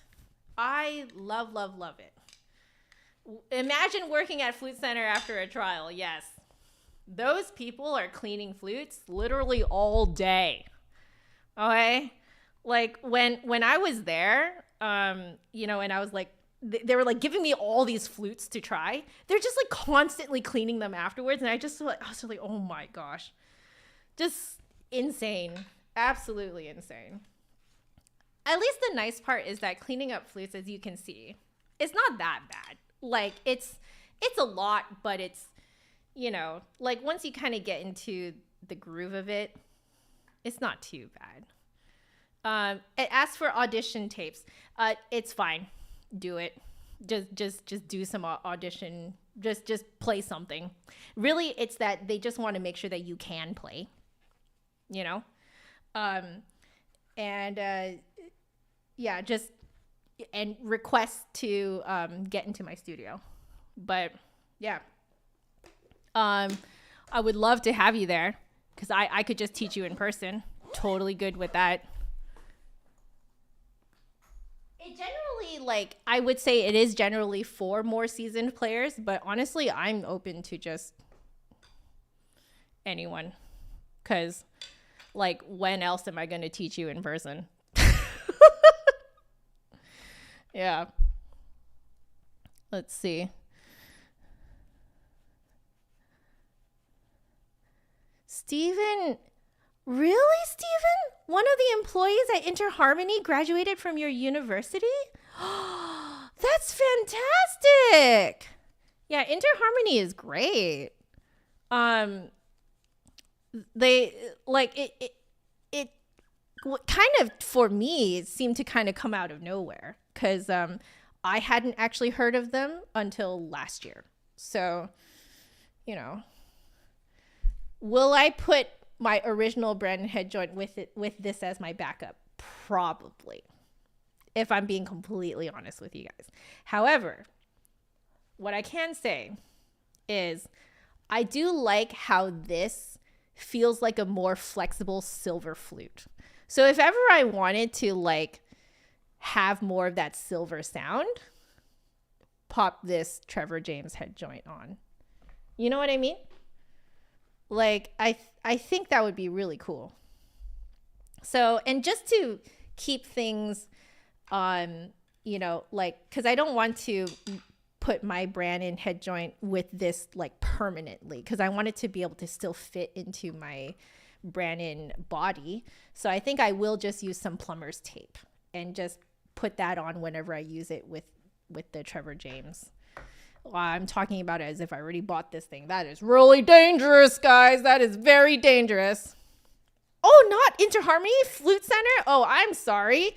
So one of the employees at Flute Center graduated from your university, Stephen. Got it. That's fantastic. Flute Center is such a great place to work in, by the way, because I was in there for days. And my God, they're like a little family. It's really cute. Like super, super cute. They're a little family. They like, you know, they're just all like, you know, different departments, but all just kind of in like one big sort of like open space office, you know, like it's just, it's really nice. This is beautiful, by the way. This wooden case, my God, it's very heavy too. It's like insanely heavy. All right, so we did that one. That's the Trevor James. Don't put it with mine yet. I nearly put it with my Brannon. Oh my God. Okay, now we've got the Guo Piccolo. This was really good. This is very good. I'm extremely impressed with it.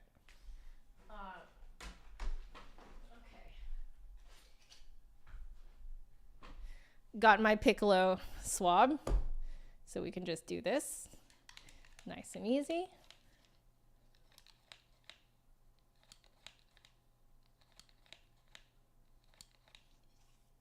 I'm just gonna check that it's, yeah, no, we gotta do it. Ooh. Oh, they put cork grease on here. Got it. Understand. Yeah, that's all. I'm not going to wipe that off. Okay. But I do.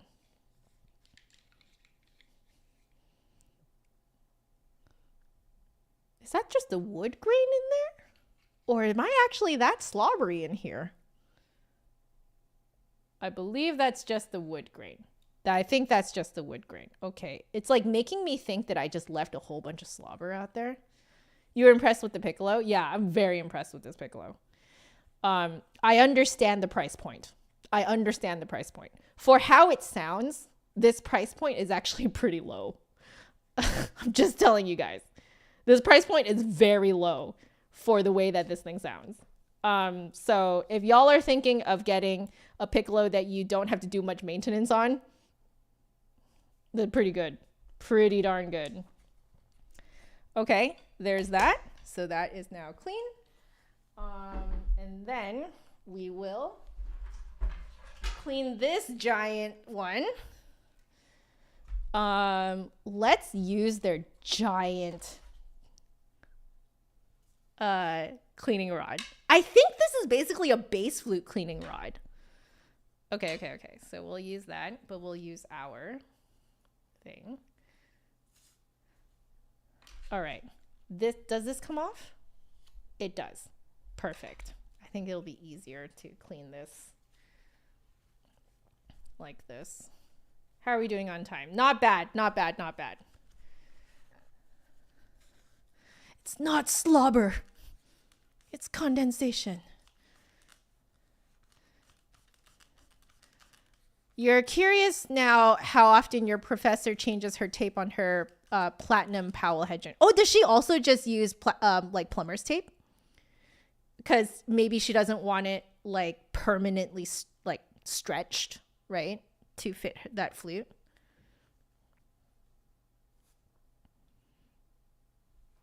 I think I can use the rod. I can't use if there's gauze in there, then I can't use it. But I can use the rod. The rod is fine. It's like the idea is if you were to use a like a piece of cloth and then you got all your slobber on it and then you like returned it to the flute center, like that is no go. But you can use the rod. Yeah. Okay. That's nice and clean. Nice and clean. Okay, very good. For a resin flute, like a composite flute, very impressed with this. Extremely impressed. It really does sound like a flute. It's like a wooden flute. Like it has the sound of a wooden flute. So I am very impressed with this. Okay, so we'll leave that in there. Okay, excellent, excellent. It's very nice too for showcasing. Like that, you could put this like on a shelf or something. It will look quite nice. Okay, so there's that. And then we have, well, maybe I should also zip it up in the case. Let me zip it up in here. Zip, zip, zip.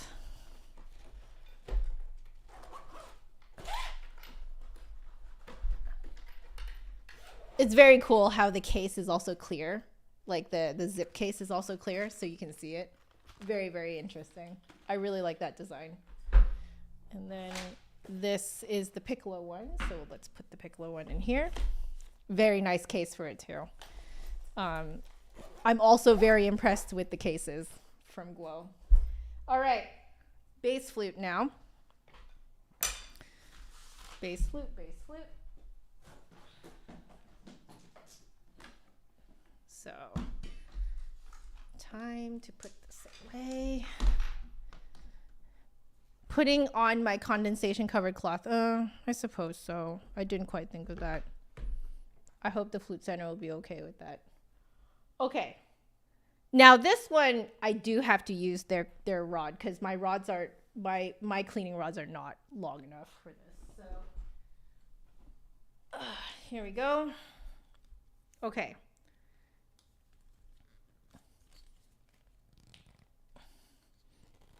There we go. Got it. Okay, so we got that. And then this one, I had to do this. There we go. Got it. Oh, it's a pretty tight fit. So let's put that here. Oh, and then we need to take this guy out. Cool. Just pops right out.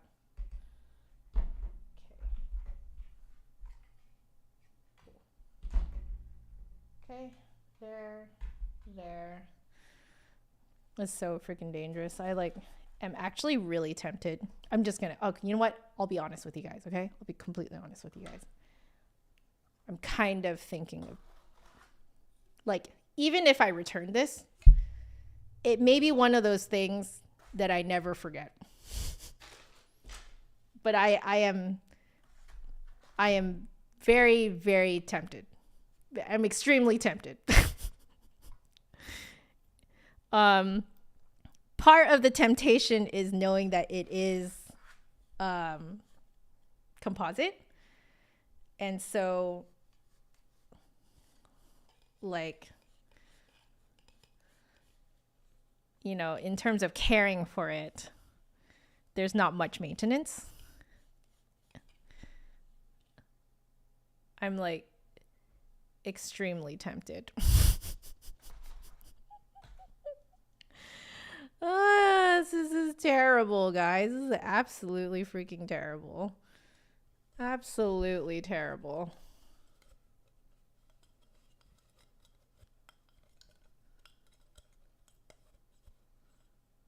Okay. Let's see if I can.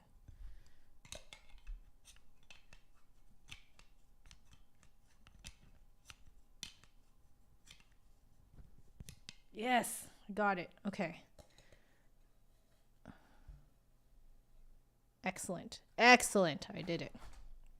Okay. So this goes like this. I'm going to place it in like this.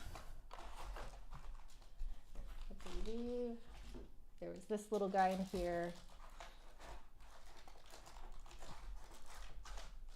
Okay, very cool. Okay, cool. And then we'll use this thing again.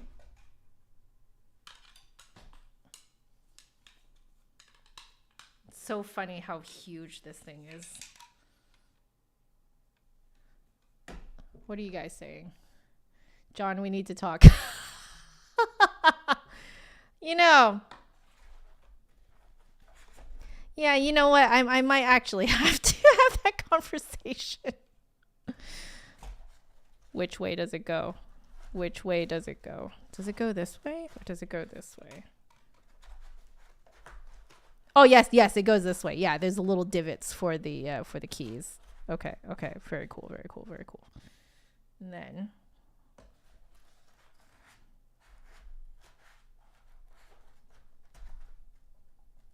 cool. And then this guy. This one I need to use their cleaning rod. And mine is nowhere near long enough. Oh no, I'm 3 minutes late to ending. But, you know, we're almost done. We're almost done cleaning up. Okay.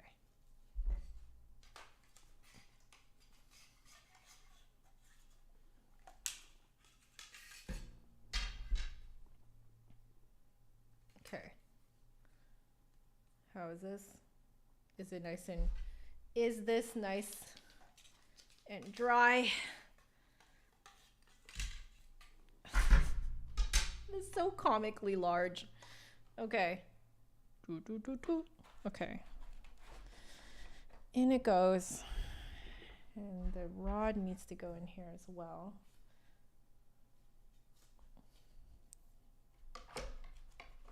Okay, great. All right. There it is. It's so bad. I don't want to give this back. Ay. Okay, let's zip this up.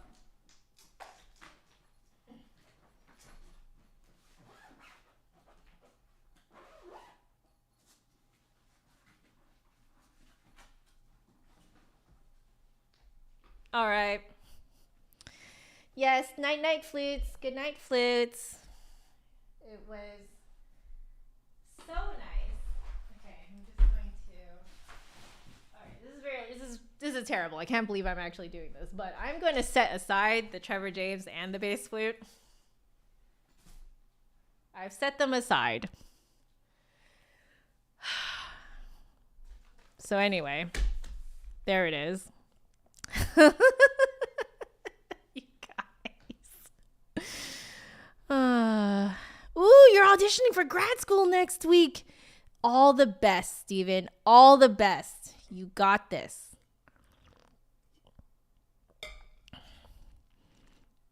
Yeah, I know, right? In the beginning of the stream. Yeah, that aged well. I don't keep these flutes. However, whatever flutes I keep, I buy. They don't give them to me. All right? All right?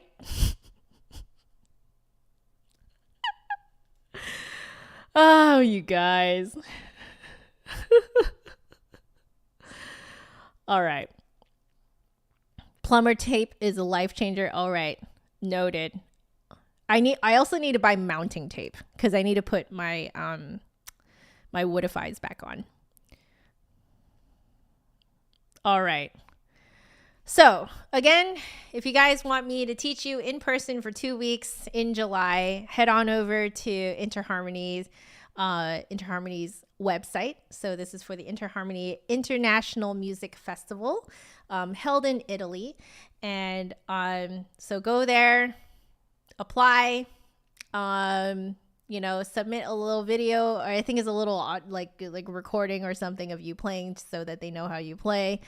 And yeah, I would love to have you guys in my studio. Would love to teach you guys for 2 weeks and have a vacation together. It's going to be a great time. So yeah. Anyway, I don't know what to say about that. It's crazy. Thank you so much to the Flute Center for not only sponsoring this video, this live stream that is, but also sponsoring my flight to Interharmony. It is amazing. So how do I feel about the Woodifies? So it has been a great learning experience for me to figure out my flute without the Woodifies. So I think now when I put them back on, I think it's going to be even more comfortable. That's what I think. So, okay, I better go, guys. So I love you all so very much. Please stay happy, healthy, and safe. And I shall see you guys probably sometime tomorrow for a practice stream. And yeah, I guess I have some emails to email to Flute Center. All right, guys. I love y'all so much. Take care. Bye.